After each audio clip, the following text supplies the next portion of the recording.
Hey everybody, today we're debating Flat Earth versus Globe Earth, and we are starting right now with the Globe Earth side. Thanks so much for being with us. Planarwalk, the floor is all yours. Thank you. Let me just get around to sharing my screen. Hold on, Zoom is being weird. It sure is. Not a problem. There's a share screen button that's green on the bottom usually, but sometimes it's at the top and it's in the middle. There we go. Are you able to see that? Yep. Okay, so the Earth is flat, and here's why. So when it comes to Earth, it isn't flat, but it isn't a perfect sphere. This is going to be important. I promise that I'm going to get to why later. But mountains disprove that the Earth is flat. It also disproves that it's a perfect sphere. These two things, to say that Earth is a perfect sphere would be wrong. To say that it's flat would be wrong. But these aren't equally wrong. And it would be absurd to say that, well, because the Earth is neither flat nor a perfect sphere, it must be a donut. That would be absolutely ridiculous. And so flat Earth, I think, is this philosophy. It's about alternative ideas to absolutely everything. Flat Earth for a long time hasn't really been about any sort of evidence, even though it has tried in the past to be about evidence. Instead, it's about misunderstanding the globe model. You'll hear a lot of people will say, if the Earth was spinning at 1,000 miles an hour, then we'd all fly off, which is not actually what would happen. And if you were to try and present that as evidence for the Earth being flat, then that would not be evidence that the Earth was flat. Even if you are correct about the people flying off, that doesn't mean that the Earth is flat. That might just mean that the Earth is a globe and stationary. It used to be that people thought that the Earth was a stationary globe back in, I think it was 500 years ago. People thought that the Earth was a stationary globe. Now, I think that, if you do try and get to the sort of evidence, I think that flat Earth is a pseudoscience, because it isn't really about trying to prove that the Earth is flat, trying to give reasons that the Earth is a flat. It's more about trying to debunk the Earth as a globe. Now, let's say you did debunk the Earth as a globe. Is it then reasonable to say that it's then flat? No, because it would be like saying that the Earth is a donut because it's neither flat nor a perfect sphere. There's a lot of ad hoc justifications. So when you try and ask, okay, why does this happen on a flat Earth? There'll be an ad hoc justification that will be put into it. Quite often, I don't know if Jeran or Witsit use this, but quite often when you say, why do things disappear bottom first over the horizon? Some flat earthers will say, well, perspective, as an ad hoc justification. There's a few other ones that I can't quite remember at this point in time. There is no falsifiability to flat Earth. If you want to be science, you have to have a falsifiable hypothesis. So this means that there is a way to test what you are saying, and then if we were to test what you're saying under reasonable conditions, then we can say, okay, well, this is what the results say, and your thing could be false. There have been multiple times when I've seen flat earthers do experiments, but then their experiment fails or whatever, and they do not accept the result of that experiment. Another really good thing is when you try to provide things like calculations, right? Calculations are very important. If you can say, okay, this is why things fall at this rate, give calculations for why they fall, and all that kind of stuff, then that is really good. That actually lends to falsifiability. If your calculations are accurate, then testing it should be able to prove whether your calculations work or not. I haven't seen any sort of calculations that flat earthers say, okay, this is the calculation for things like relative density. Okay, so let's get to the evidence. I want to make this debate more about evidence rather than trying to say, okay, this is something that Einstein said or whatever. I want this to be about evidence. So this is a thing that a lot of flat earthers bring up, and it's called the black swan. And it is a image that shows the horizon being behind two platforms. Now, one thing that I find that a lot of flat earthers do is they ignore other images of the same platforms, which show the platforms being hidden by the horizon. And you can look, and there's very clearly something going on, especially in the first image. You can tell that there is refraction, very heavy refraction here on both the platforms. Why is that? Well, I would say that it's because it's very heavily refracted. There could be some refraction going on here, but again, no flat earther has ever tried to give any kind of calculations or something to try and explain why this would happen on a flat earth. Then there is also this image here, one of my favorites. This was taken by a flat earther using an infrared camera. And we can see that, so initially they thought that this shouldn't be what you would see on a globe. But in fact, it's exactly what you should see on the globe. This is an image of what we'd expect to see versus what we actually see. And it lines up absolutely perfectly. I'd like to have someone try to explain why we see this on a flat earth if the earth is flat. Why do we see something that we would expect to see on a globe on a flat earth? Lastly, I want to thank Jeran for putting this video up. I'm not going to show the whole video. This is a screenshot from it, and we can see that there is a curved horizon there. And a lot of flat earthers will say, well, it's because of a fisheye lens.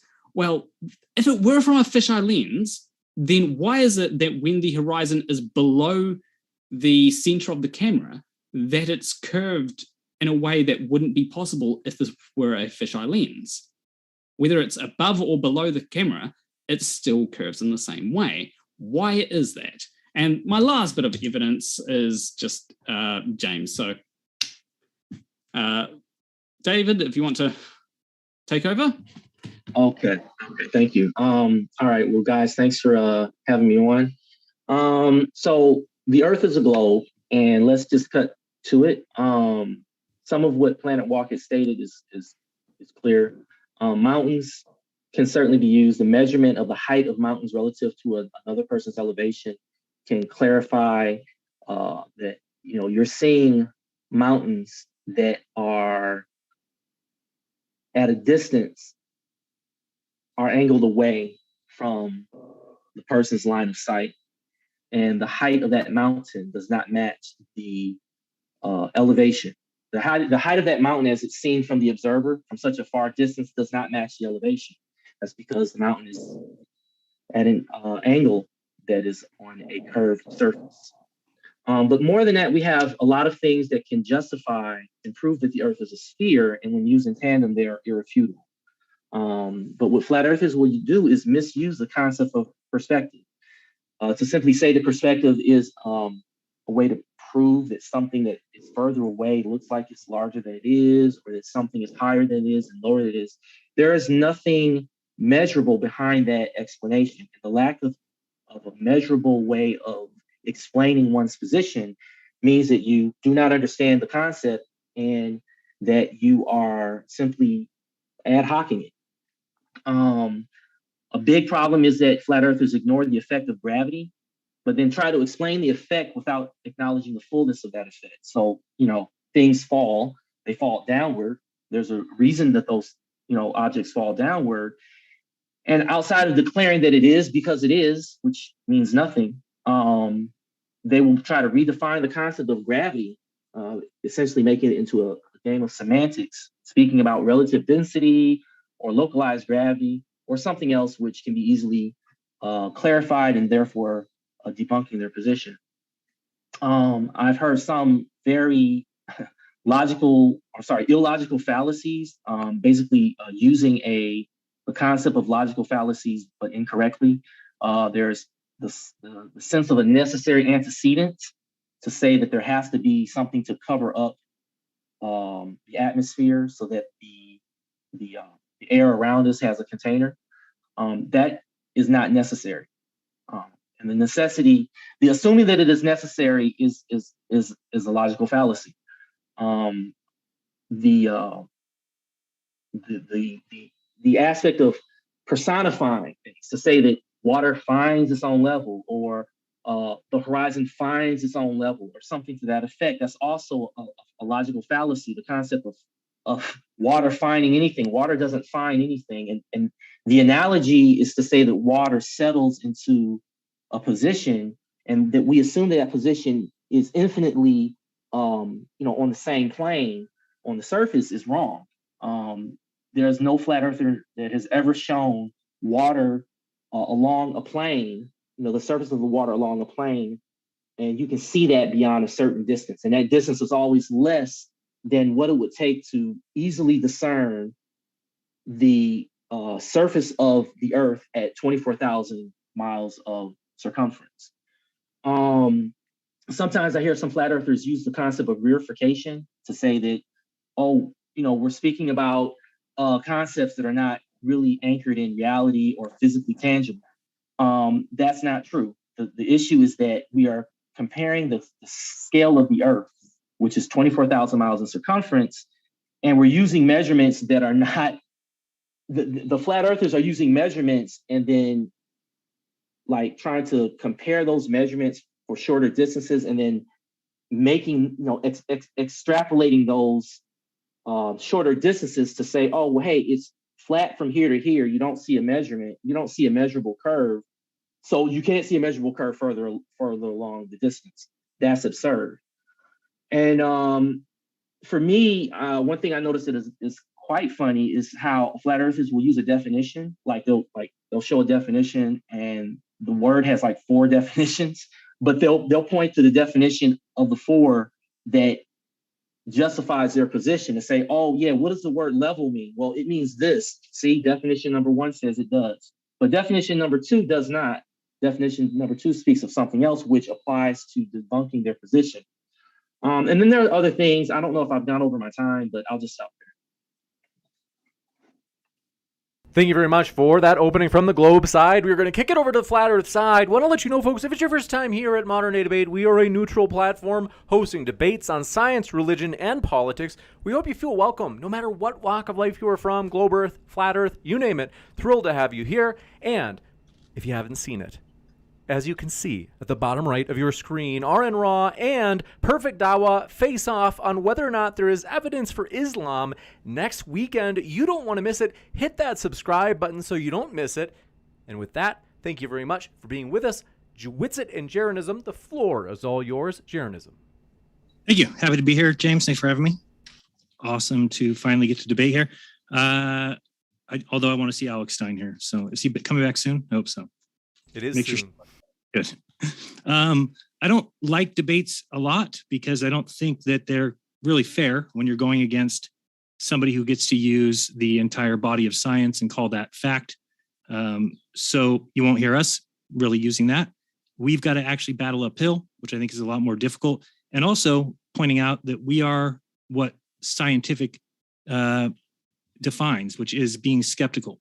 So people who simply repeat what they're told, read out of a book, copy it, regurgitate it, those people are not being scientific. They're not being skeptical. What they're being is religious. So I find it hilarious that it seems that, you have a lot of projection from the other side, where if they were truly skeptical, they would look into things like we do. They would question Artemis and wonder if that's real. They would question the pictures of the Earth that take 25 minutes to upload on Himawari.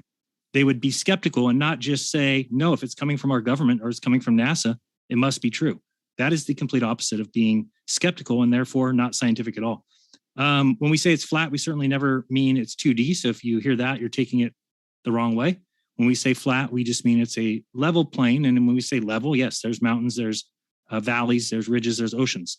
But everybody is standing upright. There is nobody antipodal to me. There is nobody antipodal to you. There's nobody underneath you standing upside down. That is simply a fabrication told by men who think very little of you. Somebody at the beginning said what we do is pseudoscience, when most of the theories that come out of cosmology, they come from theoretical physicists like Michio Kaku, who's been on record saying that nobody that he knows of in his field uses the so-called scientific method. Well, if you don't use the scientific method, but you are selling your product as science, that is the very definition of pseudoscience. So again, who's doing the pseudoscience here? Certainly not our side. That is the theoretical physics side. As far as you said, if we can debunk the globe, it doesn't mean that it's flat. Well, the thing about that is, again, the problem that we have is that when we bring you evidence that the Earth is not as we've been taught, your immediate question is always, well, how does the entire universe work then? As if that is an equal standing. We're not claiming that we know how everything works. We don't claim to know how the sun operates and what temperature it is when it comes out of the center and how long it takes to get to the coronal. We don't make those claims. It's you guys who have made those claims. And extraordinary claims require extraordinary evidence. So when you're going to tell people when they're 6 years old and 7 years old that they're spinning on a gigantic ball and that it's flying through space at ridiculous speeds and that it's never, it's got no impunity, nothing's getting in its way, nothing's causing it to deviate. It's just everything's just so perfect. And then you hear these speeds and they're ludicrous speeds like we're traveling right now. If you just close your eyes, you can feel it 1.2 million miles per hour as we fly through the vacuum of space. Again, we've got an atmosphere attached, which seems quite strange in the fact that that atmosphere should have been gone long ago. It is adjacent to a vacuum, and the vacuum should equalize that pressure over time. However, that's not happening. They like to claim that it's gravity, but we've given a thought project, and actually somebody's working on it right now to actually do it, which clearly just debunks that. If you take a vacuum chamber, and let's say it's as big as the room that we're in, and we evacuate all the air, but in the center of the room, we have a box, like a shoebox size, and in that shoebox is air, and it's also sealed. So we evacuate the big room. All that's left is the box with the air in the middle. We electronically open that lid. What's going to happen to the air in that box? Of course, it's going to immediately fill the space. It's going to immediately disperse into that vacuum. If the globe theory was correct, then the gravity would clearly be strong enough to hold that small bit of air in that box because it's closest to the Earth. So that is disproves that whole idea right there. It is clear that we can't have an atmosphere next to a vacuum.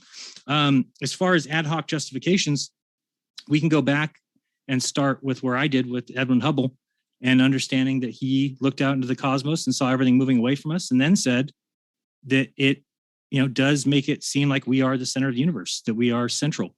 However, he says that must be avoided at all costs. So anybody who is going to talk about philosophy, science is a philosophy.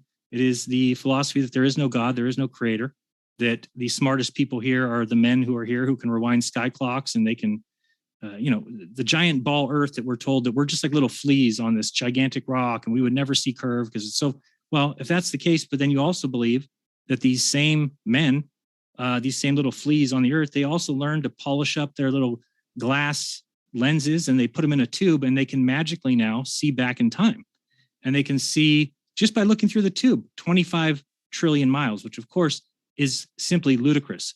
And you believe it not but based on any evidence other than men have told you. Men that you believe in, men that you trust, it's man worship.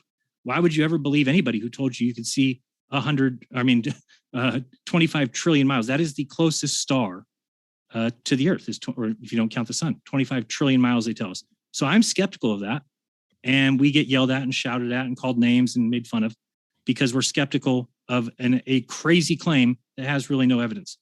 What'd you say? Is that my 6? Yep. Go ahead. All right. Nice. All right. I'm going to share screen real fast. Bing. All right.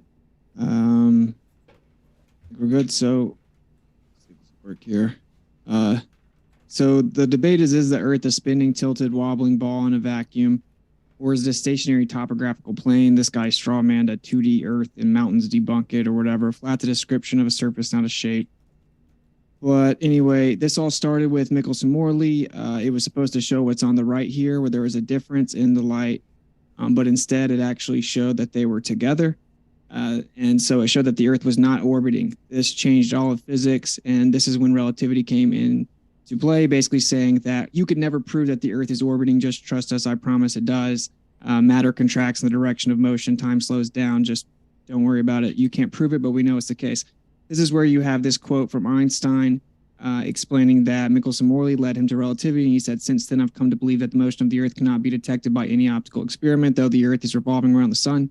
People get triggered and act like the fact he says, though the Earth is revolving around the sun, debunks our point and makes it stronger. We're saying he's admitting that even though he believes that, you can't actually detect it with optical experiment. Here's his quote saying you can't do it with terrestrial experiment. Every attempt to ever do that is negative. That's why relativity says you could never prove it. Here is the Michelson-Morley type experiments being done many other times with much more precision since then, even in this century, in the last couple decades, much more precision, never detecting the orbit of the Earth. Here you go with the first radio transmission across the Atlantic Ocean, and this is from historychannel.com. You can see right here, it says that his disproving detractors told Marconi that he could not send the transmission 200 miles or more because it would be limited by the curvature of the Earth. He successfully sent it first attempt using line of sight 2,000 miles. After that, he ended up doing as far as 10,000 miles. Then they ad hoc came up with the idea of the ionosphere bouncing it down perfectly and making it land. The irony of a globe earther to say the word ad hoc is crazy. He brought this up and said, I don't know why they talk about the black swan, but they don't talk about how there are other pictures of it closer. Yeah, that's why it's called a black swan. If you say all swans are white, but then you find one black swan, it nullifies the claim that they're all black or that they're all white. That's the whole point. This only has to happen one time. The atmosphere constantly moves. He says you can tell there's a lot of refraction in this one and not that one. Yeah, because it's not as zoomed in. And as you zoom in the distance, you get more refraction. Anyone that actually tests the Earth and does observations instead of blindly believing it knows this. This debunks the globe. The horizon's over 10 miles away should be no further than 1.2 miles. And it's actually still doesn't even work in the picture he brought up. So ironically, they're cherry picking antithetical to the actual question, which is, does the horizon extend too far? Here's another observation, 163 miles away from 1,000-foot observer height. There should be 10,296-foot hidden height. You can notice he didn't include any actual data whenever he made his claim. He just put a cartoon on there and said it's perfect. Here's the depiction right here. You should not be able to see these. It's the silhouette from the mountains way too far away. This is the Chicago skyline during the sunset from almost 70 or just over 70 miles away.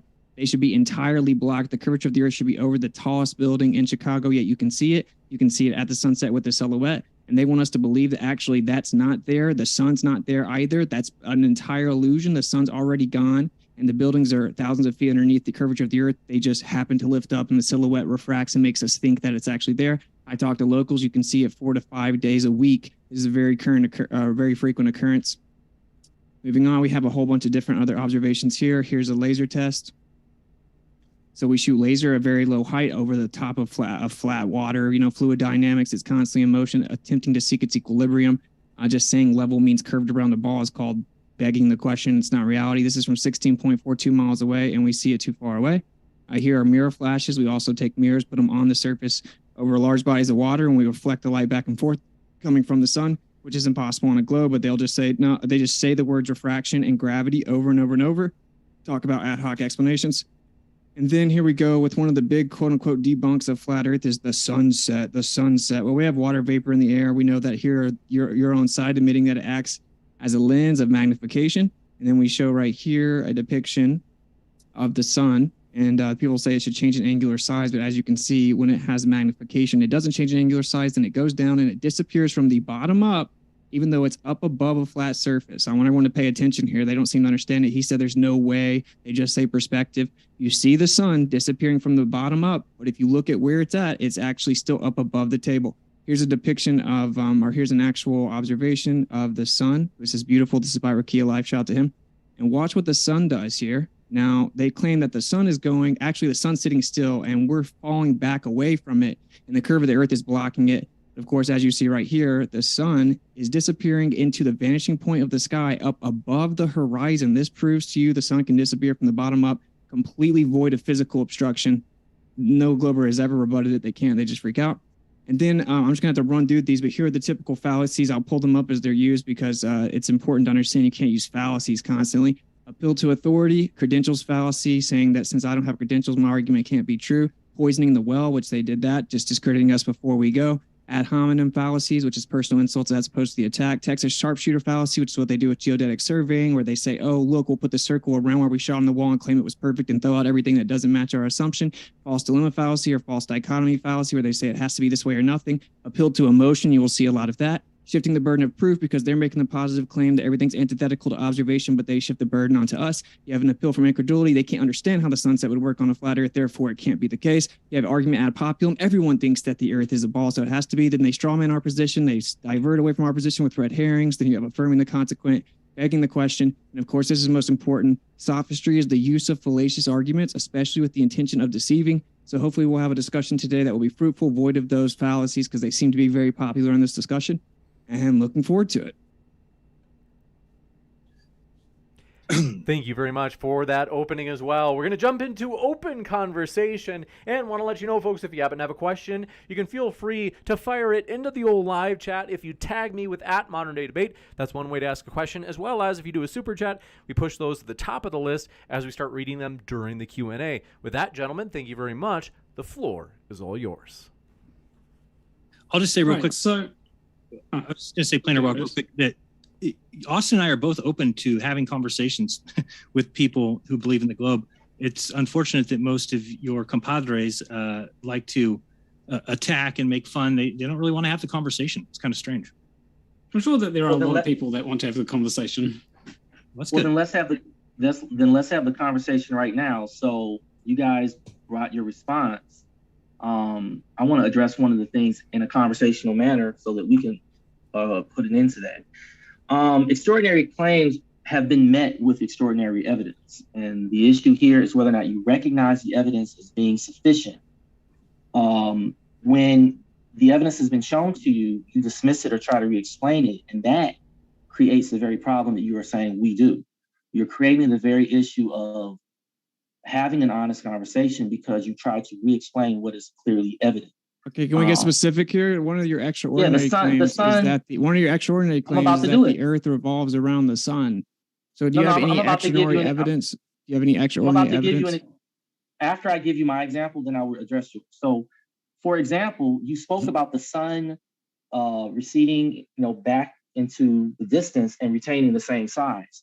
Well, the thing that contradicts that is that when I look at those tall buildings in the distance and I get further away from those tall buildings, they get smaller. I don't see other objects anywhere around me, anywhere on Earth, where I go further away from them and they retain the same size. So there is no reason for me to look at that concept of the sun or the moon for that matter and say, oh, well, this has happened because of some lens effect, which quite literally contradicts your concept of refraction being a globe Earth debunk. So refraction works in a way to make the sun retain the same shape and size, no matter how far you are from it. But it doesn't. That's not the straw man, though. Yeah, you just straw man. And then that's a fallacy. Just address how what I'm saying is wrong. Okay, can I talk now? I'm done. You actually don't know what fallacy means. I would encourage you don't use it if you don't know what it means. I know what it means, and I stand by it. Define it. It means that you're trying to use a fallacy, an argument of a fallacy, to say that the person has a fallacy, as a reason to say that their argument is weak. Just because I may even engage in a fallacy does not mean that the argument itself is weak. So that is a waste of time. So address the issue. Okay, that's wrong. So if you use a fallacy for your argument, then your argument is logically fallacious and invalid. What fallacy means is the assumption that just because someone says something fallacious as their argument, that their conclusion is incorrect. Right. So you can say fallacious things and your conclusion be wrong, but your argument is wrong. I just said that. Your argument is wrong if it's fallacious. So you didn't understand it. I knew you didn't. I didn't understand, and you and I are just going to disagree. But let's get to the sun itself. I don't. Oh, do I need to pull the definition? I refuse. Listen, I refuse to yield on that. So we're not going to waste a whole hour doing it. So you're going to. I can laugh right along with you. Well, you're wrong. How the sun? No, you're wrong. Let's go ahead and address how the sun itself, out of all of the other objects that we have access to on Earth, can retain the same size no matter what the distance is for anyone on Earth. But everything else diminishes with size as you get further away. Please. Okay, so actually the sun does change angular size throughout the year in your own model even, and angular size does change throughout the day just very slightly. And it is because it's viewed through a greater distance of Atmos, and we also don't know the medium that the sun is in. You guys claim it's impossible for the sun to disappear bottom up if the Earth is flat. I debunked that, showing a lensing effect would actually make it disappear from the bottom up. Okay, so you did not address my point. I literally did. No, you literally did not. I'm just over your head. Sorry, brother. No, you're not over my head. You're just being presumptuous. You want to keep going? I'm over your head. No, you're presumptuous. You want me to repeat it? No, I want you to listen. You want to listen? Okay, cool. So what you did was you gave an example of how the sun changes angular distance over a period of time from days to weeks to months over the course of a year, which you know was not my argument. I even said very clearly, everyone all over the world sees the sun as the same size, no matter how far away they are from it. That only speaks about distance. So I didn't specify a time frame. Yes, the sun will change by 5% size from August to January. Because of distance. Because of distance alone. And you may Thank you for your concession. No, but that doesn't address what I said. You just said it wasn't because of distance. No, I did not. Listen again. Yeah, you did. I said that my argument had nothing to do with looking at the changes of the sun over time. I'm looking at the changes of the sun over distance from one observer to another. Yeah, no, you got to have the one observer to the other part, or else you're not getting my point. You didn't hear my rebuttal. Let me repeat it. I said it changes throughout the. This guy's unbearable. I said it changes throughout the year and even throughout the day in your own model. That wasn't my original point, though. So you're just going to interrupt me the whole time? Hey, I do need to hold on one sec, just so there's not too much speaking over each other. Let's give it to Austin for maybe another minute, and then maybe even a minute and a half, and then we'll kick it back over to Dave or Planarwalk. Okay, so I explained that in your own model, even it changes angular size throughout the year and throughout the day based on even stellarium data. So you can say no, but you can just go look at stellarium, it changes. And then I explained that the reason we don't see it the same as we see more local objects is the sun would be significantly farther away. And in addition, we do not know the medium that the sun itself is encompassed within, or if there's a containment that would give us that lensing effect to a greater extent. What it shows is that it disproves your claim it's impossible for the sun to maintain angular size and disappear from the bottom up of a flat surface. It objectively can with the lensing effects. Okay, so what I stated had to do with the size of the sun being seen by different observers at the same time period. You knew this, and you're trying to redirect my argument, and that's a waste of our time. I'm not going to even call the fallacy because then we'll argue about what the fallacy is. So getting back to my original point, which is that the sun is the same size in the sky for all observers at any point in time. You know this. Now, you bring up some scientific measurement. Hold on, some scientific measurement that can be used to determine the angular size of the sun. And I wonder, what is the level of precision of that? It's certainly not optical, because if I'm twice as far away from one object than I am from another, it'll be about half the size that it is when I originally saw it.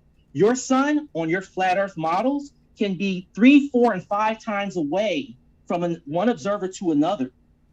Whatever other measuring standard that you're trying to use has nothing to do with my argument, and you can't address my argument. If I'm in Chile and I see the sun rise over my head and it sinks back down to the ground, like you say, right? That sun from your own arguments can't be more than 4,000 or 5,000 miles away, right?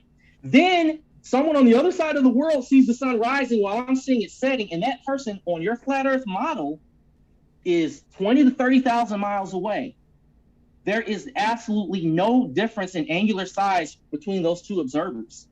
So I have debunked your argument. So you clearly didn't listen to me, and I'm not going to go in circles with you again. I'm going to say it one more time, and then we're going to let the audience hear that you can't rebut it.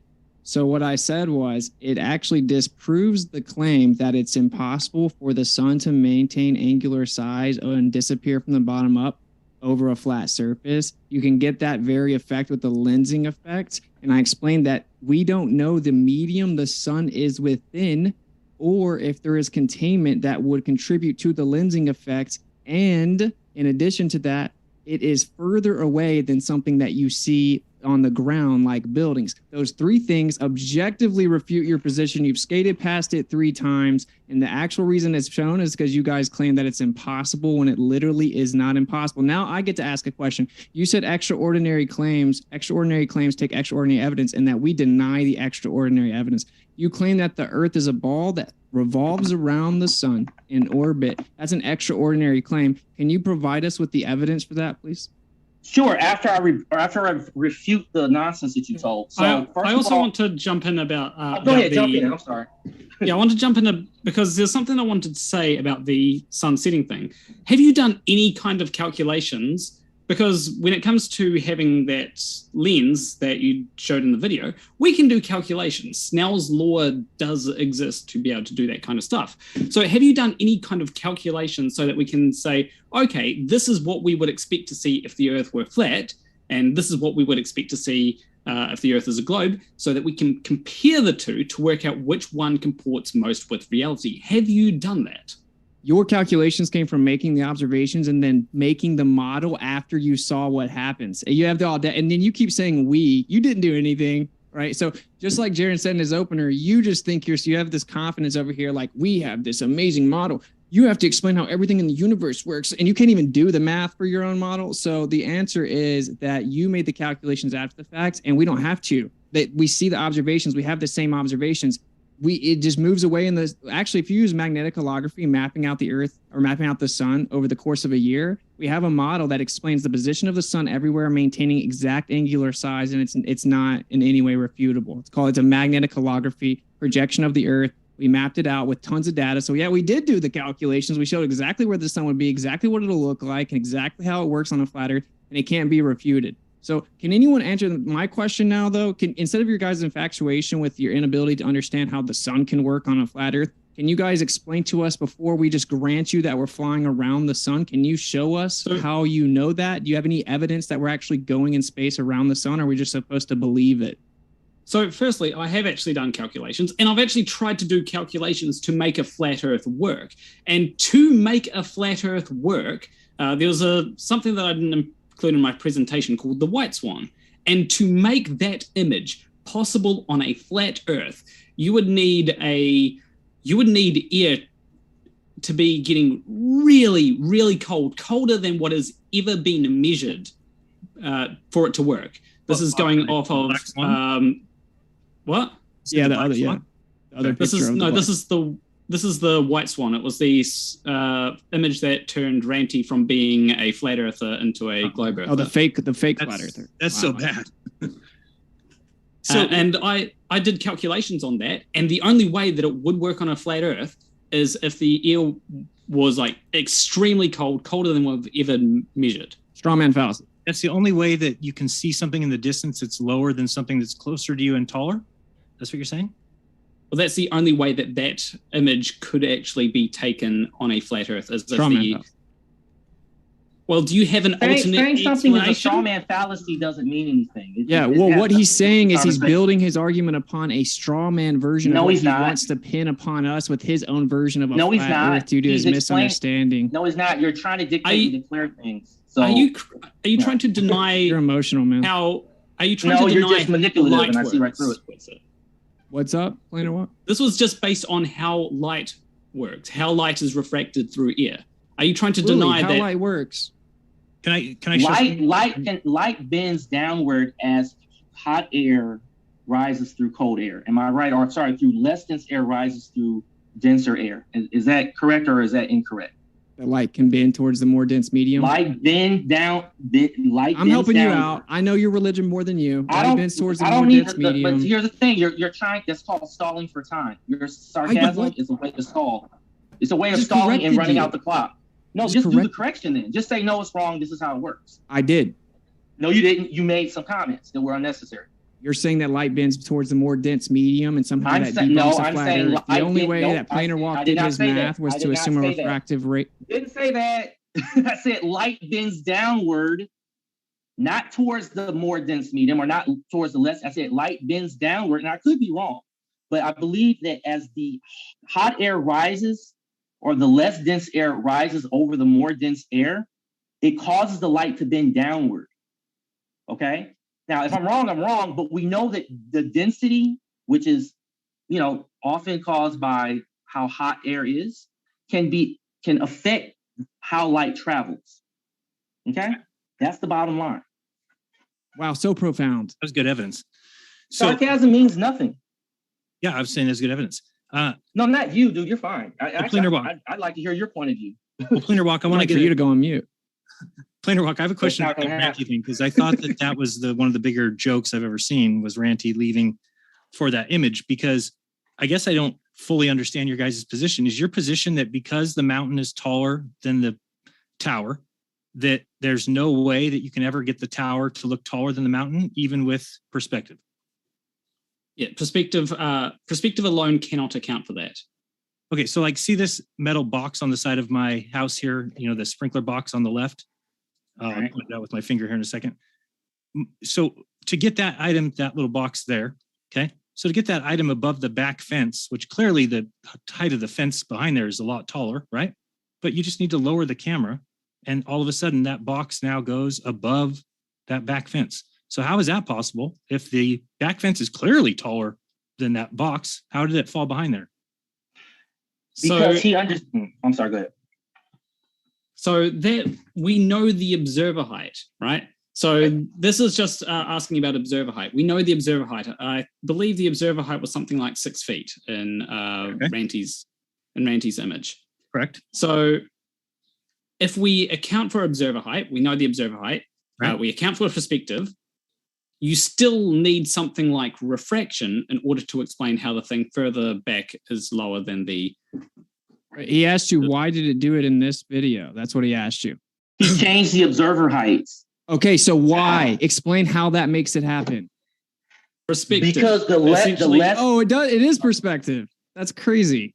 No, perspective. You're generalizing perspective too much. You're not explaining how it works in those different scenarios. When he changed the observer height, his line of sight is no longer on the same elevation as the object that he was looking at. So neither is the elevation in the observation we're talking about. No. What Ranty did was he gave you a clear observer height from where he is, and he compared it to okay. It doesn't matter. See, here's how it doesn't matter, because he gives the observer height of the object that he is measuring or observing, and it's higher than him. 500. And you just said if it was low, or you said if the observer height is lower than what you're observing. No, I'm saying in this example, see how you did the same thing earlier. You're trying to switch things from what I'm saying to apply to something else I'm not speaking of. My example in this image. Go ahead. Sorry. My example is given because it's very simple for anyone who's not a globe zealot to see that things in the distance get smaller. They lower down, right? And so, right. Okay. No, that's not true. That is not always true.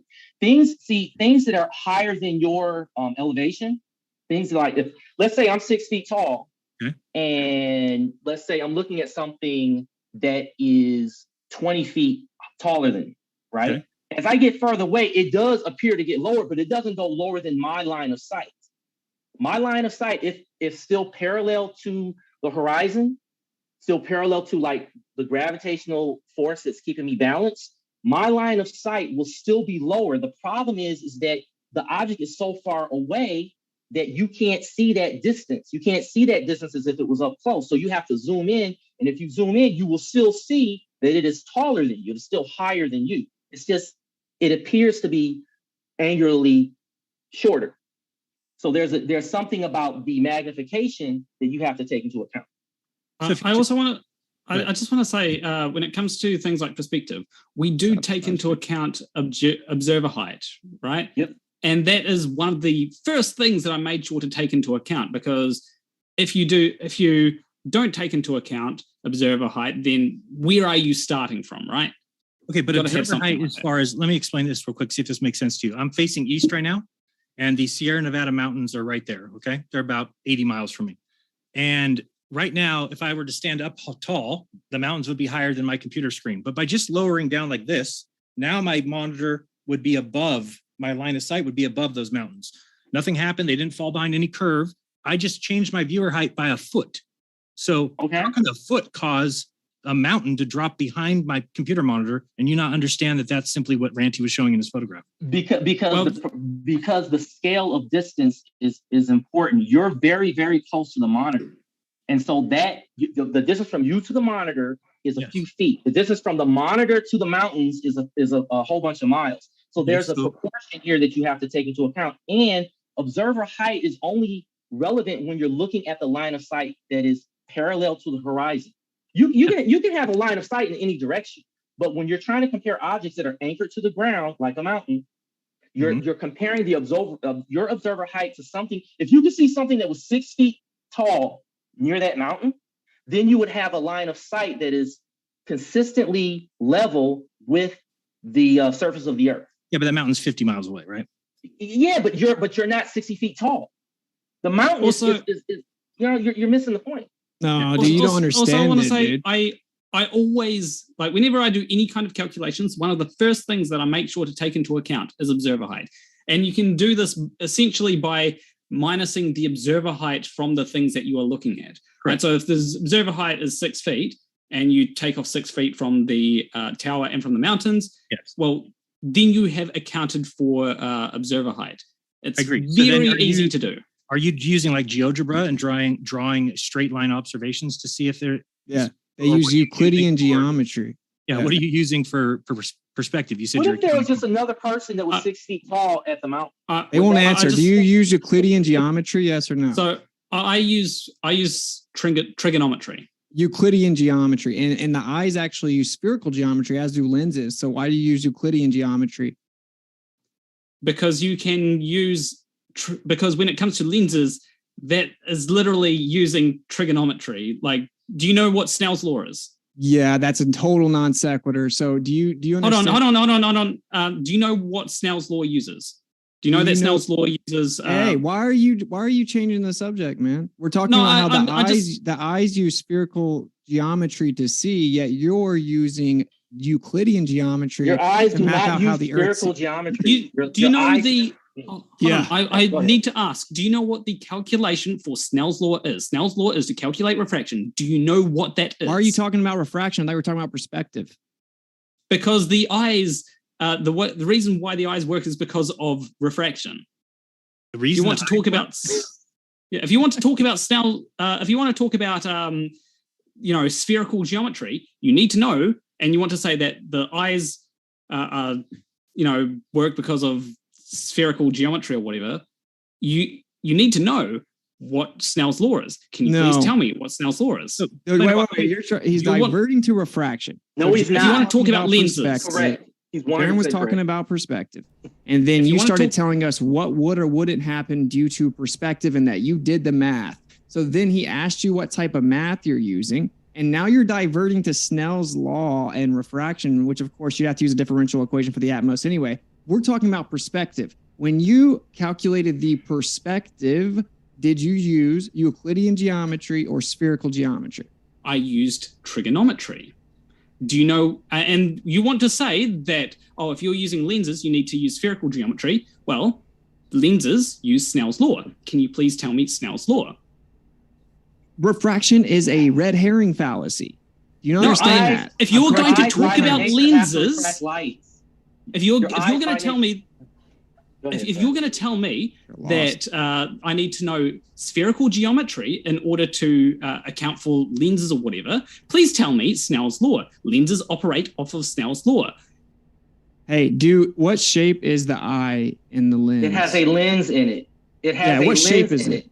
It doesn't matter. It doesn't matter, buddy. It's a circle, my guy. It doesn't matter what it shape literally it is. matters. That's how you do the geometry. Doesn't matter that our eyes are spherical. Snell's law will still apply regardless of whether it's banana shaped, whether it's sphere shaped, whether it's flat. So Snell's law still applies. Is included in the Ranty observation? Okay. Let me just jump in for like 30 seconds. Snell's law is a red herring fallacy. Wait, let me just jump in. If refraction did not take into account, then the light would be always parallel, even if it went into your eye. You wouldn't be able to focus on anything. That's the point. Your eyes have to focus the light into a small part of your eye, in the back of your eye. Okay, that's the trigonometry, I believe, that Planarwalk is referring to, and that's something you have to understand. You have to. I actually just the light would just continue to be parallel, and you wouldn't have anything to focus on. You guys don't understand. I actually just want to make the point that Snell's law literally is just trigonometry. It's it's something like sine of sine 1 over sine 2. Sine use a differential equation for atmospheric refraction. You have to use a differential equation, which is calculus. Doesn't matter, man. Okay, so you use differential equation to account for what? Unknown functions and variables, right? No, for light coming in at different angles. Your line of sight is always right in front of you. Your line of sight is always right in front of you. It never changes. Here's the problem: when you're looking at something that is 6 feet away, you're 6 feet tall. Yeah, you need a my Lancer. I don't care. You got something. You guys are boring. 6 feet tall from far away. Your line of sight is on the same level. So if you raise your elevation, yes, that person is going to appear to be lower than you. But if you lower your elevation, that person is going to appear to be above you. But the further away you go, the less of an effect, the less clear that is because of the distance. And that I wanted to address that because you ignore that when you talk about your sun. You use a lens to make your point about the sun retaining the same, I guess. So you guys are never going to answer my question. We're going to sit here for an hour. Hold on. I'm just doing my thing. So you got your sun with that lens, right? You only let that lens go like 5 feet away. Make that lens go 1,000 feet away. That thing is basically going to get too small. If you went 1,000 feet away from Jaren's monitor, it'd still block the mountains. You don't understand anything. No, it doesn't. You said every time you interrupt, you have impulse control issues. You're just lying, man. You have impulse control issues. I don't like liars. Hold on, so don't lie. just so we can hear 1% at a time.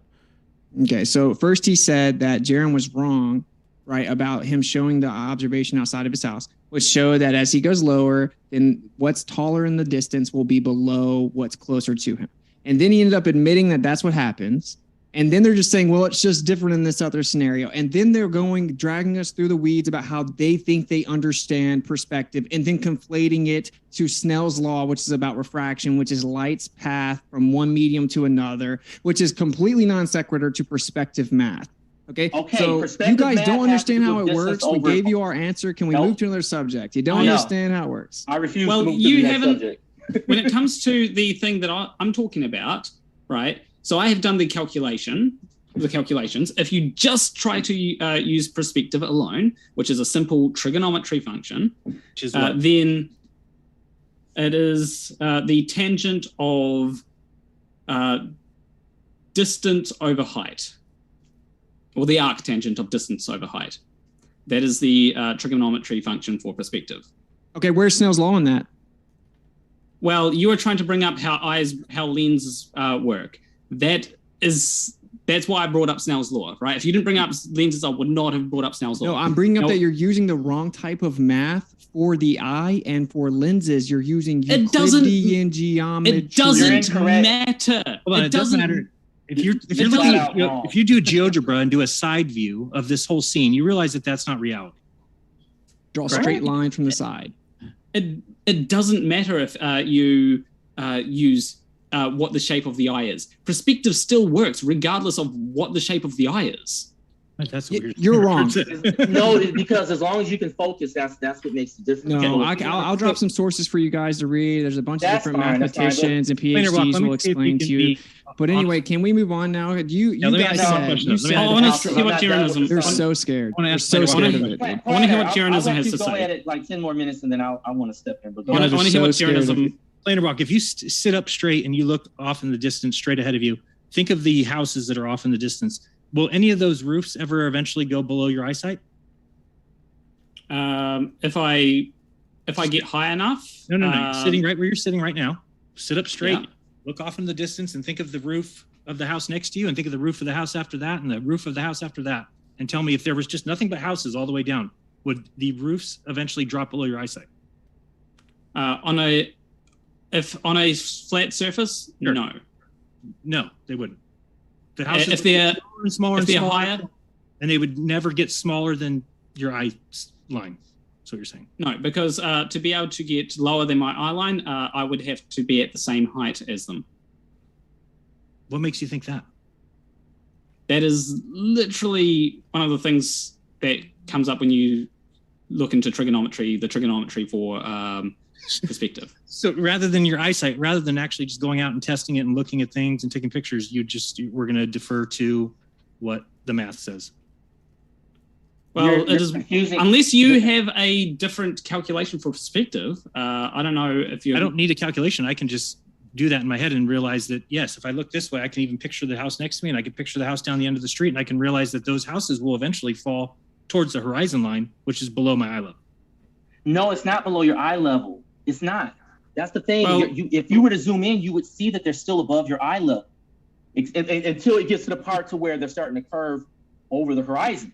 But when you look at the roofs of those houses, you can't see the bottom of those roofs. You'll never see the bottoms of those roofs. You're looking at the tops of the roofs and maybe the mid part of the roofs as you're looking towards them as they get further away, and you're presuming. Okay, let's make it simple though. Over them. Do they That's not drop? happening. Do they drop as they go away from you? Yeah, they do, but not on the flat plane. They just Well, want to they want to talk about they- this for 3 hours. they- They're let's scared finish. to defend the. I want to say, actual- they drop joke. as they get further away from you, but they will not drop below your eye level. For them to drop below your eye level, they would have to be physically lower than your eye level, or there would have to be some kind of refraction taking place. Or the curvature of the Earth itself. Oh, cool. If we basically assert what's in question, it becomes reality. So Right. can we No, actually because move on to the because next you can part? look at the angles. Because you can look at that like You're there's a unbearable, bridge that dude.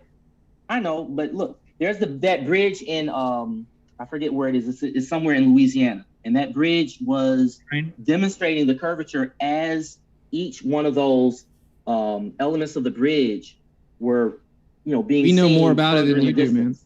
I just can't remember the name, and I can't show my computer because It's my called computer won't let me Pontchartrain. put it on the video. Yeah. Yeah. So Yeah. I know like that 20 flat bridge- earthers that have went and done it themselves. Have you ever done it? okay, that doesn't matter. It changes Doesn't all the matter time, who- and sometimes you can see what is way that? too Is far, that and the one of your curvature rate's not fallacies? consistent. No, Thanks for playing. nope. That's you declaring that. That's No, not no, the I case. have the observations. I have the observations I'm that not. you don't I'm not know anything convinced. about. I'm not convinced that your interpretation is sufficient. So Do you That's think that also- it always looks exactly the same? Yes or no? it doesn't matter if it looks exactly the same. No Oh, one's arguing that it looks exactly the same. so it's What not we're physical arguing- curvature. Gotcha. What we're arguing is that the elements of that bridge shows the curvature into the distance. It's not. Hey, can due we, to some uh, coincidence So I'll ask that one they final don't look question the because I same. just want to make sure this is your guys' position for my own knowledge. So if I walk up to a fence that's 6'3" or 6'2", so my eyes are right in line with the fence line, and I start Right. walking back away from it, you're saying Yeah. that line of that fence will stay with my eyes no matter how far back I go. until the curvature of the Earth takes an effect. Yes. Thank you. Yeah. I don't think you're correct, by the way, but I Oh, can we? think it okay. can be shown. You'd have to have evidence for it Oh, being my that God. position being incorrect if you want. Okay, how about this? So here's the reality of the situation. David wants to do anything but let me talk. Like he's scared of me exposing their religion. Okay, David, we're good on that one. Thank you for I wanted your opinion on that, and we will. Well, I'm going to speak really. Sorry, guys. Okay, so all physical measurements we take are planar. We do all kinds of technology, assuming planar. The horizon's horizontal, water is level. We actually get our elevations of city using a horizontal baseline. Then we measure above that. We do the same thing to get the depths of the ocean. So we have all these horizontal baselines, and we assume them constantly to do anything productive and with technology. So then the question is, you guys are claiming something opposite of that. You have the burden of the proof. So you claim the Earth's a ball that spins in a vacuum. So we want you to support it. He said very smugly that extraordinary claims require extraordinary evidence, but you guys just deny all the extraordinary evidence we have. So, okay, let's start with the first one. You say the Earth moves around the sun. Can you please provide extraordinary evidence for that extraordinary claim? Yeah, sure. You Okay. want to look at all the photographs? You want to call those fraudulent CGI? You have a photograph of the Earth going around the sun? A photograph of something moving? No. A video of something over time? Yes. You want a video of the Earth going around the sun? Sure. You're going to have a hard Yeah. time. You're going to have a hard time getting a video of something that is 26,000 miles in circumference, 97 million miles, and seeing it on the video. So you don't have any Your evidence. request is absurd. So watch this. Do you have a picture or a video of the flat plane of Earth showing China, Africa, and North America all visible? No, you don't. That's the dumbest analogy I've ever heard. That is exactly how dumb your request I didn't was. ask for a picture or for a video. I asked for direct extraordinary evidence for the extraordinary claim that the Earth is orbiting the sun. Then you brought up a picture. Then you said it's stupid for me bringing up the picture, but you brought it up. So do you have any evidence that the Earth orbits the sun? I actually have some. Well, I have some. I have some evidence that the Earth is spinning. No, orbiting the sun. Just say no, then we can move on. Anything that I bring up, you are going to claim as false. Right. If So I bring you up don't the have fact any that extra, you don't have any actual evidence. If I bring up literally anything that NASA does, like sending rockets out to Venus, using gravity assist, anything that I bring up like that, you are just going to claim is wrong. This is called poisoning the well. So preemptively, you're discrediting my position preemptively without specificity because you can't actually argue it. So if you would like to actually respond. Hold on one sec, just to hear the rest from Austin. Hold on one sec, just to hear from Austin. Do you have any actual empirical evidence that the Earth is orbiting the sun, or is it just a blind belief that you expect us to believe? We have evidence. Like what? Photographs, videos, math. Physics. We have all sorts of things. Now, I wish I could do that. I have to go through the list. So what? Got your sarcasm done? Okay. Now, what would be sufficient for evidence? Because you won't accept photographs, you won't accept videos, you won't accept the science, and you won't accept the math. So what's left? Well, relativity says that you wouldn't be able to. What you accept? Well, you wouldn't be able to determine which one was going around which. So I thought that you guys would you accept that? Would you accept? No, I wouldn't accept relativity. Okay, so then why are we having that conversation? No, I'm asking you. That's how you guys waste our time. You got look. I interrupt. But you guys had Planarwalk try to explain the math, and you refused to respect what he presented. Now you're changing the subject back away because you're scared. No, you don't get to dictate the subject. You don't get to dictate that. That's not your show. So you don't know. So he's tapping out. You got one. No, I want to address something, and I've waited patient. Is you did not acknowledge that your lens effect or just change the subject. No, I'm not following your dictate. So stop dictating terms. Planarwalk, do you have an answer? Yeah, no, I'm not done. I'll presentation. So I want to address something that you guys have refused. We talked about it for 35 minutes, dude. No, you ignored it and you do this. You keep dictating what happens instead of simply. You picked the first the discussion, dude. It doesn't matter. You never addressed it, so I want to get back to it. I'm sorry, Planarwalk. I want to know what happens. Just to be sure that Planarwalk gets to have some talking time too, Dave. Your son, feet and miles Dave, away. Are you pretending not to hear me? I just want to be sure that Planarwalk gets some time to talk too. I did, but I apologize. No, go ahead, guys. Yeah, so there is some evidence, but you're probably not going to accept it, but we'll see.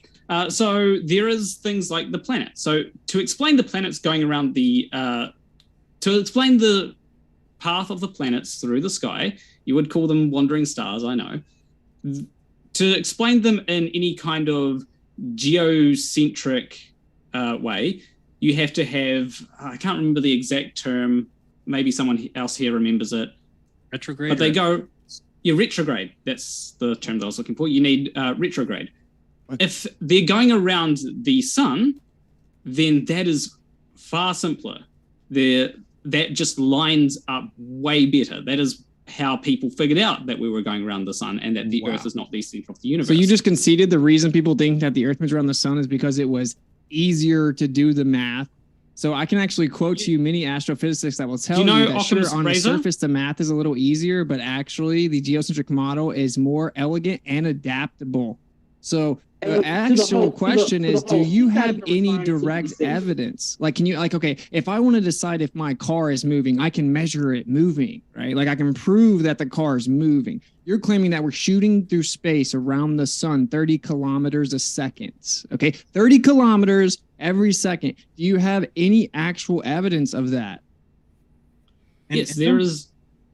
Bring up Occam's razor. Occam's razor is hilarious to me when we're actually saying the sun is close, it's local, and things that just make sense. And you're saying that it's 867,000 miles wide.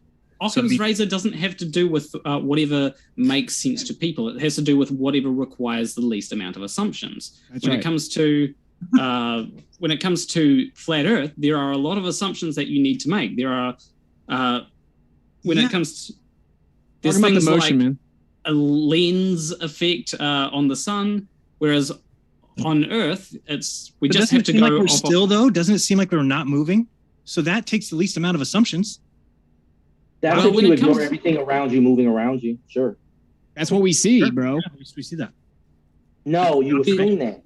No, that's what we visually see. That's the observation. That's like you saying you're in a car and you see someone moving that's standing still because you drove past them. But we know we're moving in the car. We can measure us moving in the car. Right. So you know that you're moving in the car. So you say to yourself, okay, that's happening. Okay. But that's what we're trying to explain. Relativity says you can't do that with the Earth. What do you use to measure yourself moving in the car?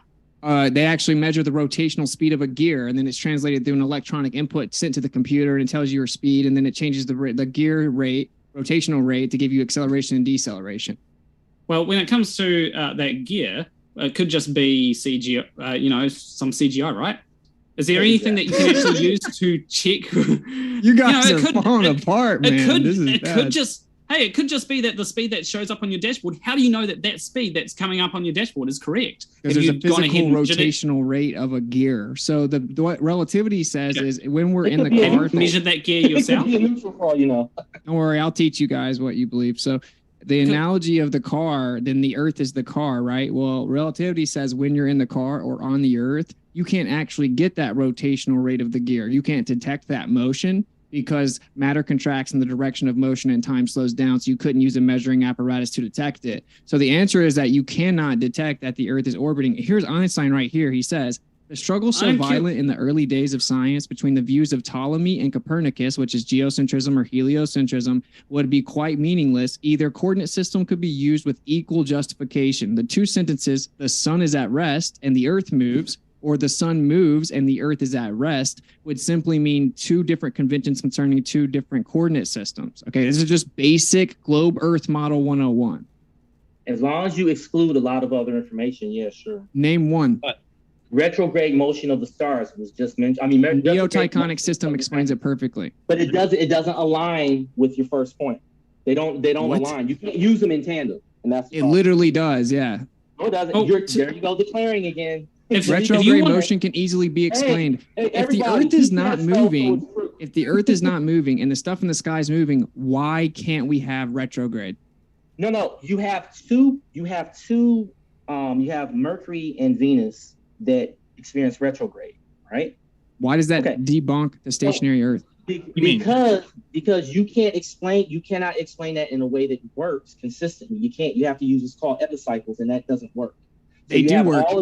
No, they don't, because they are offset. There's offsets over time, which means that they don't work. Those are approximations that are simply based upon the optical way to view it. So you don't have a calculation that you can rely on over time. So that's not acceptable. Okay, hey everyone, he said you do, so we're all done. You want me to cite it for you? You want the astrophysicist showing you he mapped it out for the next 300 years? I want the math itself. Hold on, he mapped it out for the next 300 years. Yeah. Right. No, he didn't. Did he map it out any further? No. I don't know. I think he just said 300 years. He said, I don't know. We're done. Because you guys are getting destroyed. Do you guys have any empirical evidence? Okay, how about this? Let's phrase like this. Hold on. Would you admit you can't measure the Earth orbiting? When it comes to the heliocentric model, that can be mapped out for many millennia in advance. That's irrelevant. Thank you for your totally irrelevant comment. That's how you measure facts and truth. I'm sorry. No, that's irrelevant. So that's literally irrelevant. He didn't say he could only do 300 years. He just did a few hundred to show it was possible to shut down people like you who don't understand what you're talking about. Use a neotectonic system. Use a neotectonic system, and you can explain retrograde. You can explain stellar aberration, galaxy rotational speeds, and they would take elliptical orbits and reset every year. This is your own paradigm. Hey, can you guys admit that? Hey, hold on. Because we could just Galaxy- move right on if you guys would just No, say. hold on. Hold on. Little one, no. You guys are Small freaking out. question. Galaxy rotation speeds. Like, is Galaxy Anything I can do to rotations run in- away from the subject. Is that a thing in the flat Earth model? I'm just wondering. No. I don't believe in flat Earth model as you say it because you strawman us, and I don't believe in leave a fairy look. tales about the scars. But we do see stuff in the sky. But here's the point, dude. Here's the point. Do you admit that according to your model, you cannot actually directly measure and prove the Earth is orbiting the sun? Yes or no? That is not the point. Question. Yes or no? Can I look out the window of a car and see that I'm moving? Yes or Is it- no? And can I look out the window of a car and see that I'm moving? He's asking you the question. I'm asking you if we can directly measure and prove the Earth is orbiting the sun. Yes or no?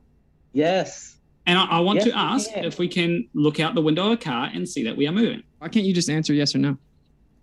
Because my answer is literally whatever answer you're going to give. If we can look out the window of a car and see that we're moving, then yeah, we can see that we're moving on a globe. If for some reason that we can't, we'll have to have that discussion. We We actually can get directly into measure the car moving. Yeah, we actually get into it and then it actually goes somewhere else and we get out. We don't really do that on the Earth. Can I look out the window of a car, see that the trees are going past and all that, and tell that because of that the car must be moving? No, we have other inputs that we take. We Right. directly measure it. That's one of them.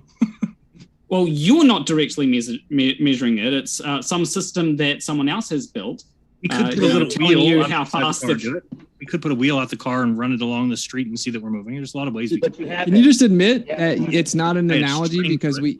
I just taught it to you. I want to know, can you look out the window of a car? I don't care what other, let's say that the car has no systems, you don't have anything else in the car. Can you look out the window of a car and go, oh, the trees are going past, so therefore the car must be moving? All you're trying to say is And- that it could be either or according to relativity. That's why I said we directly can measure that movement though. So can you do that with the Earth? Yes or no?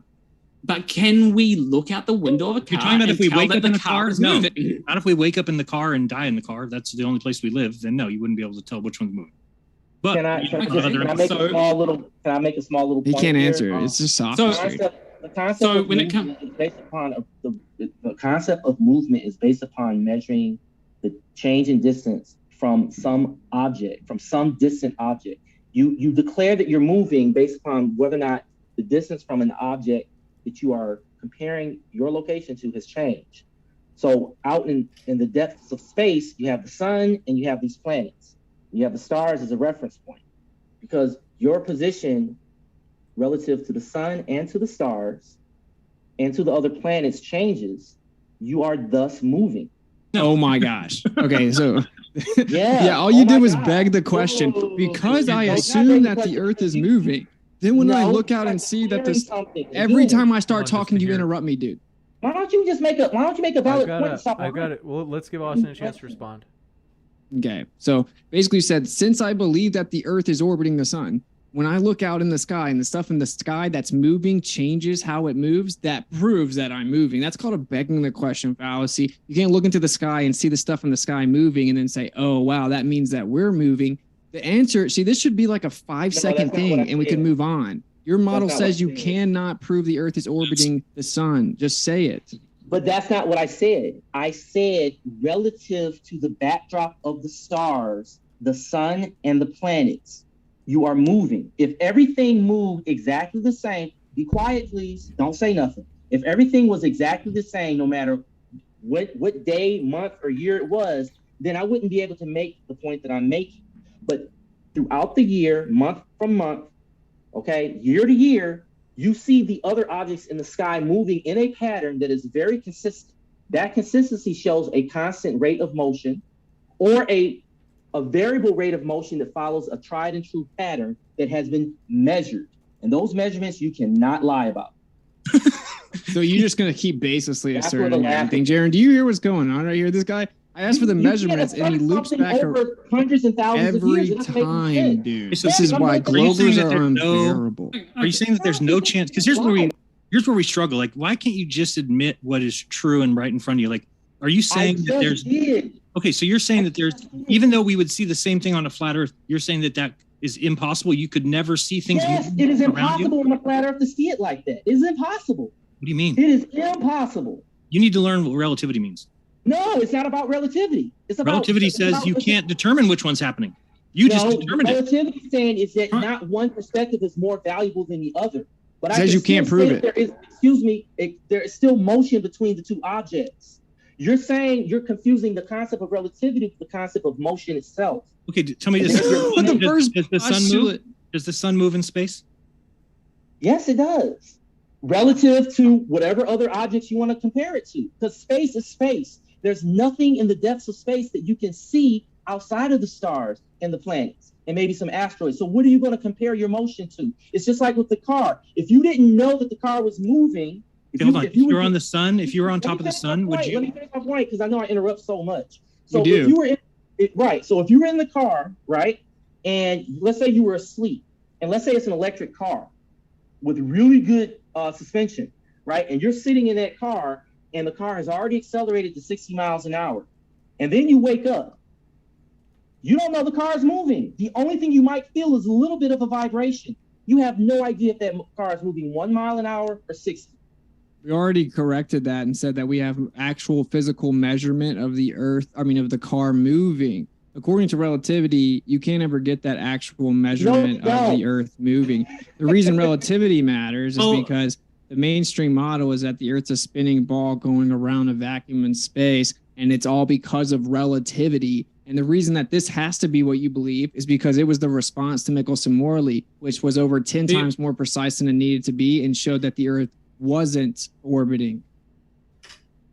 Well, it was. Well, Michelson-Morley was about eighth and not about whether the Earth was moving. But when it comes to that, you guys say that, but you're wrong. You're just repeating what you heard from other people. It's a script. Well, do you know anything about Yes. Maxwell's equations? Do you know the whole? Do you know what Maxwell's equations were supposed to imply? Yes. What did they imply? Yeah, it used a luminiferous ether as the background, and then the whole first like 2/3 of relativity is him transforming it via relativity. That's a non sequitur because that's a non sequitur. Okay, question: why did Why did Maxwell's equations need an ether? It's just just the framework that he chose. No, you. Yes. Okay, you do not know. If you do not know this question, you have no idea what you're talking about here. Look how excited he is. Hey, because I know this shit. You're so emotional, man. Why are you both of you guys so emotional? It doesn't matter if you're emotional. You know, people can get emotional when they're dealing with liars. Hold on, Witsit. You're the liar. Stop projecting. Can you please? No, I want to ask. 12 times already, bro. Chill. I want to ask Witsit. Okay, why did he choose the ether? It wasn't because he decided, I'm just going to go with this framework. There was something about his calculations that meant that there had to be, or that at the time they thought that they needed an ether. Yeah, he treated electricity, magnetism, and light in waves, and it had to be a type of some type of medium to sustain the wave propagation, the wave function. No, objectively, yes. There is a different reason. Do you want to know what that reason? There is a different reason. So you got some random little thing you want to say right now, as opposed to acknowledging the point that what I just said describes the actual reason. I've actually read what he said, and in addition, we did the test. Michelson-Morley. We did the test. Michelson-Morley had nothing to do with testing the ether. Had nothing. What it was the relative motion of the Earth and the luminiferous ether, and they were attempting to determine if the velocity of light was constant in all directions. And then they predicted the value based on the assumed motion of the orbit, and they didn't get it. And one of the options was that the Earth was stationary. Then Einstein came in and saved the day to explain why the actual measurement didn't show the orbital trajectory.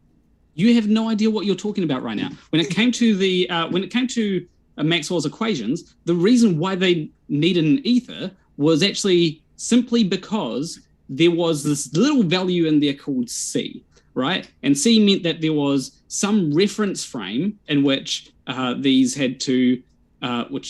would be true.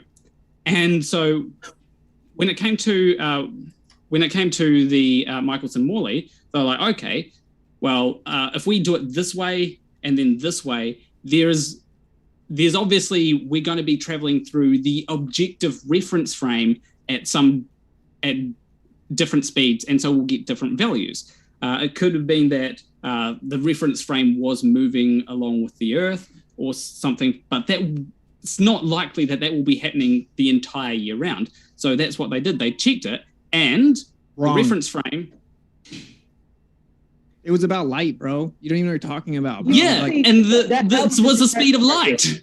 it was a test to see light. if there was a constant velocity of light, okay? And then they shot them perpendicular, not this way, then this way. They shot it perpendicular to each other. The light beam that was going against the assumed orbital motion of the Earth would have been behind the other beam. So you shot two beams and they reconnect in the middle in a silver mirror, and then they both go to the receiver on the other side. The one going against the motion of the Earth should have been behind the other light beam moving with the How motion far of the behind? Earth. Okay, an How far interference, behind? 1/5000th the width of a human hair.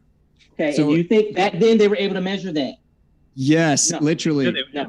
Yes, Well, I'll when it read came- Einstein telling you that. You've never Well, done any study. dude. Einstein came about some decades later.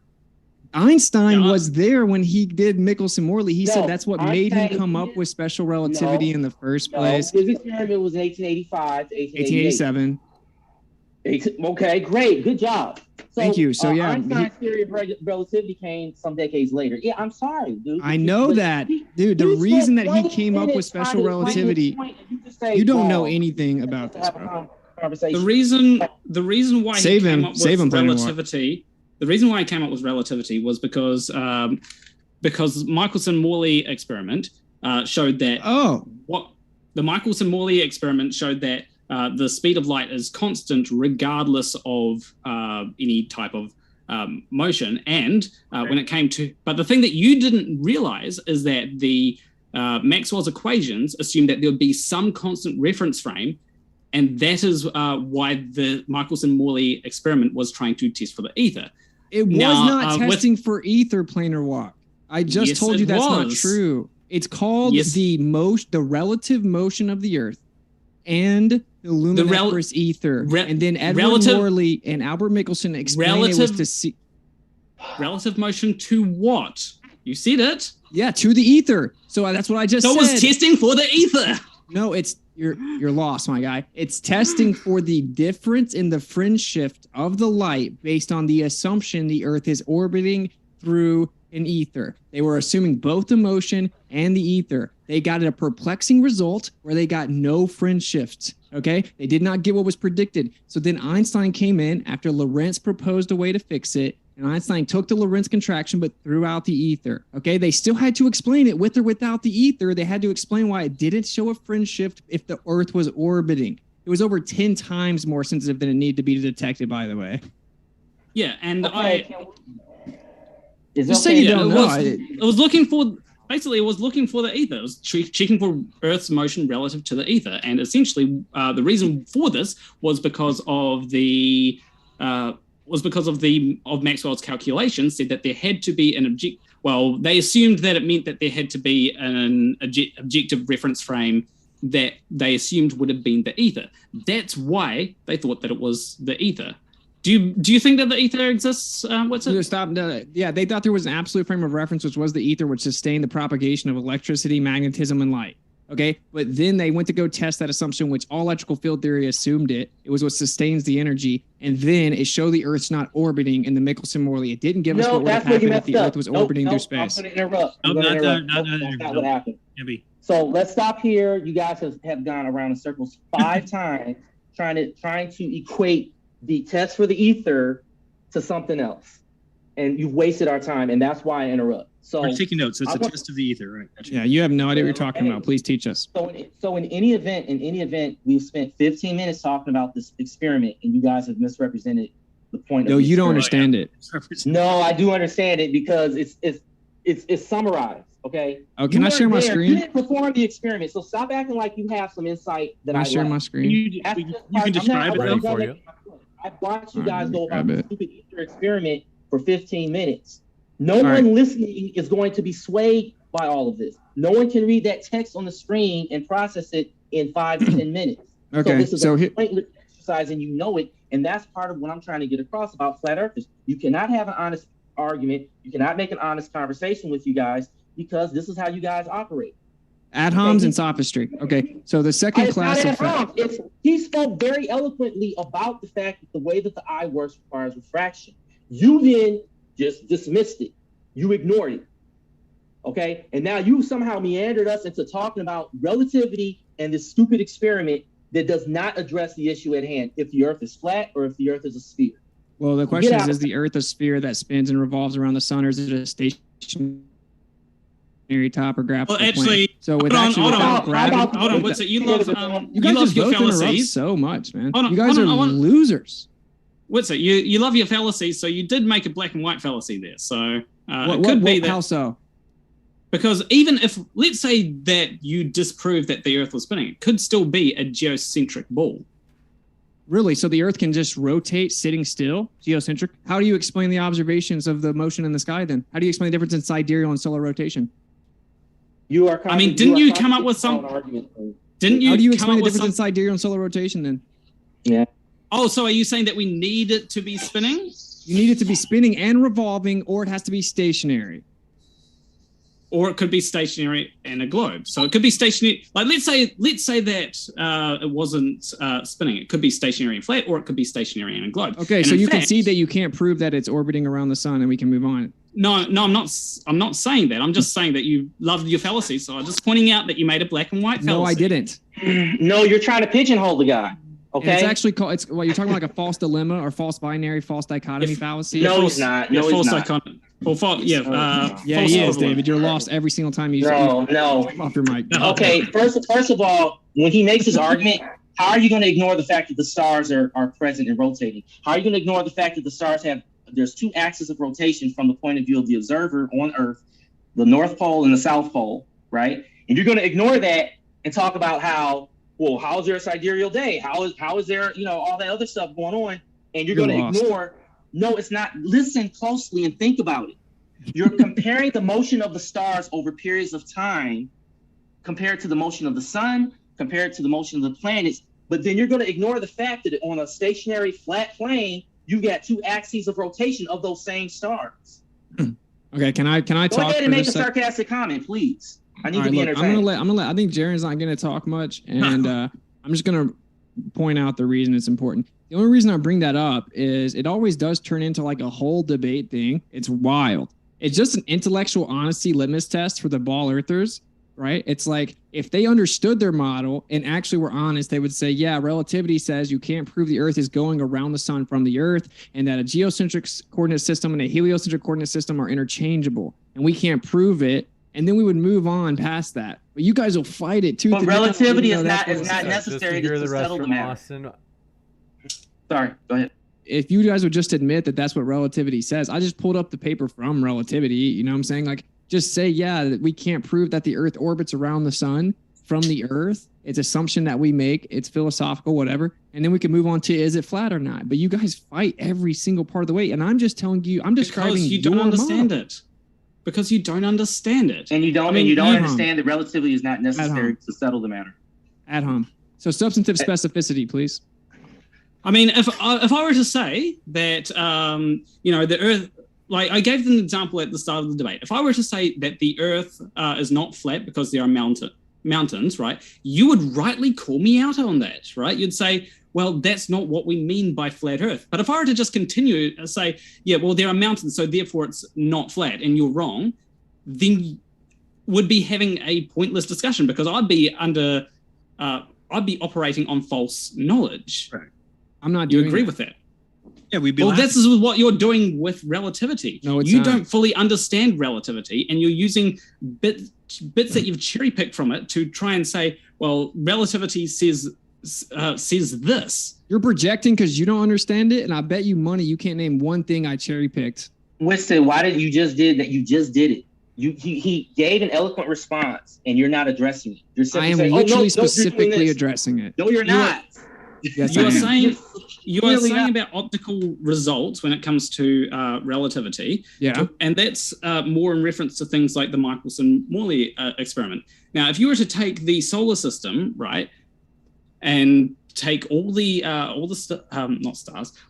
planets in the solar system and map out their motion, we can see that it works far more eloquently if we are in a heliocentric solar incorrect. system compared to if we were in a geocentric solar system. That's incorrect. Actually, it's more adaptable and more elegant if it's geocentric. Just the on the surface math is simpler for the heliocentric model. It's not just the optical experiment. I just showed you in the actual presentation, bro. He also says Eclipses would not terrestrial work. experts. Well, So why would we can just move on because you guys never Why- concede anything. I There just you wanted go. the audience to see that you guys constantly would- have to lie. why would planets revolve back and forward in that? And Around the sun. in the heliocentric one, they simply just go around the sun. That's a very simple motion. They do the same In thing. a The same They thing. can do the same thing in a geocentric model, yeah. Wait a minute. Hold on. You said they go around the sun in the geocentric model, yes? That is one version of a geocentric model, yeah. Oh, okay, that's one version of a geocentric model. But your version of a geocentric model requires the Earth to be flat. Yes? Okay. Okay. So then we're left with a very simple question for you. What is the range of the distance that the sun is from the Earth? Just give me a range. I don't have to claim- I didn't say you have to. I asked you a question. We don't know. Yeah. Okay. It doesn't even, we didn't even claim it's material. No, listen to the question and don't do your routine. Is it 93 million miles away or you're not sure? No, it's Okay. not that. Is it right? So you know it's not 93 million miles away. So Right. you have a range that you use. So what is the upper and lower limit? If it was a physical item, it'd probably be about the radius of the Earth, 3959 miles. Okay, so then you're gonna That's what it measures.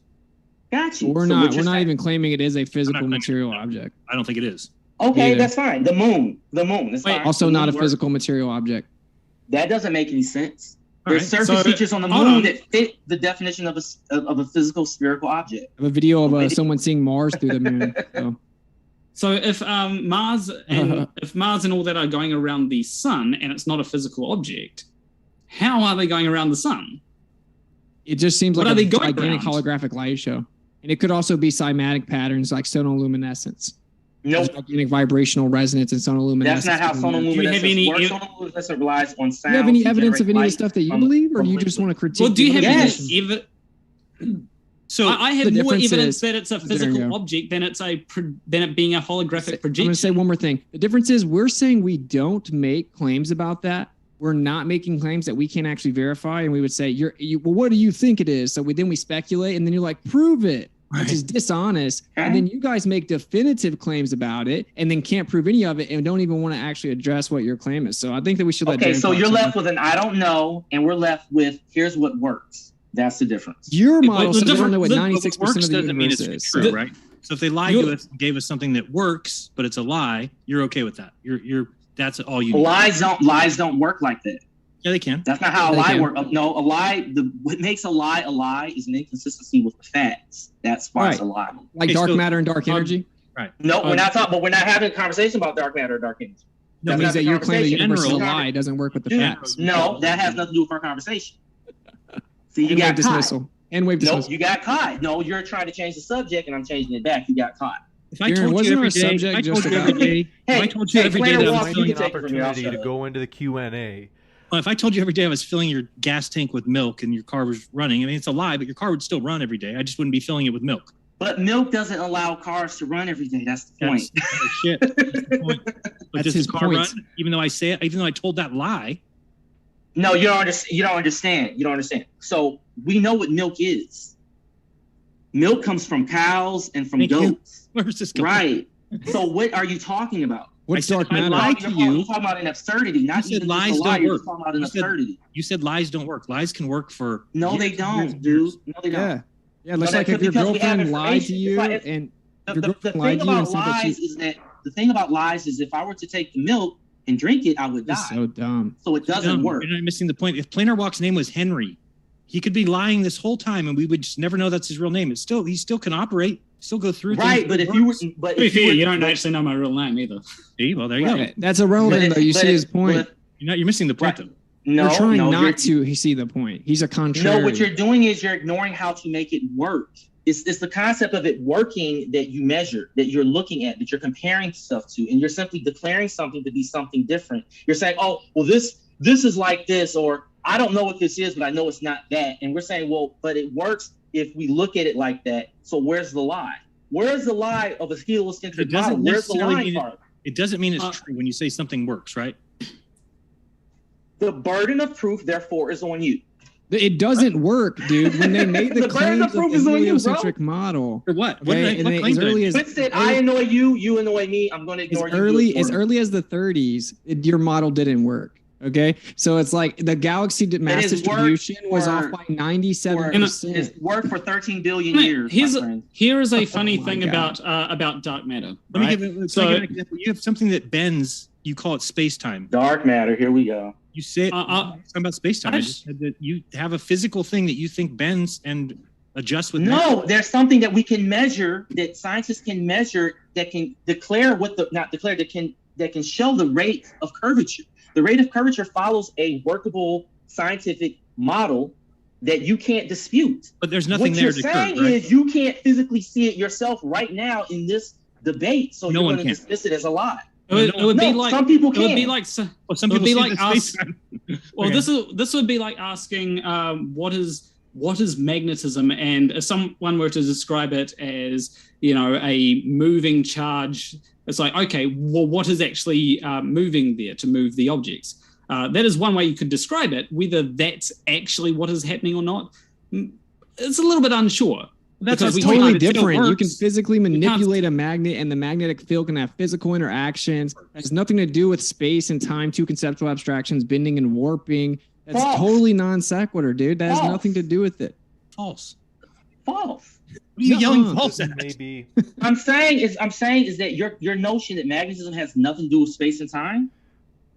It's What not are we talking analogous. about, guys? Well, See, the thing if is, we you don't talk about know. You don't know- space-time- Go ahead. Go ahead. If we Lost. talk about space-time, right, the bending of space-time, we could talk about magnetism as the bending of the magnetic field, right? That would be one way to describe it.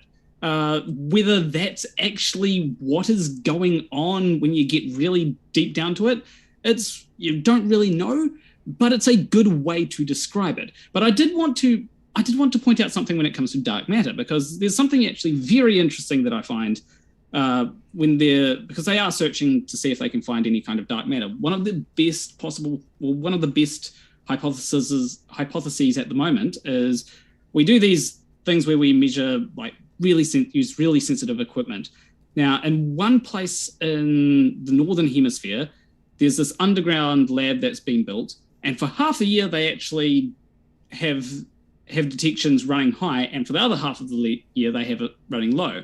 They're not sure whether this is a seasonal thing, right? But it could, if it turns out that it's not a seasonal thing, because they're doing something in Australia, doing the same experiment, then that would be a measurement of dark matter. This would prove that the Earth is going around the sun. What? Wow. Dude. What is dark matter if you're measuring it? What is it? So It would any be reading on your detector would be dark matter. It's a What is it? seasonal. I'm not sure. I think it's something to do with neutrinos. What? Is one of the possible explanations? Something to do with neutrinos. That That's wouldn't be incorrect. Dark energy. What does this have to do with the shape of the Earth? Well, this Oh. is a direct rebuttal to your claim that lies don't work, because then the facts will show that they're not true. And ironically, that's what demonstrate. happens to the heliocentric model constantly. Demonstrate that You have about an dark matter, eclipse. please. You Stop have an wasting my eclipse that time. happens where the sun and the moon are above the earth, and then you say, Yeah. "Oh, well, the facts debunk it," but no, there must be an explanation. Maybe some more I asked you to demonstrate what does dark matter have to let's do with hear the those shape of the from Earth? Austin.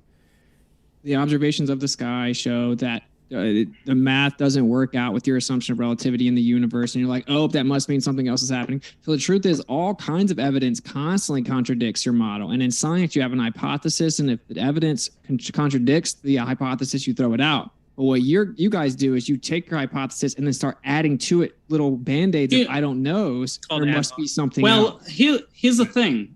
If we went strictly off of that, evidence contradicts what you're saying, so therefore we throw it out. We must throw out the entirety of flat Earth because the evidence contradicts it.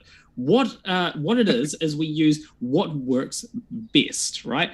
We know that there are some errors with certain things, like there are errors with, or There are some things that don't work with relativity. I'll freely admit that. No. But it is what works best.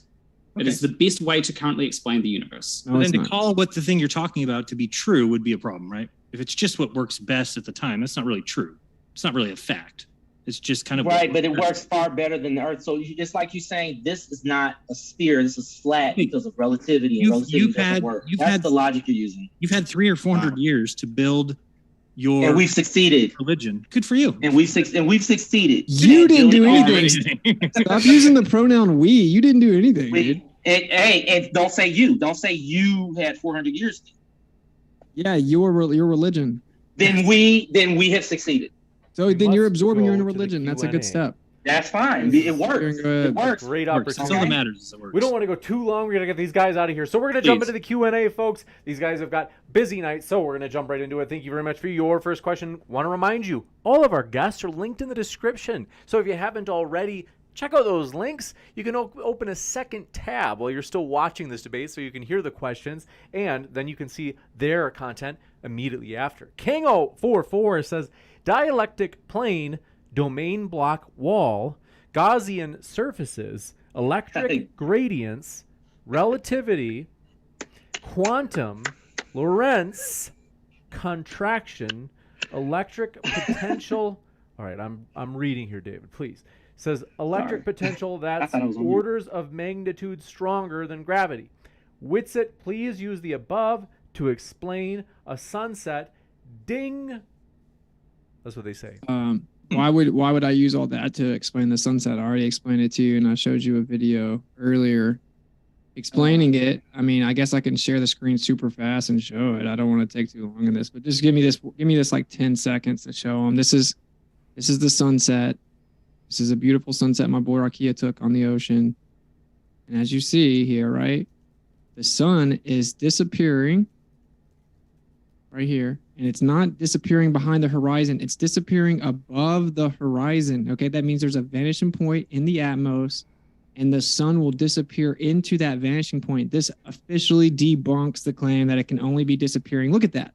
That's crazy. So the sun disappears because of the atmospheric vanishing point. Can someone rebuttal that or no? Can Yeah, someone if you want respond a to really that short nonsense? and pithy I would- one, but I would- I've got to tell you that we've got a ton of questions, so it's got to be pithy. Give me 30 seconds. Planarwalk, So- you have something too? I just wanted to say, if you can come up with calculations for what we should expect to see, that would be great. Okay, and if I could just say, why do I see in the atmos, in the distance, near the horizon, ships floating in air? I Oh, see that that is from time to time as well. That's a So- good question. We'll give you a chance Yeah, to that's a respond. good Witsit question, and I jeranism. believe we have an answer that works, and that answer is that is an atmospheric refracting effect. Most of the sun was Floating? was disappearing. Most of that sun over that 45-minute period was disappearing bottom. Okay. What? Then you get to the very near top of the sun, and then you're saying, "Oh, well, hey, now it's not doing it." What are you talking about? That's absurdity. I'm done. Go ahead, Jaren, you got Jaren or Austin. Aaron's got it. I've been talking to him. Yeah, I don't even know what I thought we were answering questions. Well, yeah. Why? Just explain to him why the boat We can give floats you a above quick, the water. if you want. You don't have to Yeah. respond. We can go to the next question if you Well, I think prefer. it's a good thing because I actually had Andrew Young, who's a refraction specialist. I was emailing him this week and finally got him to concede that those boats are all sitting on water. So just so you know, Of course, Yeah. they're sitting on water. All right, no, But- no, but we the can't. We're effect not of going to what go you're into a saying is not- conversation, is not David. that. We got to move on to the next question. People Let's want to have move their questions read. This one coming Yes. in from, thank you very much.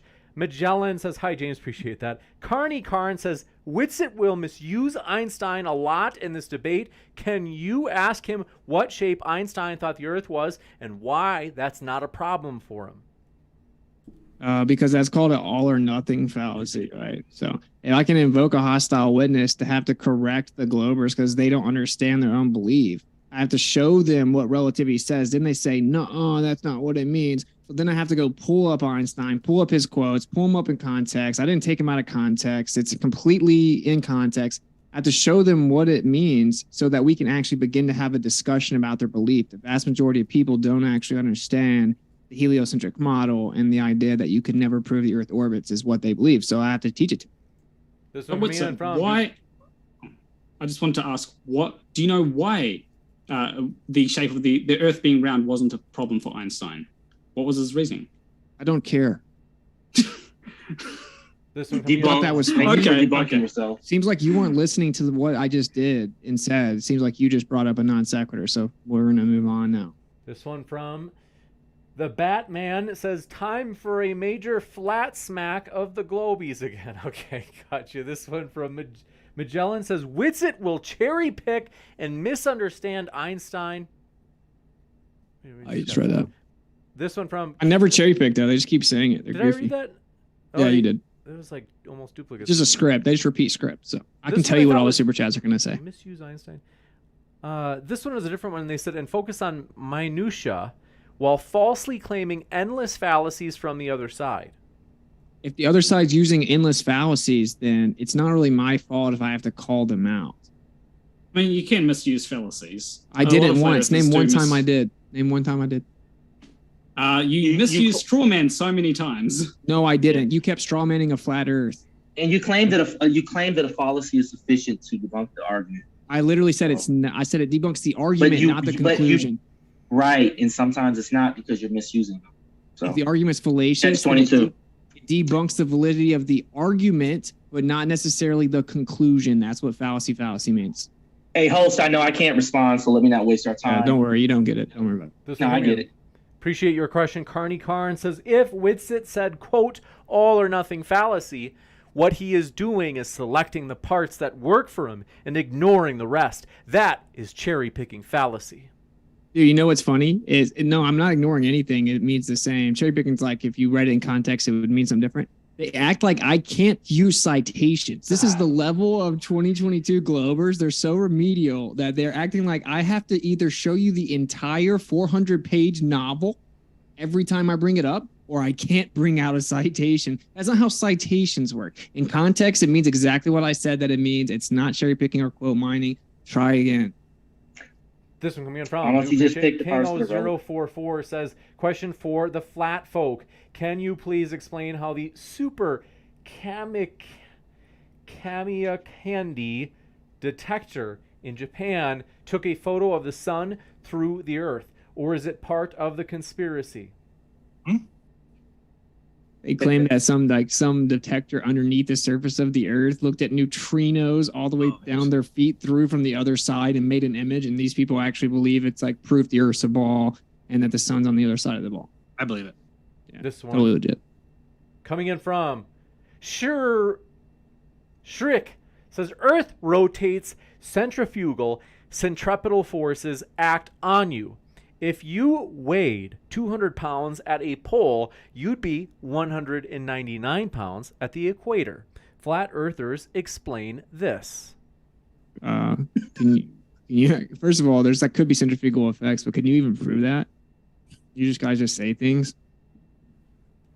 Thanks for this. Is that not pretty much what you do? Just say things. If you can just say things and it becomes true. You haven't been to either pole. What are you talking about? I mean, you Like, you didn't see that can coming. you can also. I actually have seen. I think it was Wolfie measured the weight of certain objects at different. I forget whether it's latitudes or longitudes, but it came up as different weights that was consistent with what you'd expect to see if there was centrifugal force acting. It'd have to be latitude, right? I Like you think so. guys don't understand your model. But I just get confused between different words sometimes. This one okay. coming in from Tim Pryor says, you proved curvature and track that International Space Station.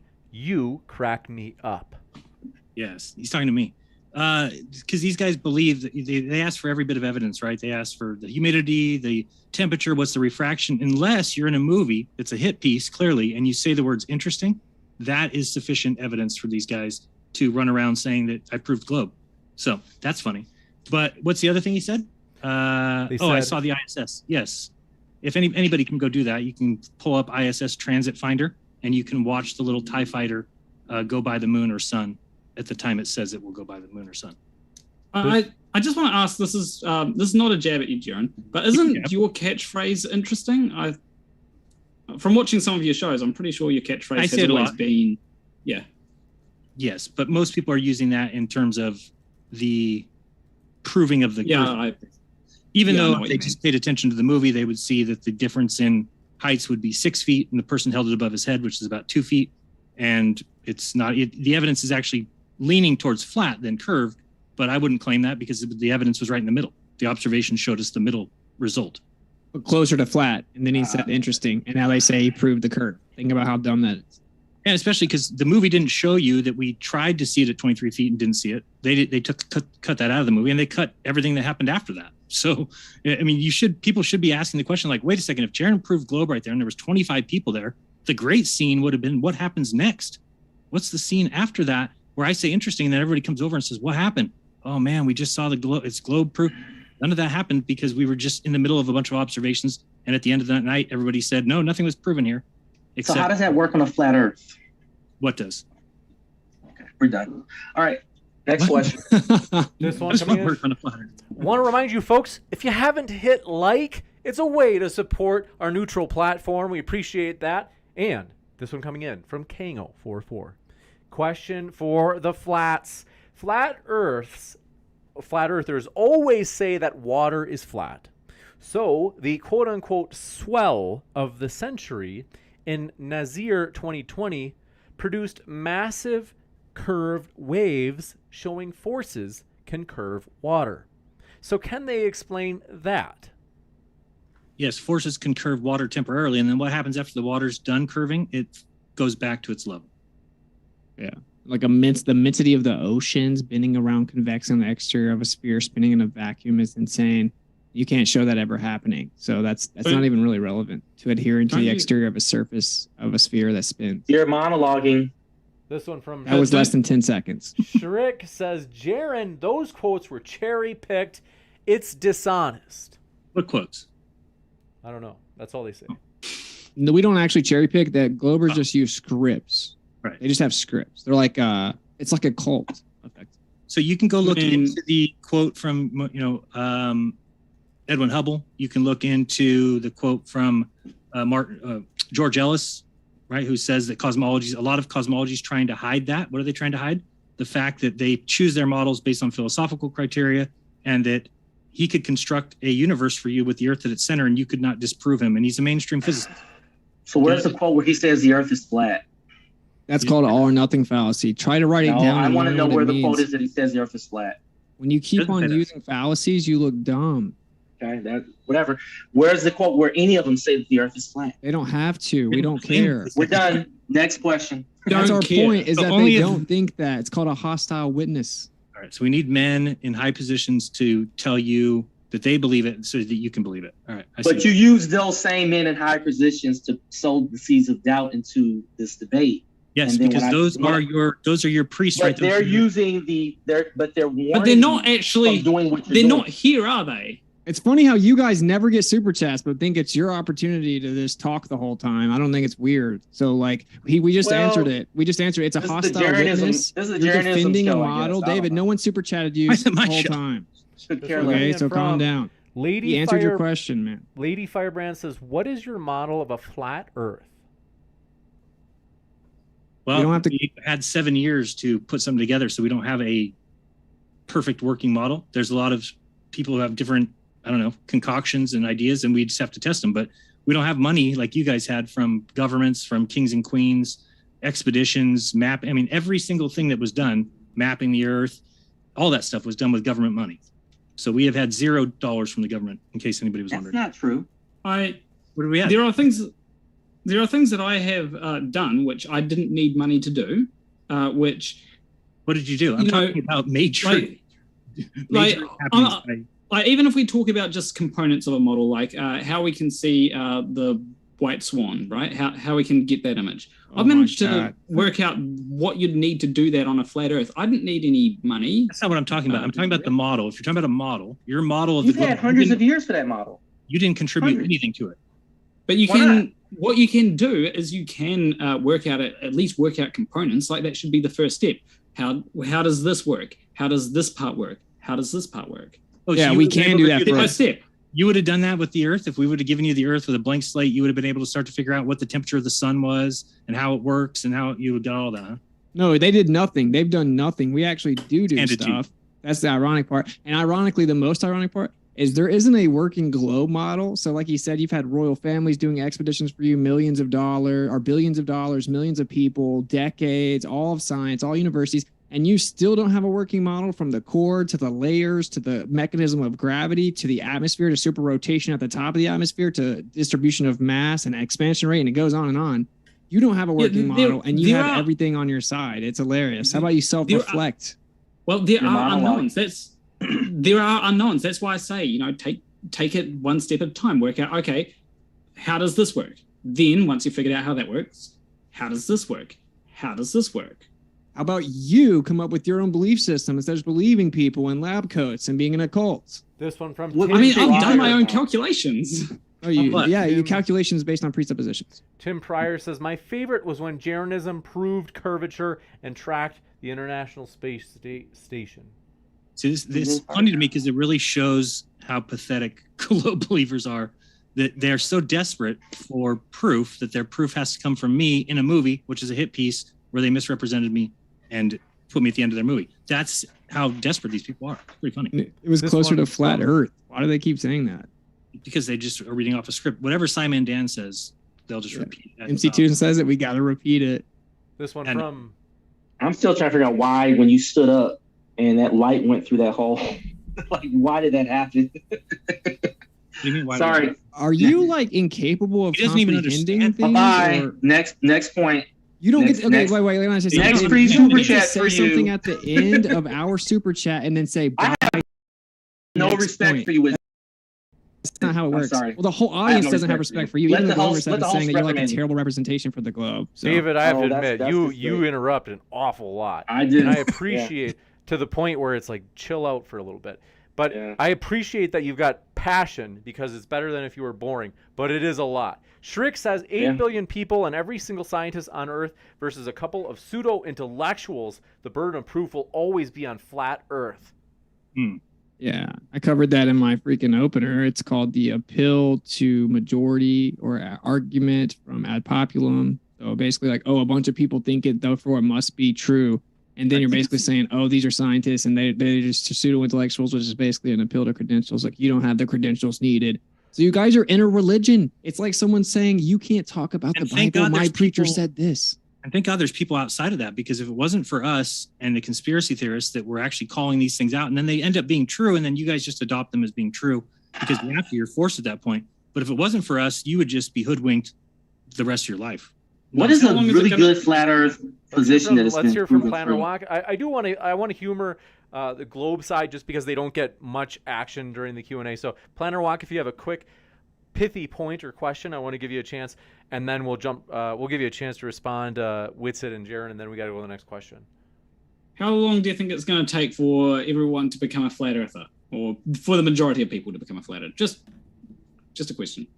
You probably have to stop censoring us and let it actually be fair for a little bit, huh? I bet it would be like incredibly fast if they stopped censoring us and misrepresenting the actual flat Earth position. So you guys seem to be pro censorship. So. I think some people would rather be lied to. So I think it'll be a while. I think for you, for Dave here, I think you guys would rather be a part of the lie because the lie works than to actually work towards the truth. Or not be part of the majority. This one from Displaced Gamer says, Witsit, what is your position on the shape and status of the Earth? I know that you haven't listed your position, but just humor me. The stationary topographical plane that has some form of containment. And just look at the interference patterns of a magnetic field. I think we live inside of a torus. King044 says, so the sun appears to set because the atmosphere is a massive lens, but a lens that does affect anything else. Or the sun is in a medium that acts like a lens. Or maybe it's magnetic holography. Maybe the sun set because of a straw man fallacy. Maybe. The only I don't want to be ugly. Remedial people find stuff like that humorous. You know what I'm saying? Where is that? This one from Why is it your turn to talk? Says we're going to move to the next one. Magellan says Witsit doesn't know what fallacies are. I literally do. I every single time I said a fallacy, if you go look it up, I literally listed them. I knew I should have just covered that, Jaron. I knew I should have just covered the fallacies because All they use is fallacies, and it forces me to call them out. And then they just scream about it. They're just like, no, you don't know. Dude, every time I said it, it was a fallacy, and I probably only called out about 10% of them, right? So yeah, I do know what they are, hence me not using them, and hence me having to correct their fallacies constantly. So, hey, Witsit, I will say I do appreciate that you didn't just do that, because one of the things that I was wondering is if you're going to bring evidence, right? And I wanted this discussion to be more evidence-based, so I do appreciate the attempt at evidence in your opening. I brought way more evidence than both of you guys. What evidence did you bring? Did you not see my presentation? Was my presentation just over your head, or? And you explained the sunset in a way that was inconsistent. So how's that I showed you long distance observations, laser, mirror flashes, radio transmissions over 10,000 miles. You just hand wave dismissed them all. No, you did not. No, president. You keep saying I'm sorry, I'm interrupting. You keep saying I brought no evidence because that's the super chat. Because that's the globe Earth script. When you talk about a model, next super chat. Well, just real quick, when you guys talk about a model that's not debunkable, or it's what do you call it, not falsifiable, wouldn't that be the case of the globe Earth? Because if we're seeing mirror flashes that are going over 30, 40-foot humps of water, and you're just able to say that that's refraction happening, do you understand that it's actually not our model that's not undebunkable? Well, when it comes to that, you'd have to take more measurements than just just these observations. Like temperature readings would be a good start, and then compare it to what you'd expect to see on a flat Earth compared to what you'd expect to see on a globe Earth. Account for refraction. That's a really good start to make. That's why we do that. We do that Planarwalk, and then what happens is when the temperature relationship doesn't match the refracted value that's needed for the globe says, oh, well, there are other variables that could be there that's unaccounted for. So yeah, you guys like to pretend, all you have to do is look at the temperature and do the refraction equation. We know perfectly. Well, Andrew Thomas Young will tell you, we actually don't know tons of variables. All you do is do the math and assume it. Your model is unfalsifiable to such an extent, you will say that something can refract all the way around the globe back to you. Well, so that's why you need that is why you need a model, because if you don't have a model of how things would work if the Earth were flat, then it's hard to say, well, what are we comparing this to? Why do I need a model if I'm going to do my observation at the canal? I just know what will happen on a flat Earth, right? So that's enough of the model. Yeah. Well, you need to know things like refraction. You need to know things like refraction as well. If refraction is going to be an issue, right, then we need to know, okay, what refraction would we expect to see on both flat Earth and a globe Earth? And then we take measurements like temperature readings and all that kind of stuff, and then we work it out. Okay. And then we work out, okay, which is this observation close to? You need all those things when things prove flat. But if I say interesting, do you think that's sufficient evidence of proving curve? Oh yeah, I think that there should be things like the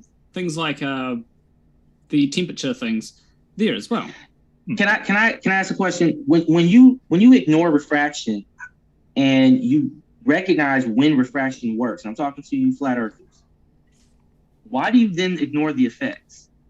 Like, we know that refraction will cause... give a quick chance, and then we got to go back to questions. There you go. Refractive predictions. I just answered this. No, we got to go to the next one. Sorry, guys.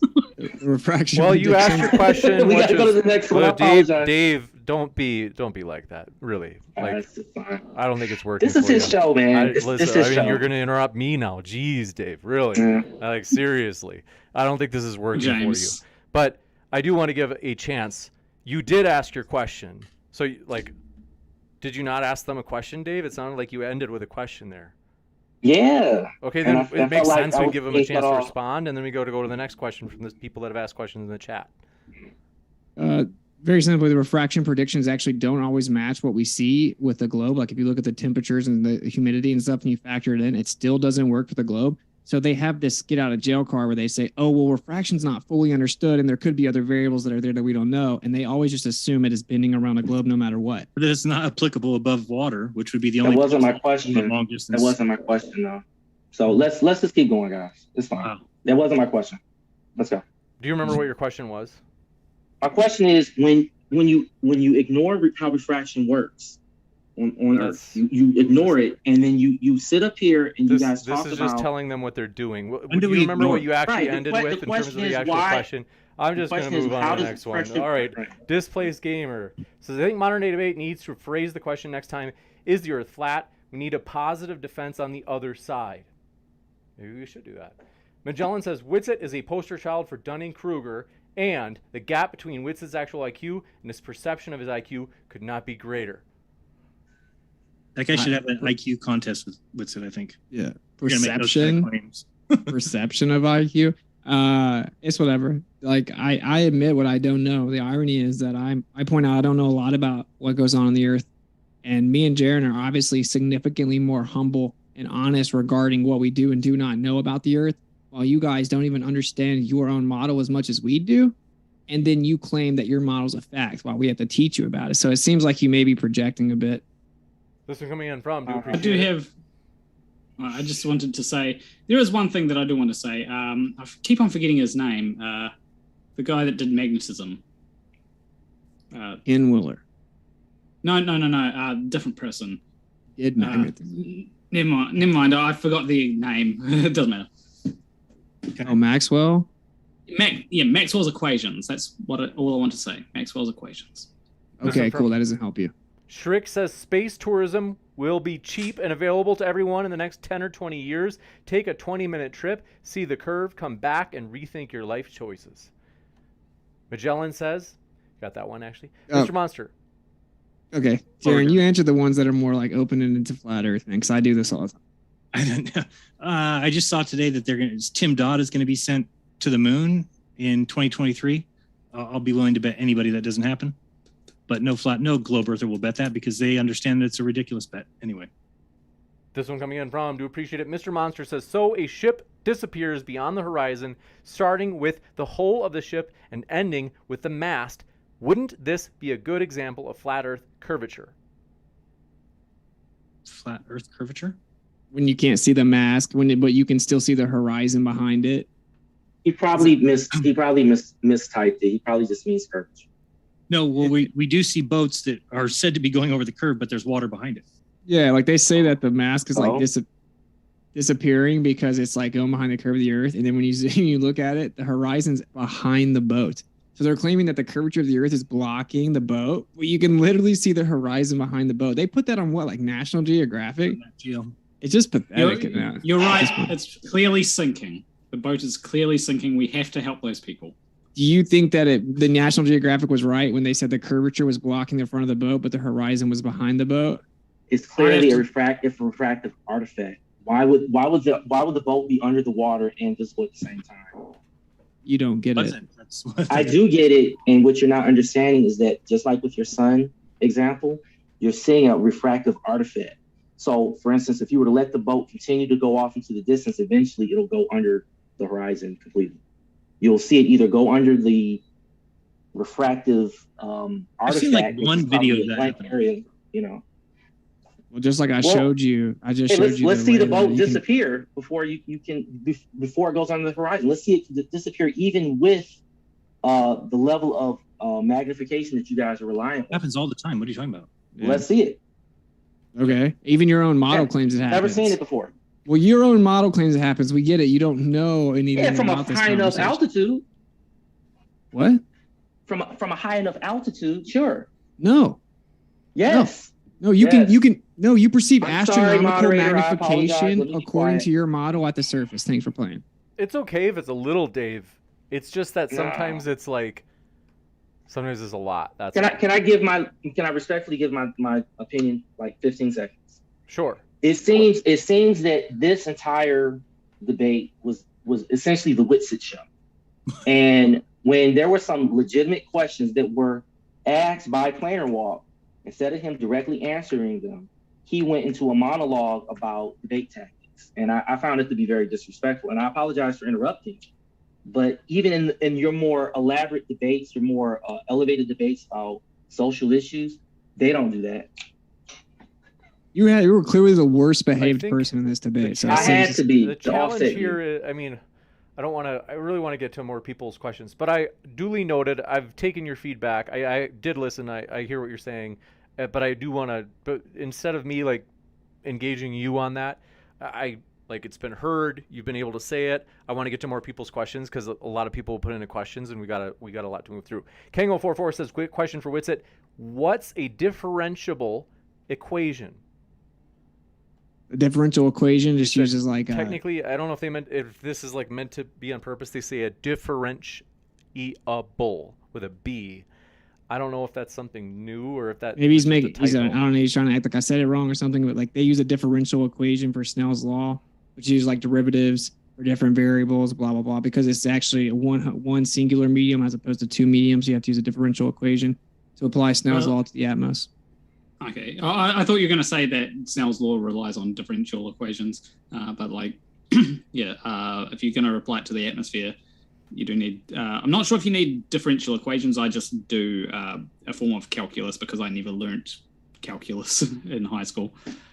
This one coming in from, do appreciate your question. Magellan says, Witsit can add differential equations to the massive and rapidly growing things he doesn't understand, but thinks that he does. Wow, good one.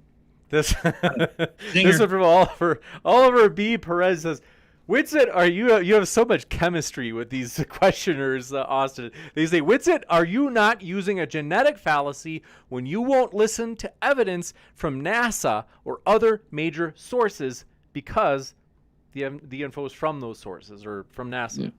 No, because the point is that if it's not something that can be independently verified, it can't be considered like empirical, reliable evidence. We need to be able to test ourselves. The fact that they've been proven liars and they've faked a lot of stuff before certainly doesn't help. But if it's like a claim that can't be tested or verified by us, and we can't just blindly believe it as if definitive proof of our entire worldview. Oh, the NASA is the one federal governmental agency that doesn't lie to us. Like, okay, bro, like go take your jab. I mean, I can't independently verify that Witsit or Jeran exists. So, luckily, there there's are so many people based on that. There are so many people that weigh in on this topic. How can we expect every single person to do all of this work? That is unreasonable. This one coming No one even knows what that means. Move on. This one coming in from Magellan. Oh, we got that one. Oliver B. Perez says, Witsit, are you not you? We got that one. This one from Down in the Rabbit Hole says, James, I know you know the earth is flat. Do you have to hide the ice picks in your house when these globe zealots are talking so you don't stab your eardrums asking for a friend? Well, if I moderate well, then people won't even know my position. So Brandon Hansen, thanks for your question, says, I'm a globe guy because if it's flat, then I've been lied to all my life and the materialistic viewpoint I hold would be wrong. It makes me feel bad to think about all the assumptions I would have wrong. Good. Any thoughts from anybody? I kind of zoned out. I was just reading everyone saying Austin get a job in the chat. Dude, these Glovers are like crazy toxic. Like you need to work for a Taco Bell like I do. Yeah, like how dare you be fair? How dare you like enjoy your job and make content? Oh, I mean, you can so always mad in the chat. You can always try and get a degree in programming. Then you might be able to do some. I'm good, bro. Why do the Globers who seem to be miserable think that I need their life advice? That's what I don't understand. I'm good. Thank you. It's always worthwhile getting a degree, though. If that's what you think, I know many millionaires that disagree with you. So this one coming in from. Oh, you know millionaires? Yes. And they think college is a waste of time and a trap and that they could start a business 4 years earlier and make tons of money. Yeah. Multiple. And some of them are scam artists, too. This one from okay. Mark says, Globers know what's up with the orbital motion argument. Hence why they are deflecting. We'll give you a chance, Planarwalk and David. Were you deflecting? I don't think we were. Deflecting from what? They Just said, admitting that that's what I'd ask. that the Earth's moving. Yeah. What? The orbital motion argument. You were deflected. that's The what they orbital said. motion is clearly determined by what you are observing that's moving relative to where you're standing or sitting or orbiting. There's nothing to deflect from. It's space. It's not like there's a bunch of trees and mountains all over the universe for us to watch go by. This is ridiculous. Yeah, I don't think I properly explained my argument there. Because if you're in a car and you look out the window and you see trees go past, it could be that, you know, all the trees are moving past you rather than you moving past the trees. Could it really be? But it could be. You don't know that. That's how video games simulate motion, at least 2D video games do. Whoa. 2D video games, Jaron, the Ursa ball. Yeah.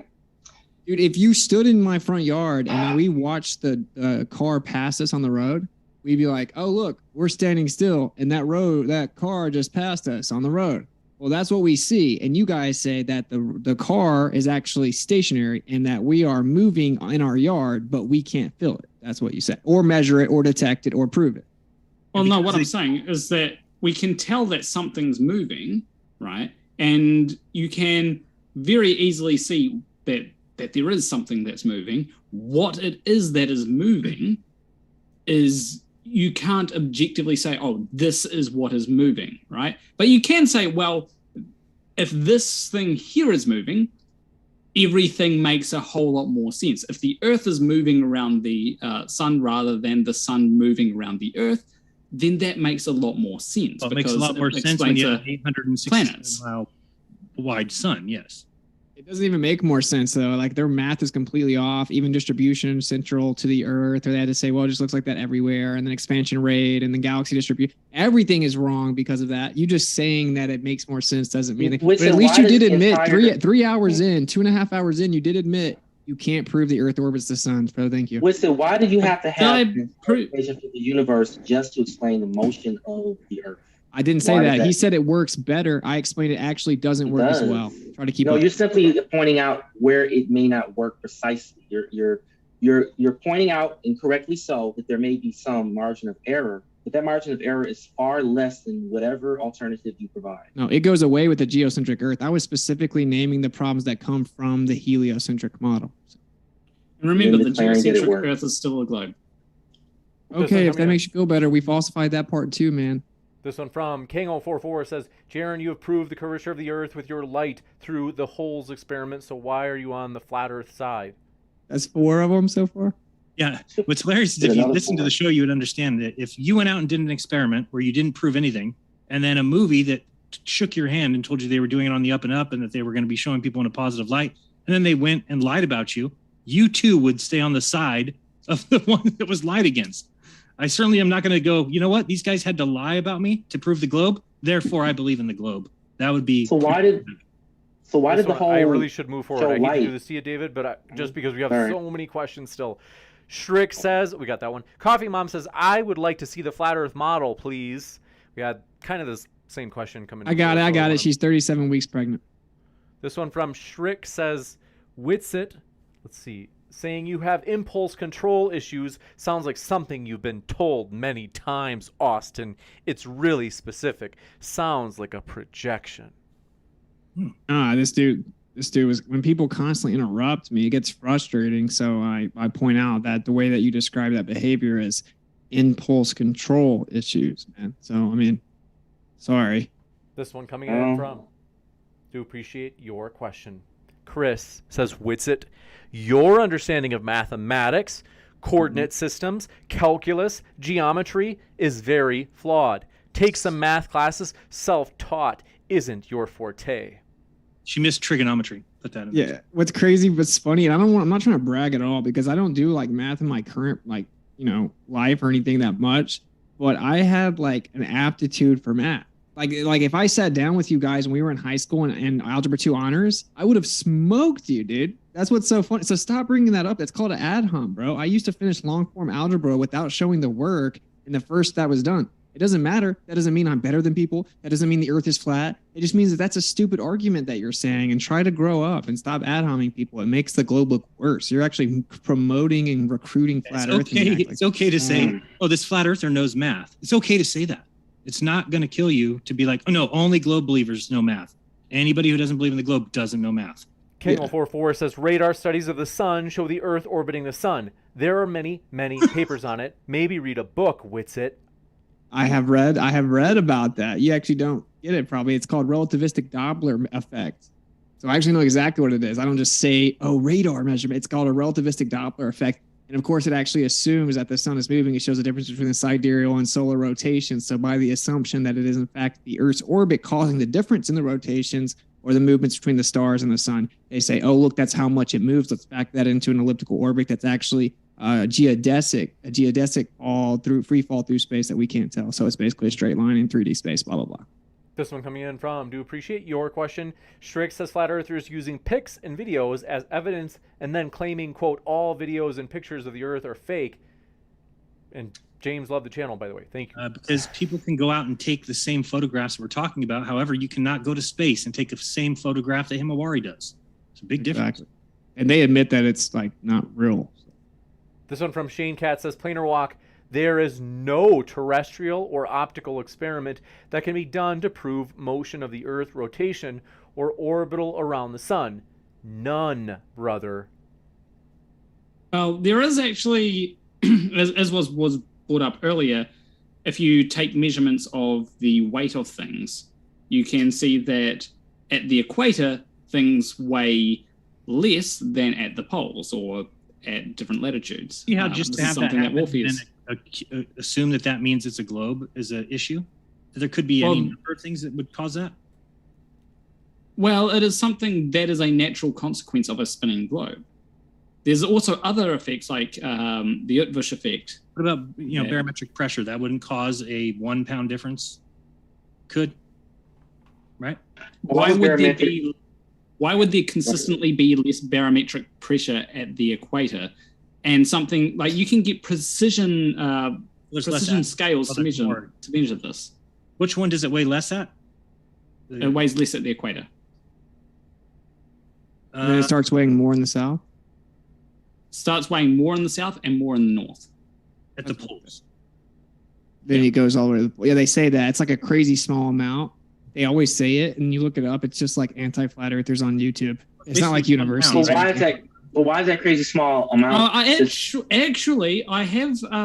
It isn't just people on YouTube. That's where, obviously, if you search people up on YouTube, the people that you're going to find are going to be people talking about it in relation to flat Earth. But I've actually spoken to someone that went to Antarctica, Landon Knoll, and he took a measurement in Japan of something, and then at the South Pole, he took another measurement, and it was heavier at the South Pole than in Japan. And it was the exact amount heavier it needed to be based on the globe dimensions? I kind of asked this question, so I'm confused. Of course not. You're telling me that the Earth's spinning at the equator at 1,000 miles per hour with that centrifugal force going outward, right? So you're telling me so that force that's flying outward is only accounting for a 1 pound difference, is having no spin at all at the North Pole? Yes. Yeah, I have actually done the calculations for that, and yeah, it is about 1 pound. I think it's about. It depends on what the weight is of the thing that you have. Right. Okay. It's a 200-pound person would weigh 199 or something as a pole. Yeah. Would you be able to use an object? Let's not use a person, because we could say that the person their weight would fluctuate due to biological things. But you can use an object. Your guys' belief would be that we cancel out, right? The spin out is canceling the gravity. Just to be sure, right? David gets a chance to finish. Yes, Dave can finish. I just have The question is pretty easy. Is why is it consistent? In other words, you can look at any other factor, but why is it consistently more? Why is it weight consistently less as you go towards the equator? I don't know if it is. Yeah, it's actually like I'm telling you, Jaron, this is the truth. They say that.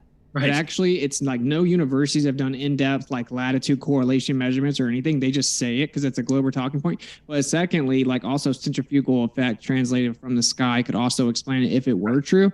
So it's like it doesn't do anything for the globe, but they just say it anyway. So they actually do.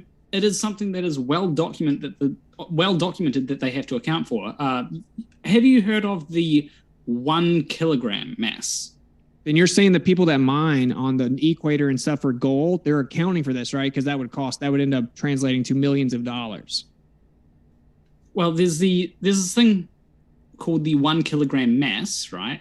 And that is it is what is used to define a kilogram, or used to be what was used to and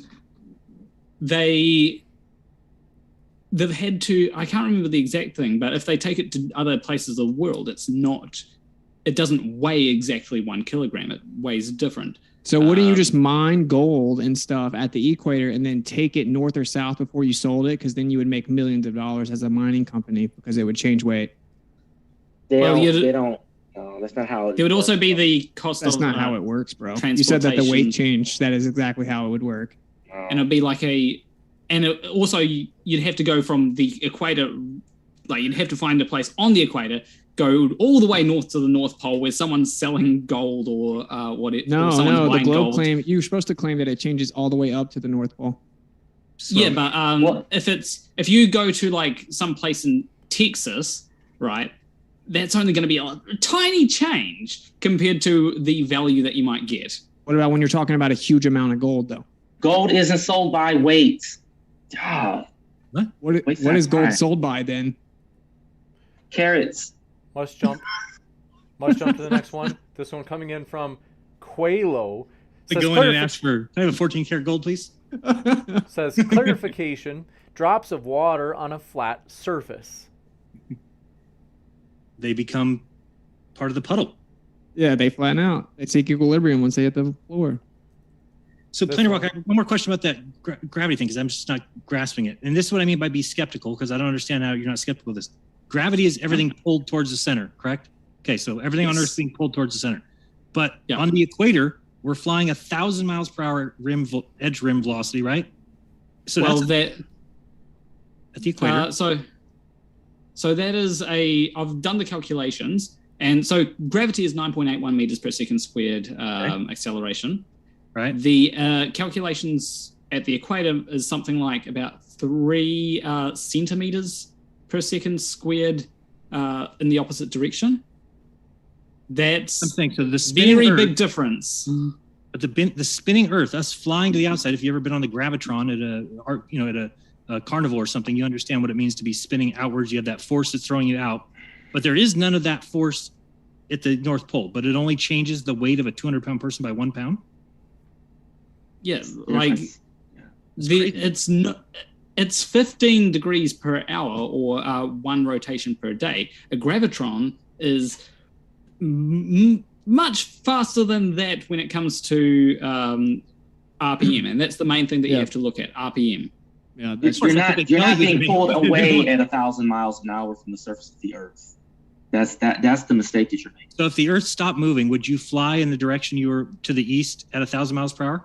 But you wouldn't be pulled straight up. But You wouldn't be pulled straight up. So I don't understand. But that's what you're claiming is that it's pulling it straight up. Witsit, stop. Jaron, what I suggest you do is actually do the mathematics on it, right? And then you'll see that the mathematics do not show that we should be. It's very little. It shows that it's very little. It's very little. Yeah. But then they also admit that there's gravitational anomalies and fluctuations within the entire field all over the place. They come on here on YouTube and they just pretend it's this magic fairy tale world of the globe where, like, as you go south to the equator, then keep going, it's just this perfect weight distribution. No, we don't. But it isn't. It literally isn't in reality. That's why you can't find universities claiming it is. You only find anti-flat earthers claiming it is. So it is what it is. I encourage the audience to actually look it up. That's why censorship is so damning, because they're able to just lie. And but no one's censoring anybody. There's no censorship right here. Flat Earth is suppressed. No, it's not. Admittedly, they admit they suppressed Flat Earth on YouTube. No. In court, they admitted it. Yeah, far more different areas to propagate your nonsense. They just don't. You think that my videos show up in people's recommendeds? You think that YouTube is the only way that you can express yourself? What? They still come up in recommended. They just aren't recommended as much to people that have never seen that kind of stuff.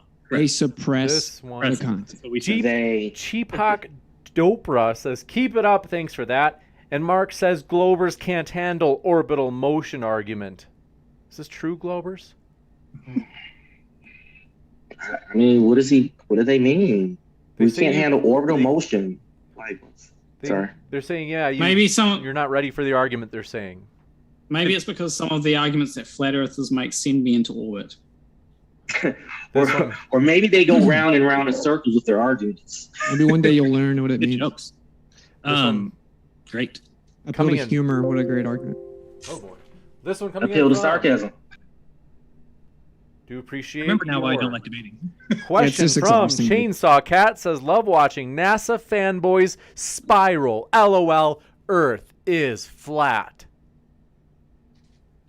This one coming in from. I mean, And boys? yeah, I just want to say, because we're spiraling around the sun. Like, This one from Good one. Mark. Oh, we got that one. Just LOL says, "Witsit gets it. What are you politically?" I don't buy into the whole principle wise, like morality wise, I'm conservative, or I would be like fiscally conservative just in that sense, like morally or ethically, but I don't believe in politics. And I would guess if I had to pick something, I'd say libertarian politically, but it's just two wings to the same bird. So I don't really identify via a false binary construct. Planarwalk, can I ask you a question real quick? Do you have any beliefs that are outside of the accepted scientific beliefs, or like if I want to know what you believe, I just need to go read a physics book or watch Professor Dave, and I'll know everything that you believe? I usually base my beliefs off the science. Sometimes there might be something like philosophically, obviously you can't just look at a science book and go, because there's not going to be philosophy in a science book. So obviously I might believe something different based on philosophy, but not. But men can give birth. Well, yeah, there are some men that can give birth. That is a completely different argument, though. It's a different argument, but it's the same. You This just one- felt, I mean, that's exactly what I. Before we go too And far off that is a topic, philosophical thing, by the way. This Okay. one from Just LOLs. Got that one actually. Shriek says you can bounce radio waves off the moon with an capital HAM. M radio. That's a cool story, man. I wanna If see you it. like that, verify it. Yeah, you guys just say stuff and then you keep repeating it. They actually say they get like 1 photon back after trying to shoot, and that's like especially when they shoot the laser. 4 quadrillion. And then they say they get radio waves similar to that from the sky anyway, cosmic radio waves, but they swear this is the one that they sent. And you can also get them when you don't send them at the moon, and it's just a whole ordeal. And there's ionosphere, which is actually just a firmament. So you do actually get some background noise when it comes to these things. So if you point a thing at the sky and turn the gain right up, then you're going to get some background noise. If you point it at the moon, you're going to get a bit more background noise because that's reflecting stuff. And then when you send the signals still, you have to work out how high the signal is above the noise floor. This one from Qualo says, how many drops of water on a flat surface added together does it take until it's flat? Pretty easy experiment anyone could do, I'd say. What would your prediction be? I like it. I don't think they're asking us. How does that prove anything or disprove anything? Like, I don't understand that. You're looking at the Earth over vast distances. So how does a few drops of water do anything? Well, just when we say, we don't see water bend, people want to come back and say water droplets or. You don't see it bend over a few hundred miles. Well, you do. You should. No, I According don't. to your model. I don't claim to that, and I've never heard any. We also see mile square. I mean, we do see the water bend over long distance. Like even if Longer the Earth is distances. flat, even if the Earth is flat, water still bends over long distances because tides exist. Yeah, the water's in motion trying to seek its equilibrium through fluid dynamics, and there is swelling within water. There isn't a Why do you say bending of seek? convexity of Earth. And over hundreds of miles, you would see that. You would see Earth curvature from 1 foot above the Earth after 1 mile. So why do you say seek? Say I'm what? sorry, go ahead. Why do you say seek? Seek is equilibrium instead of simply. Right, think of water. If it's at the top of a hill, it's going to go down and find its level spot where it can rest.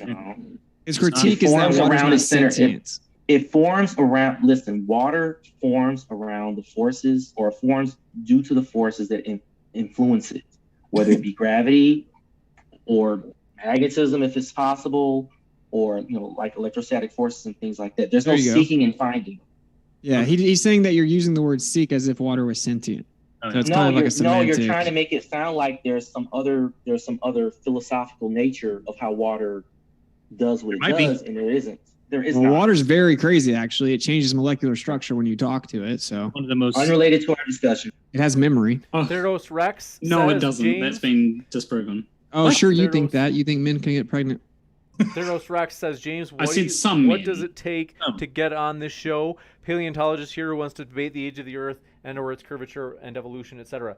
If you didn't get my chat, I'm at moderndebate@gmail.com. So just the name of the channel and then at gmail.com. No spaces, no hyphens.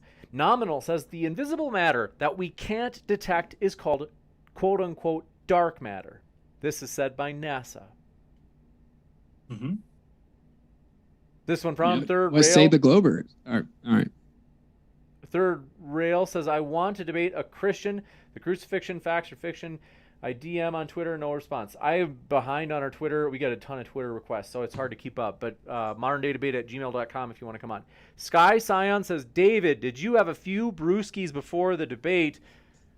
Okay, gotcha. Oh wow, I actually get to answer the question. No, I'm just annoyed with. I get annoyed with the tactics. You know, if we're gonna have a conversation and we're gonna have a question and answer rebuttal, you know, rebut and respond to the questions. And after like third or fourth time, I just got fed up. So I apologize. I don't expect to be invited back, but you know, that's just how it is. I never hold a grudge, and I'm not worried. I was pretty hard on you tonight, David, so I'm sorry that. That's okay.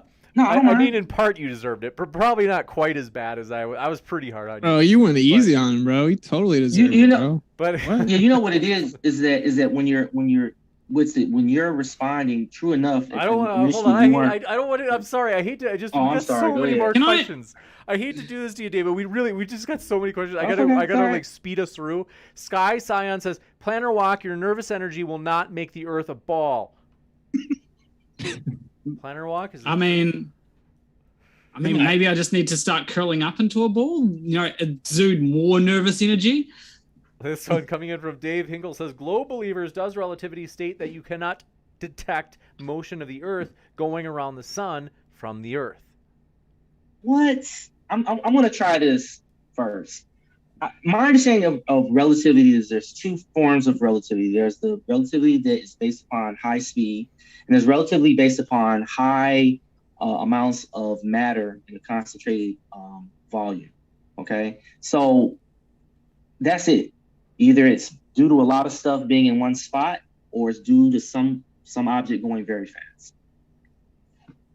So when it comes to relativity, that this is why I use the car, like the car and the going past the trees analogy, because if you look out of the car, you will see the trees going past.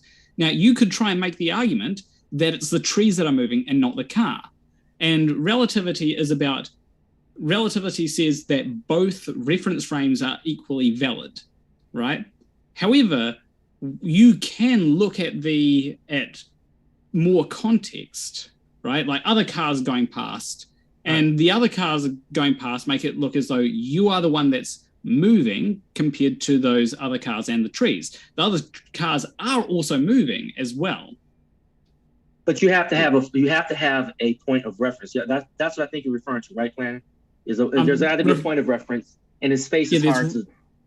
Yeah, there's reference frames. They can't answer. And all reference frames are valid in relativity.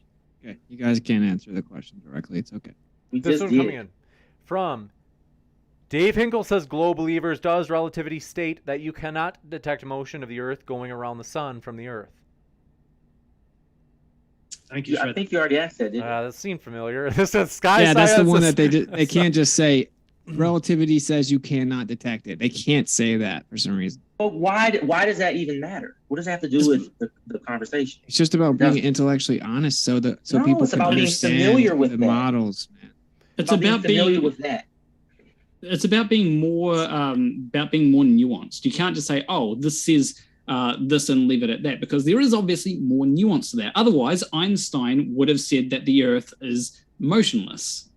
No, he assumed it was moving, and then he tried to explain it. Any honest glober would say, well, yeah, according to relativity, you can't detect the Earth's orbit around the sun from the Earth due to being in the same frame of reference as the Earth moving. That's basic relativity 101, but it makes ballers nervous to say that out loud. Not my problem. I do this for the audience. But what if you're speaking- not We should at probably the move Earth's forward. point of reference? Speak. What? You guys will get there. This one from Go Chainsaw ahead. Cat says, respect all people's beliefs, even the spinning spaceball religion, alphabet people's wild and crazy beliefs. Alphabet people. James, can I want to respond to the chat, because speaking of more nuance, a lot of people seem to misunderstand my take on men getting pregnant. Because when I say men getting pregnant, what I'm meaning is I'm not meaning that, that all biological males can get pregnant. That is not my stance. I hope not. There is some biological males that might be able to through like medical intervention. I have heard What? it's like they try to insert a uterus and all that kind of stuff. No one's done that. No one's ever done that, bro. You would die. I think that's something that's being attempted or being tried. But like when it comes to biological, obviously biological males can't. That's what male means. When I say men, I'm talking about gender rather than sex. All right. This You one- had to say men could. You said we- because we you're gotta hate to do politically this, we gotta- correct, we you just had to have say to- yes. This one from Sky Science says, David, have you seen Jesse Lee Peterson? He helps heal overly emotional men. Please look into this. Is he the fake pastor that uses gay kids to No. exploit? All right, listen, Or I is he don't the want to get Canadian- sued. I don't want to Jesse get Lee sued. He's the Peterson. Canadian All right, guy this one, we're that gonna No, go to the he next says- advantage of people. We're gonna No, go he to the next says one. beta. This one coming in from I don't know. Brandon One of those Hansen. Petersons. Brandon Hansen says globies seem to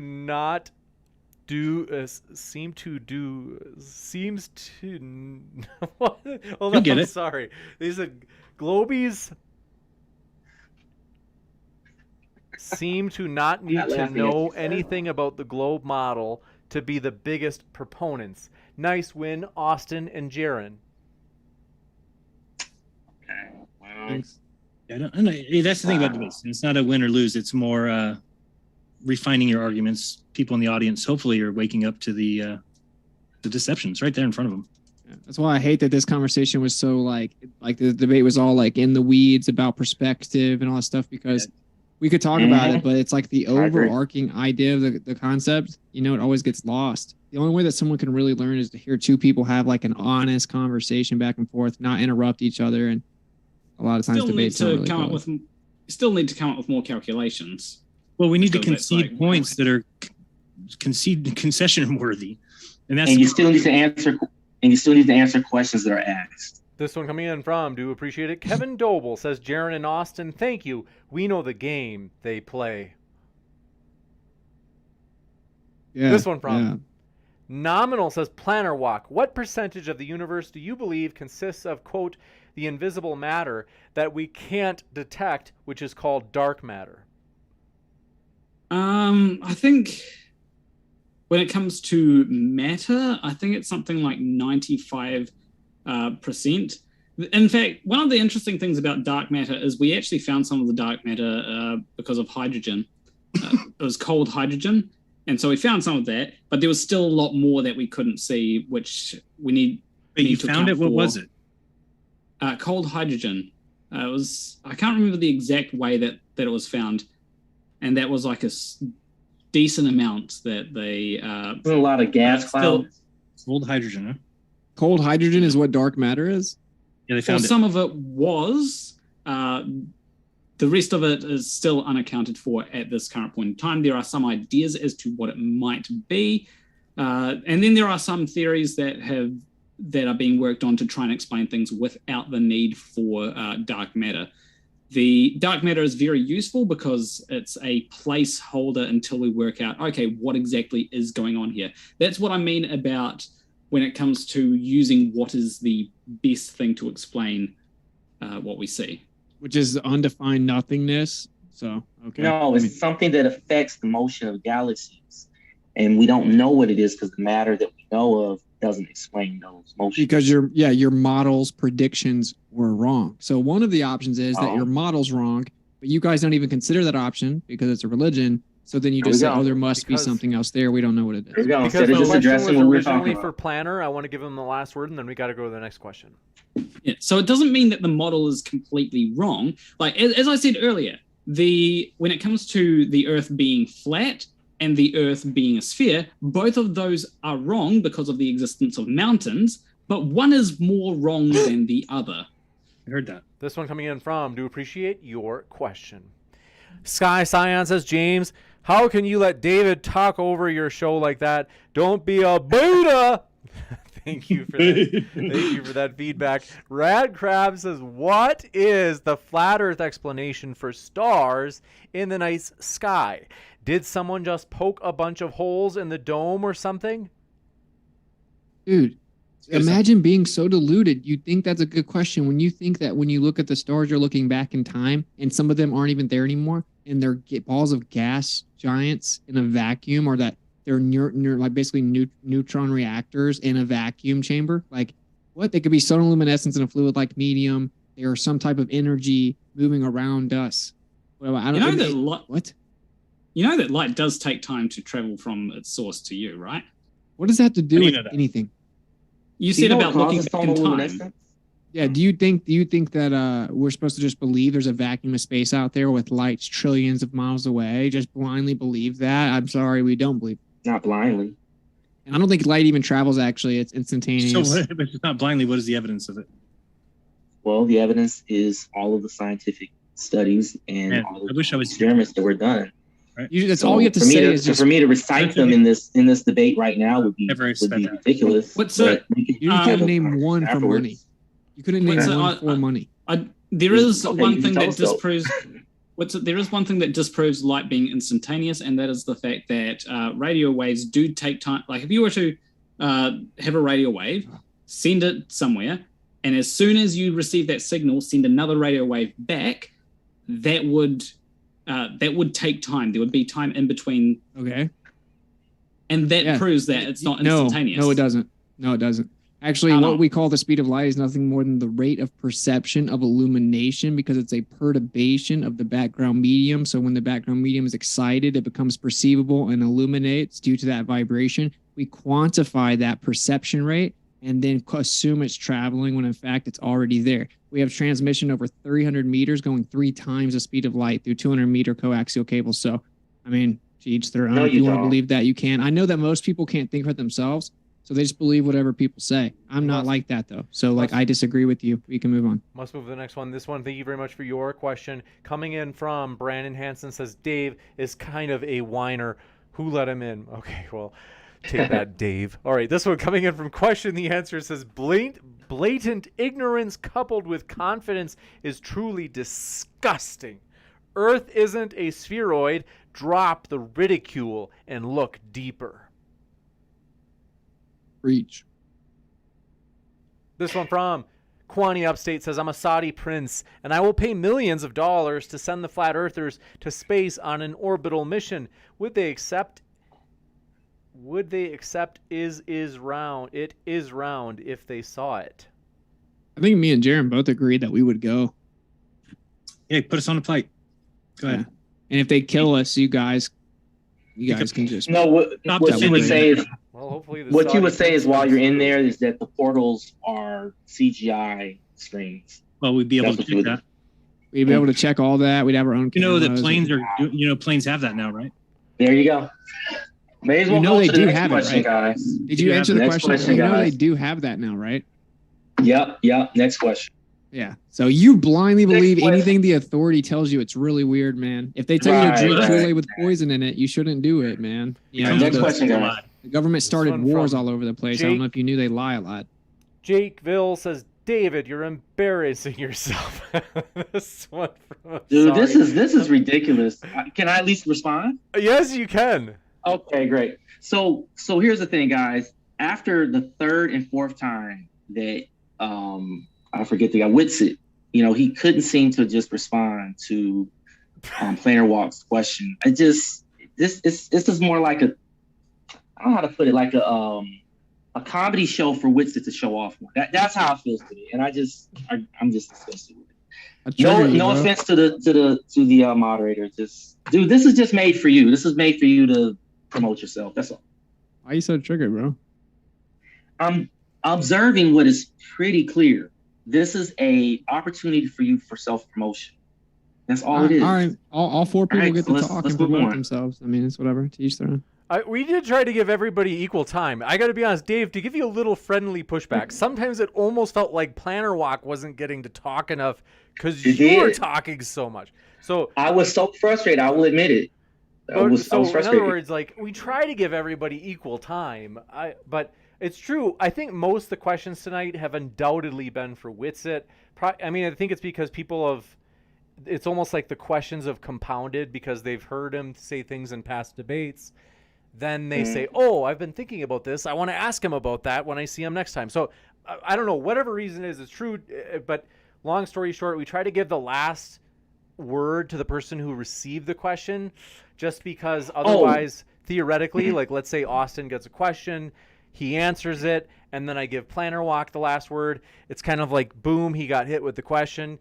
And then even when he responds, boom, he gets hit by Planarwalk, and then we move on. And it almost feels like we're ganging up on him. So I try to give the last person, or I should say the last word, to the person the question is originally addressed to. I don't know. It's not easy. Qualo says, how many drops? We got that one. Mellow Dome says, yo, David, is the Earth a ball? This is one for you, David. They say, yo, David, is the Earth a ball because the oceans are flat? You humiliated yourself. Okay. I'm sorry. So actually, I wanted to kind of clarify what you said earlier. I wasn't really talking about the questions after the debate. I was talking about actually during the debate. Like during the debate, Planarwalk had made three or four really good eloquent points, and Witsit, you would jump in and you would like make these strange replies that didn't really answer to what he was presenting, and so I would jump in to try to summarize it in a way that was more down to earth because he was using a lot of math and science. So I figured you didn't understand it.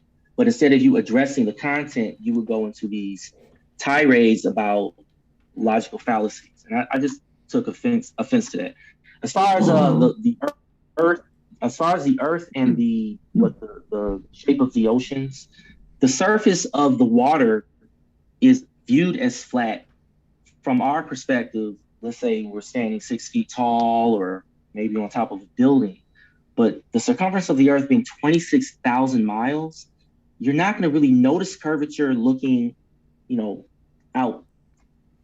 You'd have to be very high up. You have to be at least a couple 100,000 miles. I'm sorry, a couple hundred miles. Onshore trainer. To see that curvature. No, that's the bridge. You're seeing the curvature of the bridge, but not the water. You're not seeing the water. Yeah, there's a difference. So yeah. This one coming in from, do appreciate it. FE for Life says, can the Globies side explain axial precession? I can't remember exactly what that is at this point in time. I think if I'm correct, it's how over time the tilt of the Earth changes. It's close. It's that the wobble of the Earth is at a 23-degree tilt from, from I guess the plane of the solar system. But that tilt allows us to be on one side, like I guess summer was on one quote unquote side of the sun. But after maybe a few thousand years, that tilt is such that the position of the Earth relative to the sun at a specific point in time is like, let's say the Earth is 93 million miles in the summer, but maybe 83 million miles in the winter. And I believe that the timing of the tilt in the summer, after a few hundred or a few thousand years, it wobbles so that instead of it being summer at 93 million miles, it'll be winter at 93 million miles, and then it kind of wobbles. And you can see that when you see the North Star. So the star that is, not rotating changes. That point of least rotation changes over that time. Yeah, we at the moment it's currently Polaris, but in a few thousand years, I think it will change to be another star. That's a cool story. The Georgia Guidestones, had a nice hole cut out to show you right where Polaris is, but I guess that's probably There's a nice conversation. There you guys go. Well, I've been there and actually looked at it. This one coming in from Question the Answers, whose avatar looks strangely like Flat Earth Aussie, says, Quelo, that is a ridiculous proposal. Truly, man. Then Anthony Chicante, that was a super chat from earlier. Anthony Chicante says, would love to see Professor Dave. Let's see. I'm going to basically, they say self-destruct against these legends. Great job, Austin and Jaren. You got a couple fans out there, Austin and Jeranism. This one from 4mm4D says, after so many years of Witsit bull crap, is still unable to give any reliable evidence. Just a bunch of word salads. Yep. Yo, you know what's funny is they like this, James. I know you hear it every time I'm here. They say I use word salad. But dude, I end up going in the comments and I'm like, because they just spam it. I'm like, can you name one specific thing I said during the debate that was word salad? Just one specific thing I said that was word salad. And they never have an answer. Word salad is something that is incoherent. It doesn't coherently make sense. The words are just jumbled together and it doesn't make sense.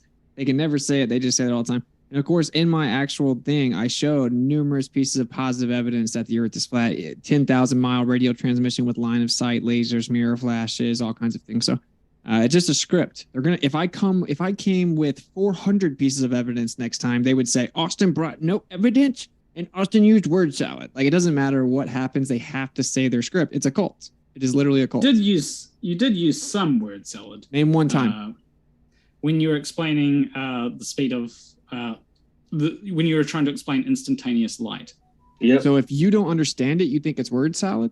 You want me to repeat No, what I it's said? word salad. It's So just I because understand what you're trying to say, but you did use word salad when trying to explain. No, it. I didn't. No, I didn't. Yeah, you I did. said that it's So it's actually what you call the speaking way speed of too light is fast. the rate of perception of illumination. That's not word salad. Rate of perception of illumination due to the perturbation of the background medium. There's the salad. There's the Yeah, salad. See, it's actually you guys. There's the salad. Is that you guys don't understand it? This one No, coming it's from, that we the gotta- words that you- sorry, we got to go to the next one. Jeffrey Holembake says, Jaren, redo that experiment without someone, quote unquote, misrepresenting you. I dare you to, you grifter. All right. Grift is going well for me. I would hope to. I hope to do it again. I think the better experiment is with the laser going through the holes, but we can't find it. It's too expensive. This one coming in Why is from the laser better? Do appreciate Okay. it. Quelo, we got that one. Tons says, Austin, these two aren't even on your level. Davey interrupted the entire time, but managed to say absolutely nothing. Go flat. Yeah. I So mean, who it's should just- answer? I think that something about like the idea of hearing me or Jaren coherently lay out our position, like when we start to get through it, people get like Globers get uncomfortable. They're like, they're making sense. Stop them. So that's my theory. This one coming in from GWJ says, I feel David's frustration. This has been a strange quote unquote debate. James, you're a Yep. cutie pie. Thank you. And King044 says, that's why gold is weighted on a balance beam, not a scale. That's yeah. I do want to say, like, Carrots. like, I do have to say, one of the issues about this show is that the debaters get too much attention. We need to give James more attention.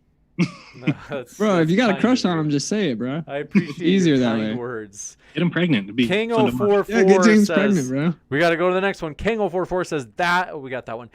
4mm4D, I saw your super chat. Thanks for that. I just didn't see a question attached. Let me know if it just meant to be a gift or if you meant to put a question. Question the answer says, your globe crusade is fruitless. Wake up. It was all caps. This one from... Who was that address? That's just, I guess, both you and Planarwalk. This one, I mean, if you want to respond, you can, but... Yeah. Wait, repeat it. It's not very, I mean, it's not a substantive argument. It's just I know. I'm just your curious. globe, capital globe, crusade, lowercase, is fruitless. Wake up. You know what? If I could do what Witsit does and just, you know, like someone asks me a question that requires a thoughtful answer and I just come up with Science, know what to call it. technology, you didn't. physics. You didn't. None of that occurred. You got, not you, actually, Jeranism, you seem to be more respectable, but the whole idea of simply using any type of observation or any type of historical information as a placeholder, and then say, oh, well, yeah, we addressed that with this experiment back in 1886. It's like, well, how does that even relate to it? And you can't make that relationship, but then you insist. I'm talking about Witsit. You insist, and then when you're held to account for that, then you go into this whole thing about how Globers don't want to tell the truth and blah, blah, blah, blah. It's like, get out of here. I explained that it's been done hundreds of times since then with more precise measurements and the most recent. Not with the interpretations that you are trying to make from it. It, of course, has been done 1,000 times. So what? You'll get there. And I got you there. That's it. That's why when the audience says that I interrupt, people are saying this about me, and I'm looking at that reaction of, I know I got you. No, you're exhaustive and reiterative. I'm bored. Yeah. This same. one coming. That's just this one coming in from. I do appreciate your question. Adam A.O. says, versus Witsit and Jaren, no chance, Globies. This one also from, we got this one. The Salty Spatula says, the question is for dollar store Neil deGrasse Tyson. They say, well, I mean, that's flattering. He's an astrophysicist. So they say, were you ever told no as a child? Who's that for? One of them that, I don't know. Man, who knows, actually? Who knows? Me for interrupting. Neil deGrasse Tyson doesn't interrupt as much as you do. But this one coming from... No, I'm kidding. Right. Get your digs in. This one coming in from Pseudonym says, when three things following force equals mass, do they fall in different places or one point, concluding a heavy iron core caused by gravity? Mm-hmm. Could you repeat that? Yeah, can you repeat that? Because I'm trying to... At first, I thought it was going in one direction, but then it took a turn. Yep, I can say it again. They said, when three things following force equals mass, do they fall in different places or one point, concluding a heavy iron core caused by gravity? I don't know if that makes sense.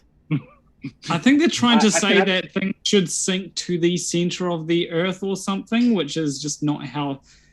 When things fall on the ground, you have an opposite force. This is just basic physics. You have an opposite force and the net force ends up being zero. So therefore, no movement.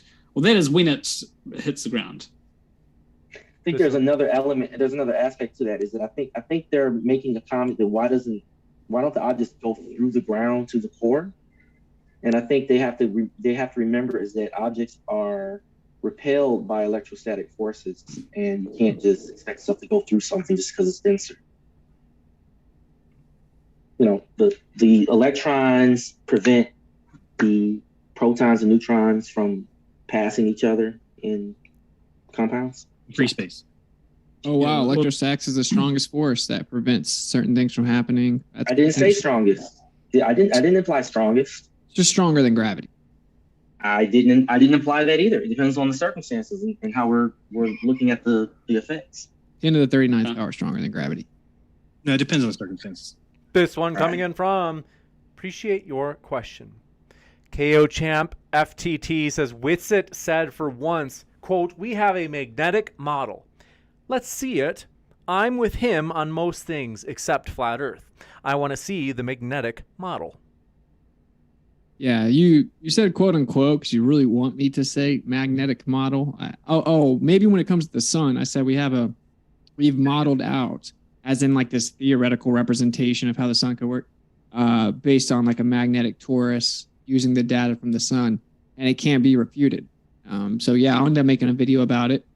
It explains exactly where the sun is based on magnetic holography within a torus, and it's from actual data taken on the Earth over the course of a year, azimuth and declination readings, and it just so happened to make a perfect torus on a plane. So yeah, I'll make a video and explain this. Word salad. When I was saying about Earth being, if Earth isn't flat nor is it a sphere, that means that it's a, that was a joke when I said it would be ridiculous to assume it's a donut. I was trying to make a joke there. I wasn't expecting you to take that seriously. The Earth isn't what is the torus, bro. Like everything you guys say, I don't want to be mean. So with the magnetic, there's the field is the torus. The Earth is in the inertial plane, which is called the Block domain wall through the middle of it. Yeah, it's the Block domain wall through the torus field. It's not the Earth is a torus field. Oh my gosh. Okay. Anyway.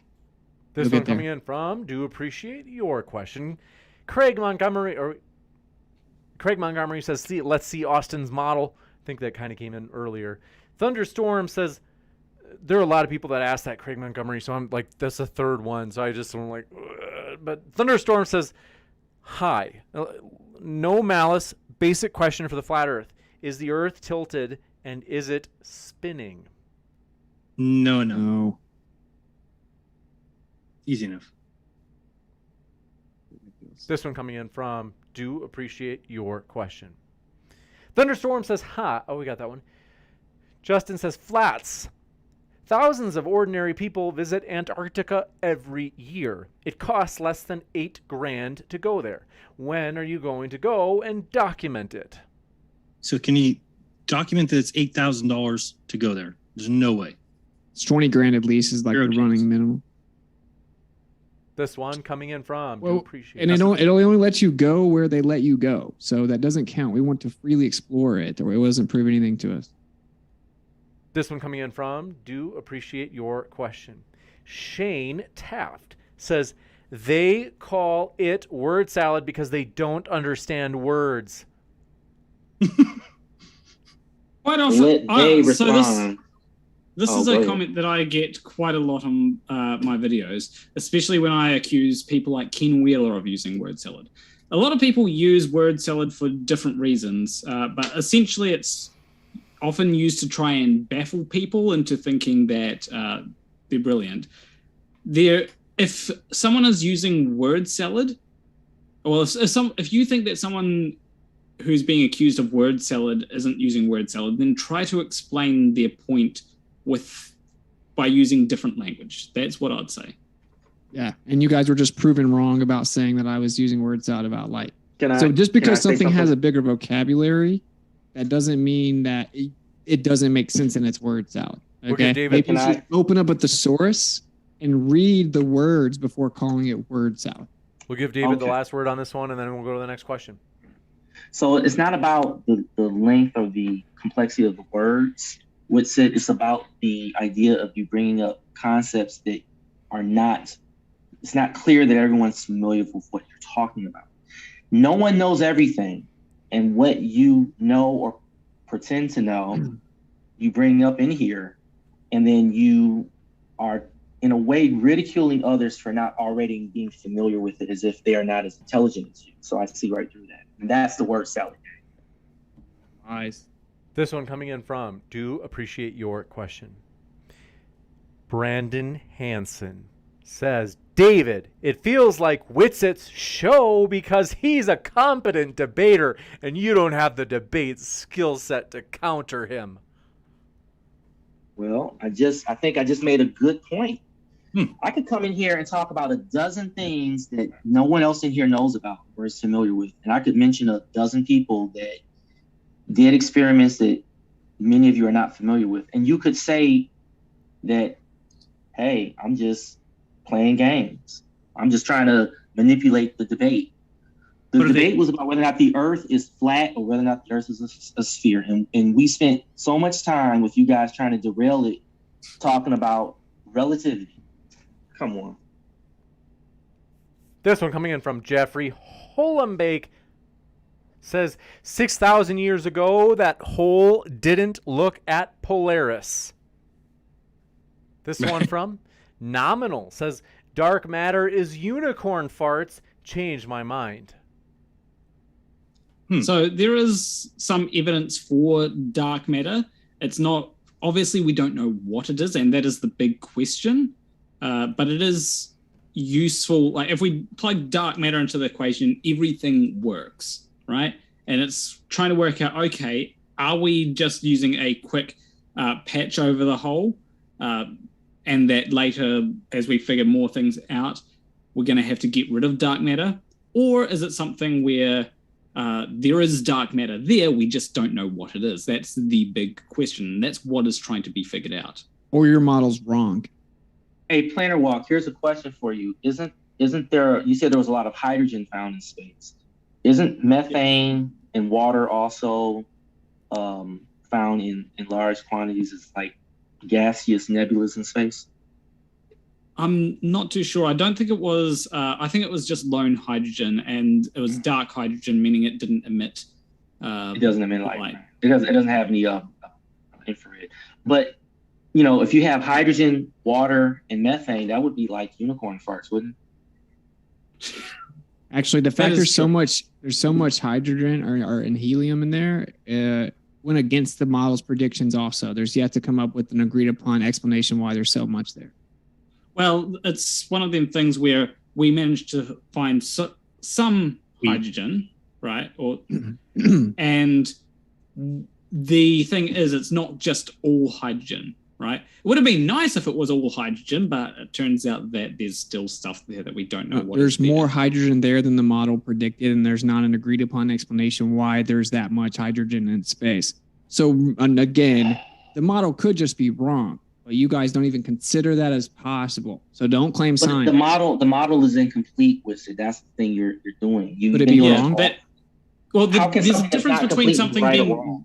It's not yeah, complete. there is a difference between it being incomplete and it being wrong. Could it be wrong? Right? It could be wrong, but Thank you. it's very unlikely that it's wrong, given Says the who? predictive power that it has. It doesn't What- have what would predictive be the power. It was wrong off by part? 96%. What's off by 96%? The amount of matter prediction in of the space? distribution of space. There is no prediction other of matter model that distributed is in space. there is no other model that is as accurate as the standard model.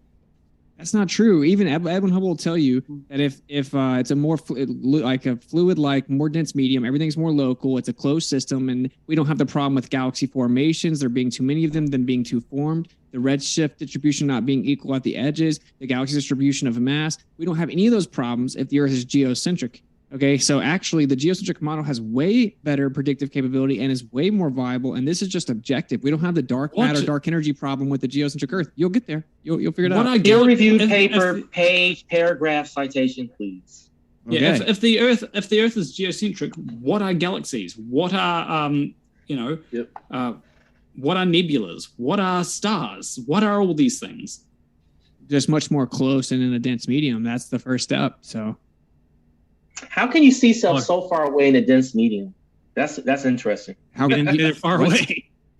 They're not as far away. That's your. Then why would you make those comparisons about how they function? You're saying with those galaxies are very close. All of those things that are going on throughout the universe are just very close to the dome. That's what I just said. Edwin Hubble said that they would be much more local and more dense and younger in a closed universe. Yeah, and then you wouldn't have the problem with internebulous material, which is dark matter. Hubble knew about that. The light shift wouldn't make any sense. The light is shifted. No, you'll get there. The light is shifted towards a red shift, and that is measured by distance and time.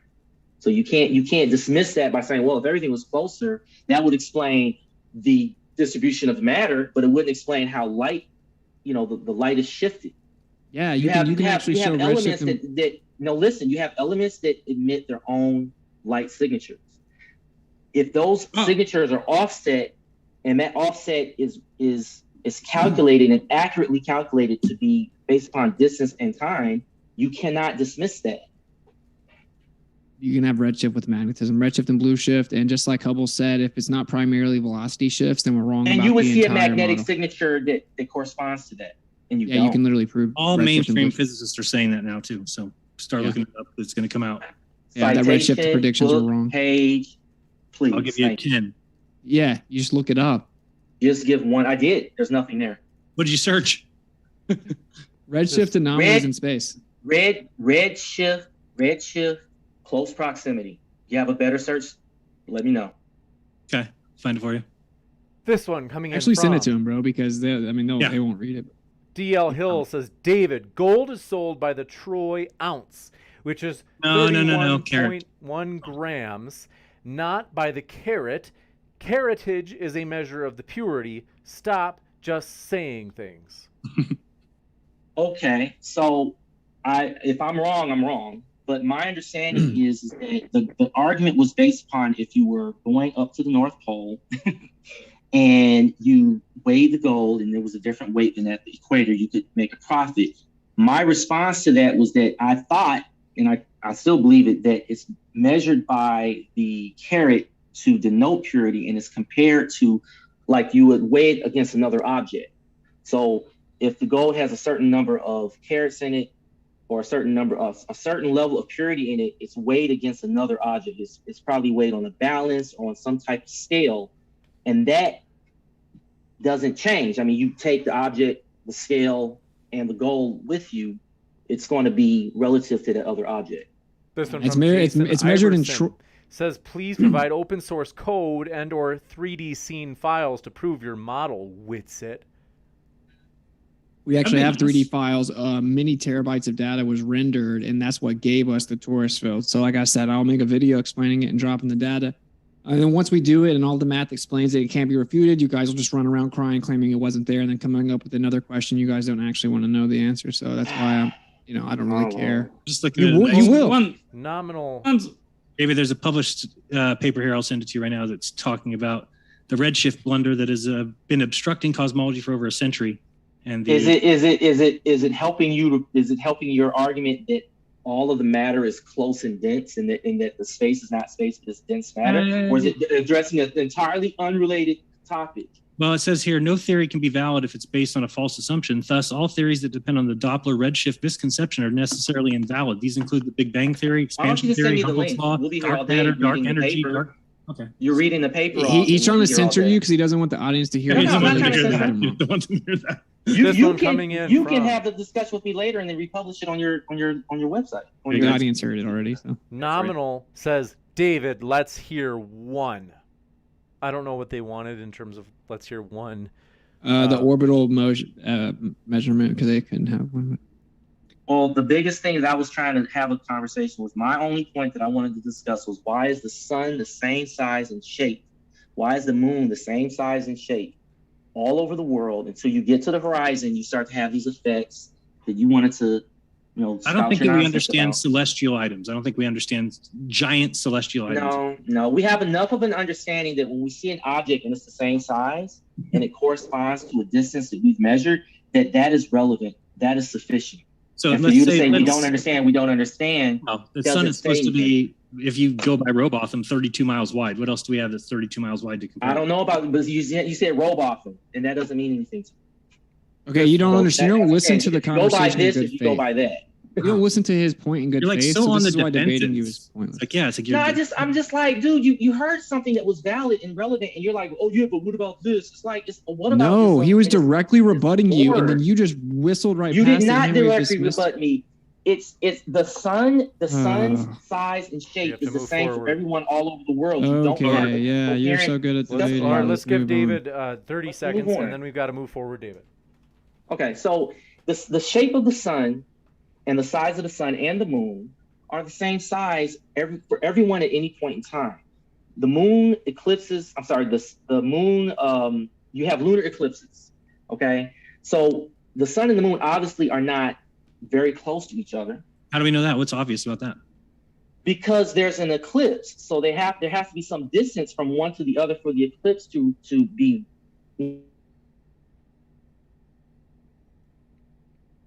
Okay, are you there, David? David? He died. The ether blocked it out. Thank you, internet gods. They got him. It was the ether, actually. Proportional relationship between size and distance. We done. lost like the last 5 or so. Word seconds salad of to what you you, were right? saying. Huh? Okay, next question. We lost Next like the last 5 seconds of what you were saying, but if you can, Yeah, it's okay, like dude. last time, You didn't hear if you anything. can give a super. Oh, I'm sorry. Is this the moderator? I lost my phone. Is malfunctioning. Okay, so what I was saying is that if the Earth and the sun appear the same size in the sky, and you're seeing one eclipse the other, you're seeing the moon eclipse the sun, then the sun and the moon's size and distance have to be proportional. There has to be a relationship because they appear the same size in the sky. Mhm. The disk of the sun and the disk of the moon. They can't be right next to each other. That doesn't make any sense. All right, so let's use So there has to be triangulation some then. relationship. Well, wait, this is going to go too long. You can use triangle, you can use whatever you want, but you're going to have a relationship over distance and size. We've and got to you're go to gonna, the you're next gonna question. see that. We've got so many questions. Strick says, I sympathize with Dave. He explains what Witsit is doing accurately. I get why he would be frustrated, but nevertheless, all debaters did a good job. He constantly interrupted me, so I mean, you can try to spin it however you want to. It's just completely unacceptable in a debate. You constantly disrespected Planarwalk, and so sorry, I'm going to speak up. Oh, you're so maybe we shouldn't debate again.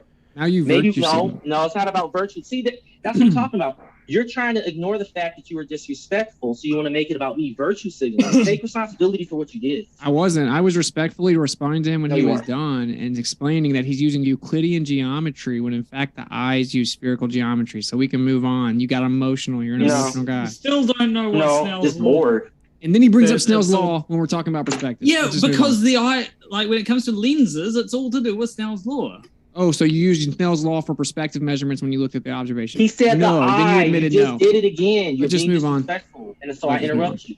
This No. one from Valerie St. Marie says, pear-shaped believers. Why do official NASA and military documents referring to a flat, non-rotating plane to calculate missile launches and flight manuals? They I believe don't. it's they just don't. for like some things where flat, where the Earth being flat would be simpler in calculations than trying to calculate Everywhere, right? all the spherical stuff. This one from It's not everywhere. Not Your Sister 28 says, I want to know, did Jaron bet Jake the a-hole $10,000 on member size and give him 3 inches? That doesn't sound good. What is this mean? They say, if so, can we see? What is Person's name is not your sister? that's their name is Not Your Sister 28. I think we just need to solve it with all. This is the utmost importance. Never mind flat Earth. We need to solve these. Hey man, keep your Who's sounding Jake over the there, dude. a-hole? Is that your enemy, Jaron? No. Wait, who is there a story behind this? Is this nonsense? What? Okay, well, whatever. Sleep We'll in go to the nonsense. next one.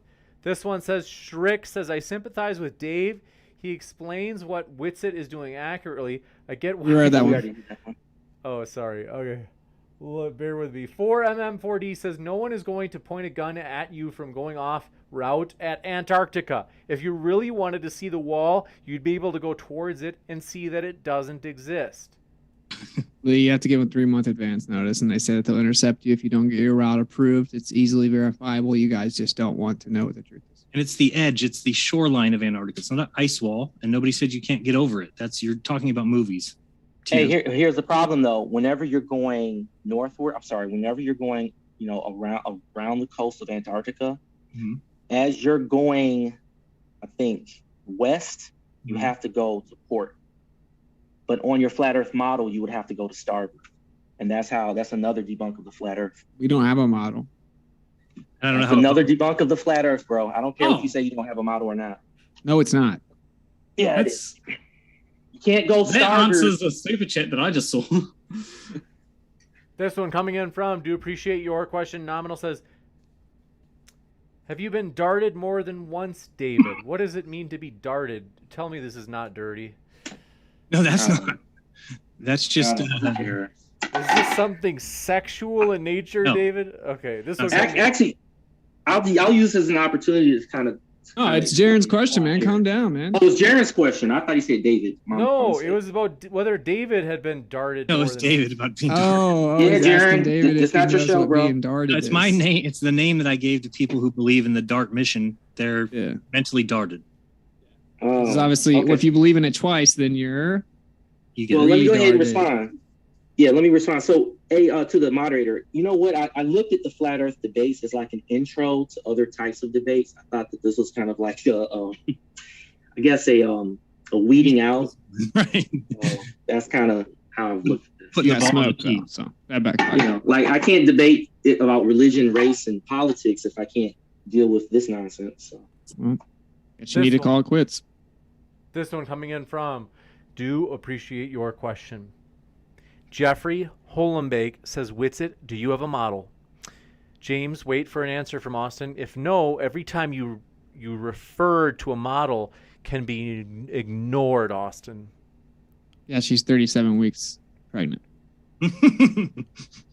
This one coming in from, I think that's the last of them. Let me just double check.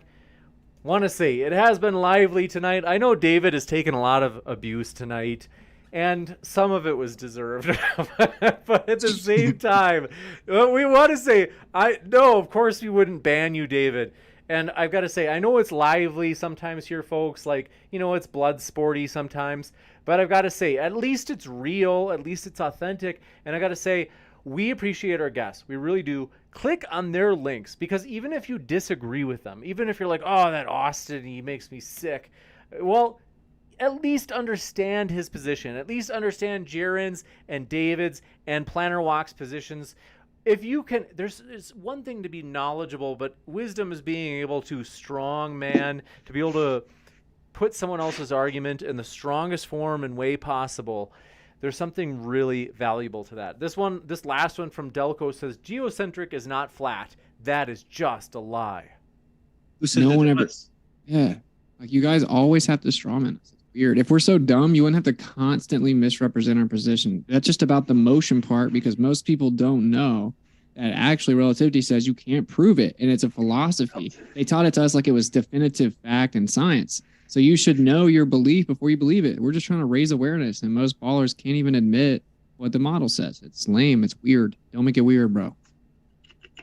This one coming in from Tim Pryor strikes again. So when is the flat earther ever going to get a forensic photo analyst to prove all pictures of global fake? You can watch my show tonight or the show I did yesterday, and I showed how Artemis is fake. So you can take that to a forensic scientist and see how they, or whatever you call it, and see how they can explain what's going on in space. You don't even have to most of the time. They admit, right? Like, they admit a lot of them are composite. They admit they use a blue marble data set, which is composite from like topography, planes. I mean, you don't even have they're to. the only ones up there, right? So like, if we do call out something that is fake, they can just quickly repair it and say it was this, and then they're the only authority, so they'll always win. Yeah. Always And then people will just believe it. They believe NASA's the one federal government that doesn't lie to us, bro. Like, that's so weird.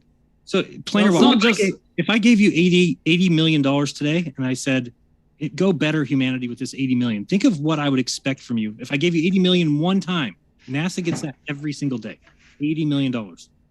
How can you stand behind a company that's getting $80 million? Look what they're providing. The Republican Party gets far more than that. Okay, great. The Republican Party is operating most of this. Why don't we find a way to use that money to better use? I agree with you. Party I'm not sucks arguing too. against that. I'm not protecting. I'm not standing on behalf of the government and arguing against you. You guys, At least your priorities are not set. You're looking at something that has a very good. You're looking at an organization that has a very good track record, and because they're not perfect, and because they've made mistakes, because there have been bad actors from time to time, you're comparing that to what? To Republican Party that's more. I didn't compare honest, anybody to has more integrity. You brought Then find that up. something else. No, find something else. Then. The federal government Why always NASA? lies, and they can't be trusted. That's our point. You can't just No, they don't blindly always give your lie. entire worldview over to No, the they don't. government telling you stories. Your attitude is if someone lies once, they always lie. No, if you can't So the verify government- it, then you don't just blindly government- believe it, especially when it comes to government your lying- entire No, world let Planarwalk talk. The government lying is something, obviously the government has lied. I don't think anyone is denying that. But then to go, therefore, everything that has ever been taught is false is just Right. ridiculous. Strawman Of course, fallacy. of course, there are some things that they'll say that will be true. It's working out. So Okay, have they lied about things right here on Earth that we can go and test and verify? Yes, right? Oh, so they say we breathe Well, oxygen, and you think that's a lie? So what are you gonna do? Hold your breath? That's a straw man. Never said that. But that's the same logic you're using for some of the other It's things. not the same logic. I'm Whoa. asking you, have they ever Yeah, it lied is. about something that we can touch here on Earth and we can go and verify? The answer is yes. They lie about those things all the time. So why would you then think the Why place? do you say all the time? They don't. Oh, you gotta always interrupt. It's well, frustrating. firstly, it's because It's like really frustrating, bro. It makes It's it because makes it impossible to talk. I have no respect for you, Witsit. So I don't you care. have to. Well, have some respect for yourself. This one coming in I am. from, do appreciate your I feel question. good about it. Tim Pryor says, so when they corrected it, they said, so when is any flat earther going to get a photo forensic analyst to prove millions of photos of Earth are fake? So what would they be comparing it to? This forensic scientist, wouldn't they need a photo that's real in order to compare it and see if it's real? Or does this guy think that the forensic guy will just be able to determine by looking at some things that are computer processed whether it's real or not? And wait, But do you think that guys you can't make arbitrarily an declare image what's that fake and couldn't? real. Do you think that in 2022 someone couldn't make an image that you couldn't tell was fake? Right. What the There crap? are ways to go ahead and verify the Himawari stuff. Like one of my favorite things was start of 2020. Over where I lived, there was huge orange skies. You look at that in Himawari, you get the same thing. It's because of the wildfires. That is something, and you can go and do that in different places. Check what the skies are like. Check Have you what seen Himawari the- says that the skies should be Have you like. seen the graphic from Australia that NASA showed all the fires, and then Australians pointed out that none of those places could be on fire, and then NASA's like, "Oh shit, we made a mistake." Did you see that? All that? No, Does that mean that I it was haven't seen fake, or that. does that mean that maybe there was some issue with how the work was done? Just It put had the nothing to do with fraud. Yeah, you guys just need a defense maybe that was There is a- before war the fires criminals, occurred. man. There was a whole bunch of there is possibilities. Are you a defense attorney for the government? Like, what's wrong with you, bro? This one from Are you Rick. a rabid You have to go to the conspiracy next theorist? one. I'm a This logical one person. From Shrick, who says, I think it would also be helpful for future debates if both sides define what the definition of religion is. Seems it's being used incorrectly. What is Well, it's not strictly defined by theism. It doesn't mean that you have to believe in a deity. It's a belief system built upon the doctrine of men, void of empirical verifiable evidence that requires blind faith. There we go. Why don't you just say the globe Earth? This one coming in Because that from doesn't fit the bill. Nominal. Yes. Nominal says, thank you all parties for the debate. Thanks for that positivity, Nominal. Isn't that nice? Okay. This one coming in from, That's a flat earther, of course. I think this is the last one. I think we got that one. Tim Pryor just talking about the picks again. It's really big on this one. Oh, yeah, we got just a couple last quick ones that came in. And then, folks, we can't take any more questions. This one from Tim Pryor says, a composite is not fake. If that's the case, photos on your phone are fake. I don't care about your opinion. Show me a photo analyst that proves your point. Stop running away from that question. Okay, but understand that a composite photo, you could have a flat Earth, take composite photos and stitch them over a ball, and that would be a problem because it's a lie. That's what we're saying. Nobody said that every composite image is a fake, but if somebody takes a strip data and wraps it on a ball and then tells you, here, you live on this ball in space, there is a problem with that. Yeah, But when it's they like, don't it's do like that, why everything don't you respect that? everything you people say is a straw man fallacy. Literally every single thing. You think Straw man every fallacy. composite image is fake. I think it might- there no have one's been ever flat. There have been flat earthers that have said that because they take a picture in the red, blue, then green channels, right? They take those pictures individually, then they put them together. I think this is Discover that does something like that. They also run it there through are- computer software to render those images, though, Planarwalk. So But they're not They're rendering fake. the images to make a flat plane look like a globe. no, course he's not. talking That would about be- something else. He diverted to I'm discover saying images. that they don't do that. Well, of course, Well, if NASA they says did, they that do. wouldn't be a very good Never deception. An evidence of that ever. NASA A lot says of they do. people's- NASA says they stitch it together and then have an artist come in and make They it. don't match stitch it the- from a flat plane to make it look like a globe. That's what they say they do. No, they Well- don't. That's not. Stop lying. And Oh, when it comes everyone to on the eyes, Oh if you my don't know, look God. up Robert And when it Simmons, NASA.gov. No, Blue Marble. no. It says that When we it comes, statute- stop trying to rattle off some. Hold on, we got to names. hear. Let's That's- hear from Planarwalk. that is one. So the Robert Simmons guide, that is one photo. There are other photos, like you can look at Discover, Himawari, that are just photos from space.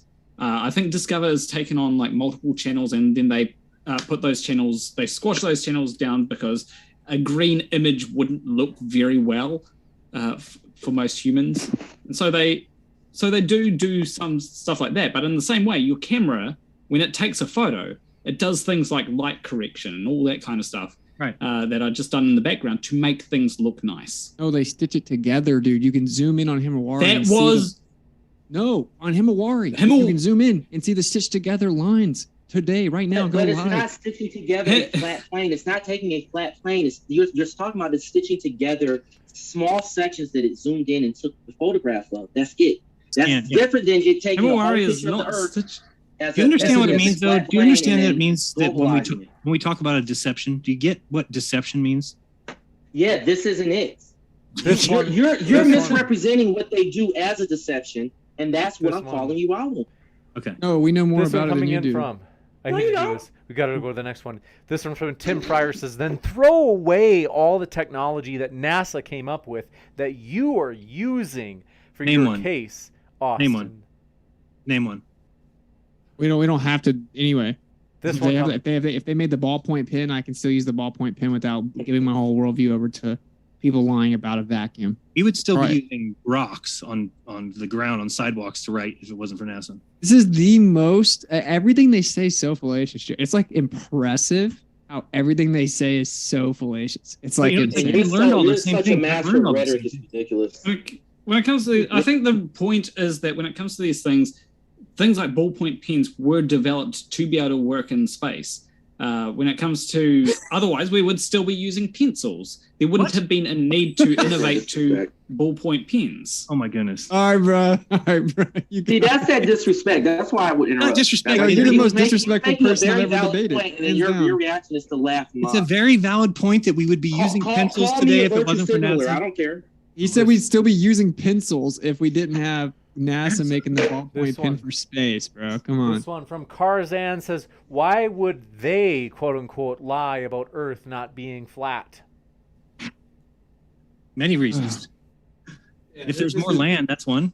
If there's other civilizations out there that we are being Why would they lie if there's more land? Why would more land being out there be a motivation for them to lie? because the people in control of us here are very much psychopaths who like control. No, Why that would- doesn't. That Oh, they're doesn't not? fit. Oh, That doesn't not- even fit psychopathic Let's just hear behavior more because from. the psychopath. But why before would- we go deeper, I do want to hear. I think Jaron, you said both more land that they might want to hold on to, namely people in power, and the second thing I think you Well, said. go ahead. What was the second thing you said? Something. I just want to be sure that we heard all the. Just control. I mean, if you had other ones that you wanted to mention. Control. If you wanted to keep people locked into an area where they don't go looking further, you tell everybody that everything's been discovered, the globe has been surfaced, and it's been measured, and it's perfect, and then you just keep people trapped here. Now, there could be other civilizations outside of here. We wouldn't know that.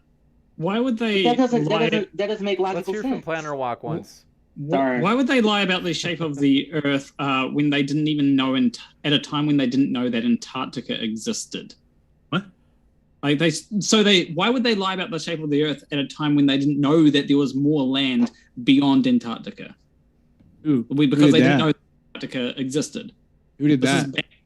What do you mean? back like 500 years ago. 500 years ago, they didn't know that Antarctica existed. The A lot of period the maps have land down there on the edge. they called it Not 500 years ago. Yeah, from like 1400. Try again. No, they don't. Yes, they do. This one They from. don't. This You one guys from don't Tim know Pryor. anything, man. Yeah, Says- well. Says Jaron has proved curvature. Bob proved rotation. No wonder why you guys don't do experiments anymore. desperation is just thick.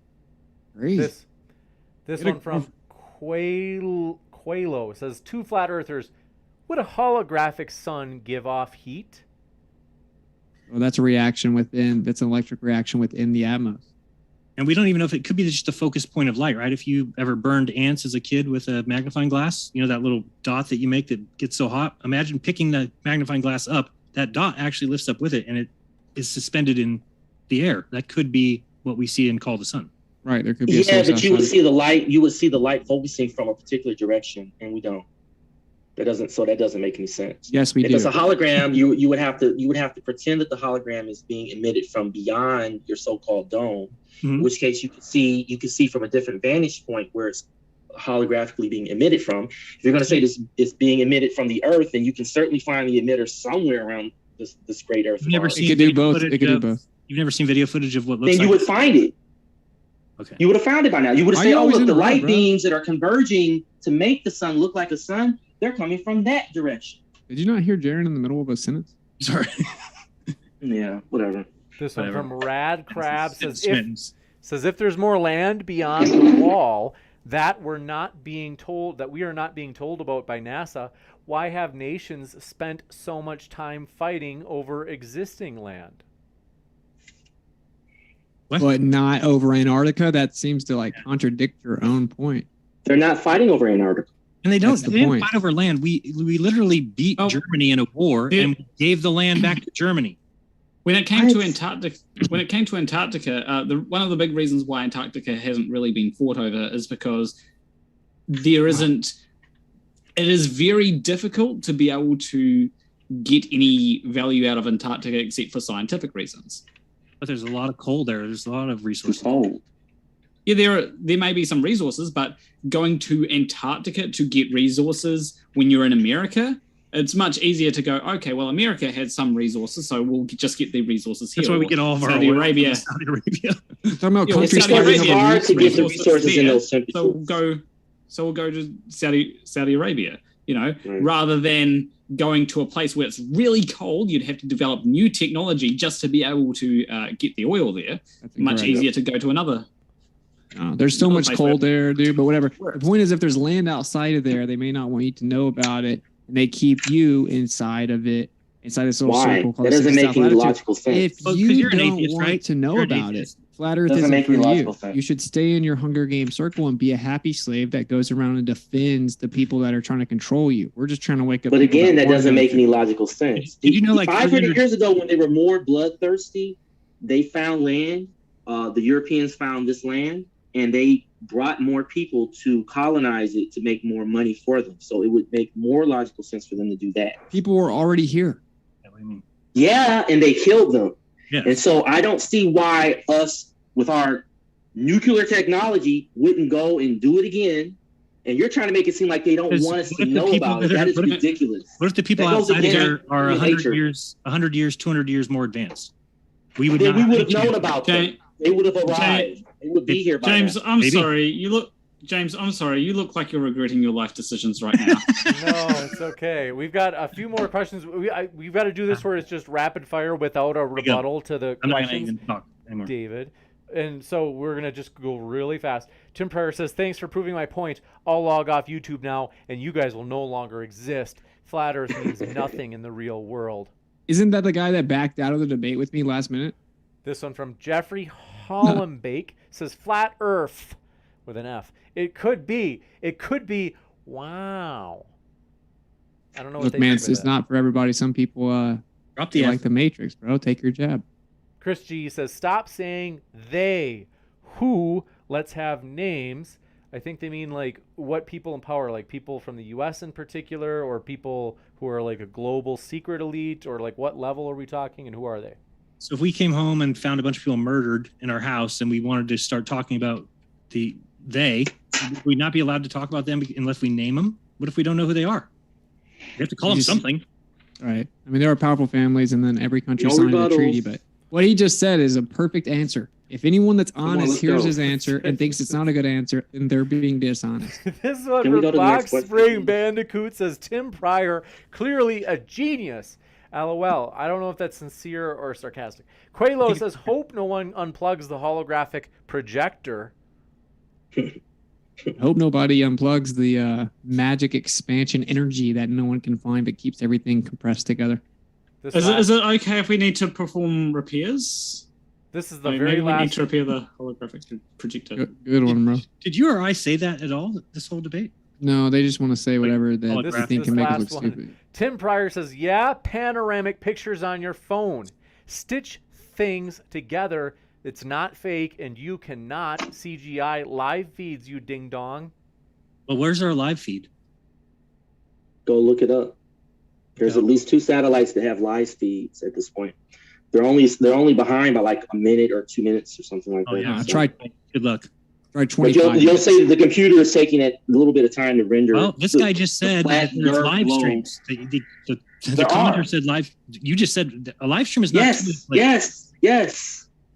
Okay. Let's go. This It's is time to go. the very last one. Tim, I'm sorry, we can't take any more questions, folks. Tim says, really, name one. This is why we laugh at you. 2 seconds of research would tell you what technology you're using for NASA. What? There's not a bunch. That's his answer. And it doesn't even matter. It doesn't matter. All the It's the things would have stupidest been invented argument. anyway. It's one of the stupidest arguments I've heard all night. And that's saying a lot. They say many tools like the cordless drill by Black & Decker is because of NASA, because they needed cordless drills in space. Dude, I'm glad that they turned everyone into atheist, nihilistic psychopaths, bro, because it is pretty convenient to have a wireless drill. So are you Christian? I don't believe in mainstream Christianity, but I believe in a creator because I'm not a psycho. Yes or no question, bro. Just say I no. gave you my answer. Were you raised? Okay. Were you raised religious at all? Because I have a theory that all you guys were raised religious, and then you became really jaded with God, and then you found science, and science said, "Hey, we're here with just truth and facts and evidence," and you guys just fell in love. Yeah. And it's been Well, a lot. your theory is debunked by my existence. So there's that. I wasn't raised religious at all. So both your parents are atheists? My mum's no longer an atheist. She's now religious, but she raised me very secular. She was a religious person, no? No, she wasn't a religious person when I was growing up. She's recently become more religious. But you look around and you see a world that you think is accidental, that's here by happenstance, no creator, no thought behind it, nothing. Trees, seeds, plants, animals, birds, the sky, everything's just because some star exploded. The earth doesn't have to be flat for me to understand that there's a God. He didn't say that. It's called a straw man. All you I'm say glad is he straw said man. that. I don't care about that. I'm just making my point. But do you think that why was there no atheists 300 years ago? There were atheists 300 years ago. No, there was there's a lot of things that we couldn't explain. There were atheists. Very few. There have been atheists throughout history. Not really. Yeah, very few. But there's just things that couldn't be explained, and God was a convenient way to explain these Right, so things. It still can't be explained. Science stepped in and said we can explain it all, and gave you guys some. No, that's not what happened. Oh, okay. We are going to do that. We want to say Forget it. we appreciate our guests so much. If you're listening via YouTube, don't forget our links are linked, or our guests are linked in the description box below. And not only that, but at the podcast, all of our debates end up on the podcast within about 24 hours of them being live. There are thousands of downloads there. There's 0 ads on the podcast. Highly encourage you folks, check it out. And if you're listening via the podcast, you can find Austin Witsit Getsits and Jeranism, and also David's and Planarwalk's links in the description box there too. So I want to say thank you guys. It's been a true pleasure to have you tonight. Thanks, James. Thank you for having me on. Amazing. That was crazy. This was something else, man. I'm going to go to the post. I'll be back in a moment, folks. Stick around. Would love to get to say hello, so stick around.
Amazing. My dear friends, want to say thanks for all of your support. Thrilled to have you here. Oh, baby.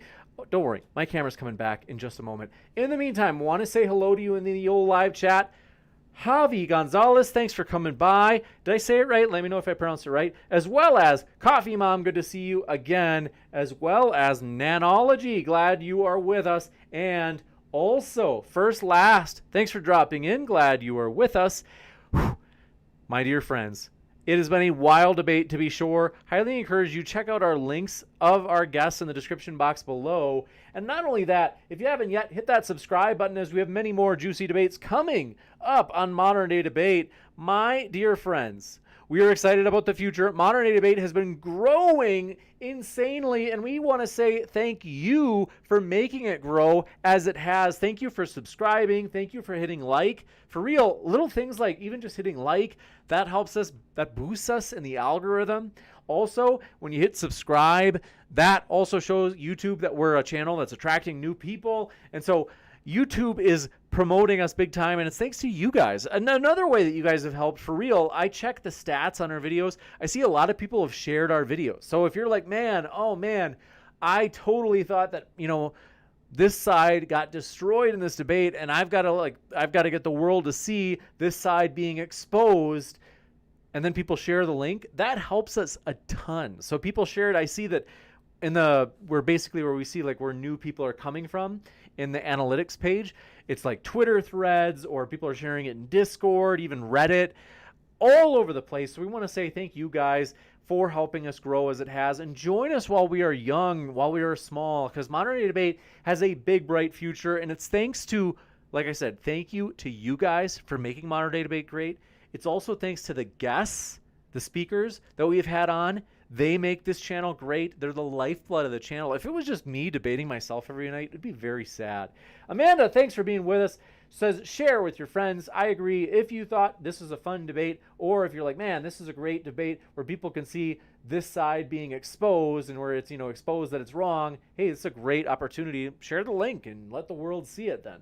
Because it's a neutral platform, if you thought that one side was more persuasive than the other, it's meaningful. The reason is, if one side wins, it's not, and by wins I mean is more persuasive. I don't think there's anything wrong with wanting to be more persuasive, and I think that's usually what we'd refer to in terms of winning in a debate. I think people are like, oh, I'm like anti-competitive, I'm very passive, and they're like, you know, it's bad to say win or lose, and like, I don't think it's bad. Like, it's not bad, it's not morally bad or in any way low character to want to win in boxing or basketball or anything like that. And I don't think it's wrong to want to win in debate in terms of just being more persuasive. I think that's fine. Like, morally, I don't see why that's like, a lot of times people say, like, well, that seems like morally lower. And I'm like, okay, it seems like just a naked assertion rather than our argument.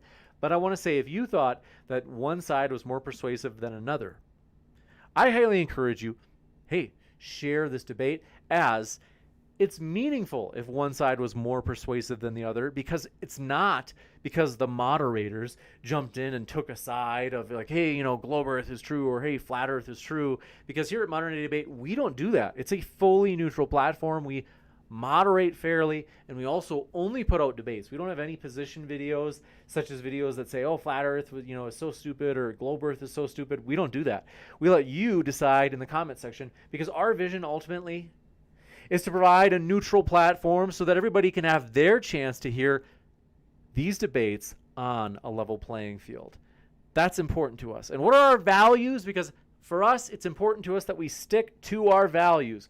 And one is, we want things to be fair. We want it to be a fair platform where you don't have moderators jumping in and taking sides, which is just gross on some channels. I see this as like, wow. It's like you didn't really want a fair debate on your channel. You just wanted, as the moderator, to see your side look more persuasive, or look more, you know, to look more like it's true, whatever it is. And I would say, again, in those cases, people aren't stupid. They know, they're like, well, it looked like one side might be more true, but mostly because the moderator just jumped in and took a side and helped the one side. That's gross. Isn't it nasty? It's so cowardly. It's so like, and the fact that some people would even let the moderator help them, like debaters, I would think, wouldn't the debater be embarrassed that they would feel like they need the moderator to help them? If it's genuinely the debater that's skilled, they're going to be able to point out the fallacies or the lies or the gish gallop or whatever it is on the other side. And again, they're not going to need saving from the moderator. Now, Surgeon General, thanks so much. It is true. We have a new Discord. If you have not seen this, I'm going to pin this at the top of the live chat right now. Surgeon General, thanks so much for all your hard work, along with Hannah and Amanda and others. It's amazing. So I highly encourage you to check that out. Tim Pryor, thanks for your super chats tonight. We really do appreciate it. It really does mean a lot. Thanks for your support that way as well. Nanology says, James, wink at the camera. And Question the Answer is glad to have you here. Mr. Plamp, thank you for coming by. Iron Horse, good to see you. Says,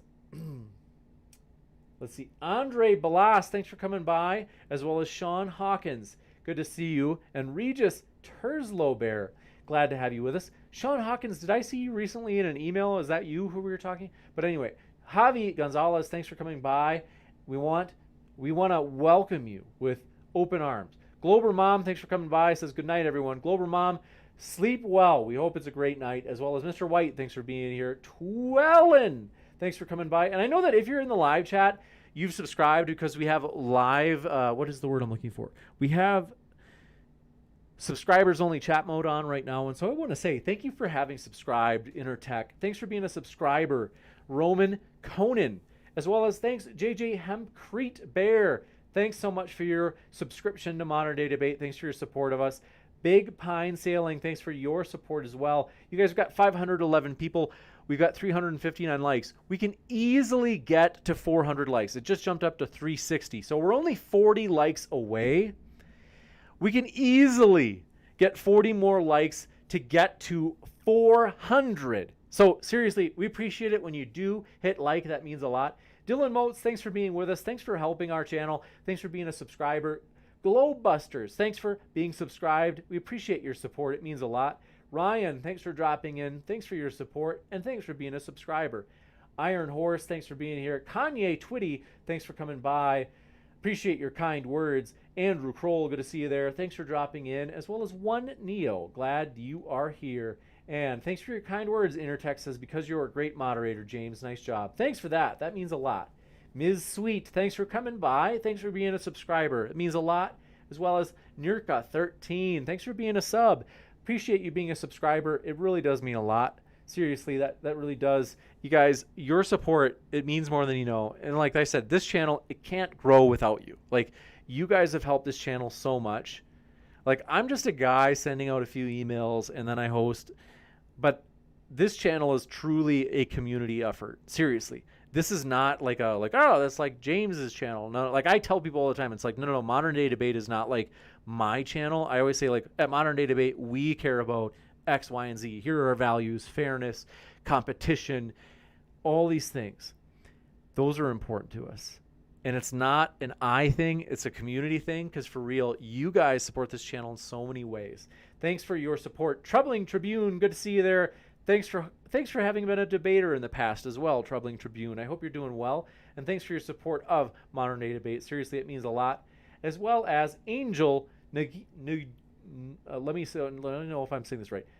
Nugayan, thanks for coming by. Did I say it right? Let me know. Twellen, thanks for being a subscriber. That means a lot. Big Pine Sailing, thanks for your support of the channel. As well as Randolph says, thanks, James. Your contribution to the free exchange of ideas is greatly appreciated. These debates are always well run and cover interesting topics. Thanks, Randolph. Seriously, that really does mean a lot. I appreciate that. Thanks for being a subscriber and a debater, Randolph. And Kanye Twitty says, when are you going to debate again, James? Someday I do plan on it. It's just going to be a while. I have to at least finish the PhD. I've only got about 11 months of the PhD left, though. But I love being a moderator. Like, I really do enjoy it. I love moderating. I love building Modern Day Debate. I love learning about the marketing kind of stuff. And I know people are like, oh, like marketing is like, makes it sound like fake. You know, I think some people think like that's not as genuine because YouTube's supposed to be like authentic and genuine. And so if you're marketing, that means that you're like purposely trying to grow. But we're not ashamed about the fact that we're trying to grow. We think that we offer something of value to YouTube. We really do, namely fair debates. It's a very rare type of channel where not only is the moderation fair, which is rare, frankly. It's out there, I will admit. There are some channels that do that. Big credit to them. However, they're few and far between. And not only that, even more rare. In fact, I think that Modern Day Debate is the only channel, period, that only hosts debates. That's it. No position videos, no lectures where, like I gave a lecture on, X, Y, or Z. If there's an argument to be made on Modern Day Debate, there's always an argument opposing it as well. That's what we value. It's a fully neutral platform. And not only that, but it's fully fair. Because that's the thing. Sometimes people are like, hey, let's say I'm a flat earther and I'm like, well, I want to go on this channel and debate, but I realize a lot of this channel's videos are like calling flat earthers like the R word. I'm not going to say it because YouTube they don't like it when I say the R word. But you know, they're calling them flat turds. We'll say it that way. So a lot of them are like, well, why would I want to, as a flat earther, why would I want to go do a debate on that channel? Because they put my group down all the time. So, which is understandable. It's like, why would you want to go help them promote their channel when they treat you like that? Now, if they're treating you kindly, then I think that's different. I can see why you'd be more open to it. But when it is like, sometimes it's abusive, it's like, well, yeah, I agree. Why would you want to go on there when they have content that is so, or if they, likewise, if they said globers are globe turds, that's one way to put it. If they said that, why would a glober want to go debate on that channel when they've got these other videos that are trashing them? It's like, why would you want to help them promote their channel by being a debater for them when they're doing that? I mean, really, I would think that. I think it's a fair thought. Not only that, but a lot of channels, I notice, a lot of debate channels, they don't even link their guests. I'm like, what? Really? You're not even willing to link your guests? Like, you don't even have that basic fairness? So we always link our guests, no matter how controversial, like, we're willing to do that. And so I'm just amazed. Like, we are providing, so in other words, we're not ashamed about the fact that we want to grow. We're thankful that you have helped us grow because we believe that YouTube deserves a better class of debate channel, and we're going to give it to them. Some people, they want to ban certain ideas or certain people. You could say that they want a prohibition on ideas. Very sad, nasty guys. We, though, will be what you might call your idea barons. We are going to produce ideas. We are going to produce debates, and we are going to make it big. And I got to say, it's all thanks to, like I said, the debaters. Thanks to all of you as listeners. Thanks for your support. Thanks for being a subscriber for MM4D. Appreciate you being a subscriber, as well as Ms. Sweet. Thanks for being a subscriber. Says, love you, James. Love you too. Thanks, Ms. Sweet. Appreciate that. As well as Truthers Hour of Comedy. Thanks for coming by. Thanks for being a subscriber. That means a lot. CBZC says, James, your channel rocks. Keep it up. Thanks so much. Thanks for being a subscriber here. Means a lot, seriously. And not only that, C Montreal says, good job, good show. Thanks for that. Appreciate your encouragement. Jen8208, thanks for your kind words. That means a lot. Appreciate it. And thanks for being a subscriber here. As well as Big Pine Sailing.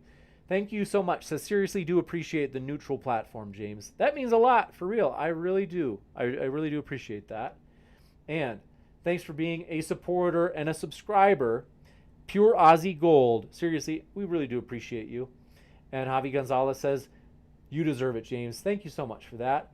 And Javi Gonzalez says, good luck with your last mark on your PhD. I've got about maybe 11 months left, and then I'm done with the PhD, which is going to be, it's crazy thinking that. I'm like, I can't believe it. Because it's like, I felt like I was going to be the PhD forever. I'm on my 5th year right now. So what is it? It's fall? So I've got another, so I've got, it's going to be less than a year, about 11 months, and I'll be out of here. So I'm excited for that. Thank you guys for your support. As well as Claire, thanks for your kind words, says it wouldn't be here without you, James. Thanks for that, Claire. Thanks for being a subscriber too. And JJ Hempcrete Bear says James is the best moderator on YouTube. Thanks, JJ, seriously. And thanks for being a subscriber. Appreciate that. And blood always finds its level. Thanks for your support. Thanks for being a subscriber. Surgeon General, thanks for giving out those gifted subscriptions or gifted channel memberships earlier. Mark Reed, thanks for coming by. Says, good to see you, James. Thanks, Mark. We appreciate you. Thanks for being both a subscriber and a debater. And Surgeon General, thanks for coming by. Says, yay, congrats, buddy. You've earned it. Thanks so much for your support. Jen8208 says, I love free speech. Amen to that. We want to give everybody a fair shot, no matter how controversial. So thank you guys for all of your support. I should go. It's getting really late. This has been 4 hours and 20 minutes that I've been in this chair and haven't gotten up. So want to say thank you guys for all your support. We're excited about the future. Seriously, Modern Day Debate has big things planned. As you can see on the bottom right of your screen, Matt Dillahunty will be debating Nadir. That's next weekend, and it's next Saturday in particular. No, I got that one wrong. That one's on Friday, actually. And then this one that you're seeing on screen, that one's on Saturday. That's Aaron Ra versus Perfect Dawa on whether or not there is evidence for Islam. So we're excited for those debates. You guys, it's going to be really fun. You guys, seriously, we appreciate all your support. Thanks for your kind words, Amanda. Thanks, guys. I love you. Thanks for making this channel amazing. It really does mean a lot. And I am excited about the future. We at Modern Day Debate are excited about the future. And I've got to tell you, there's so many volunteers that have made this channel. One last group of people I want to thank. Amanda helped us find a location down there in Dallas. We appreciated that very much. As well as, thanks for in the chat reminding people. Amanda helped us find a spot for our last conference, which we had an in-person conference. If you didn't know about that, it was awesome. And thanks for doing that, Amanda. And then people like Sweet Pea and Hannah and Randolph and others who in the live chat, thank you for reminding people to subscribe or hit like. That helps us too. We appreciate that. Not only that, but we've got so many volunteers like Chris and Bob and Brian and Kaz and Amy, and we have just got so many people that have put so much time into helping Modern Day Debate. So seriously, it is truly a community effort in making this channel what it is. So we appreciate all your love and support. We're excited about the future as big things are coming, and we will see you at the next debate, which is, as of now, next Friday. You don't want to miss it. So we'll see you then.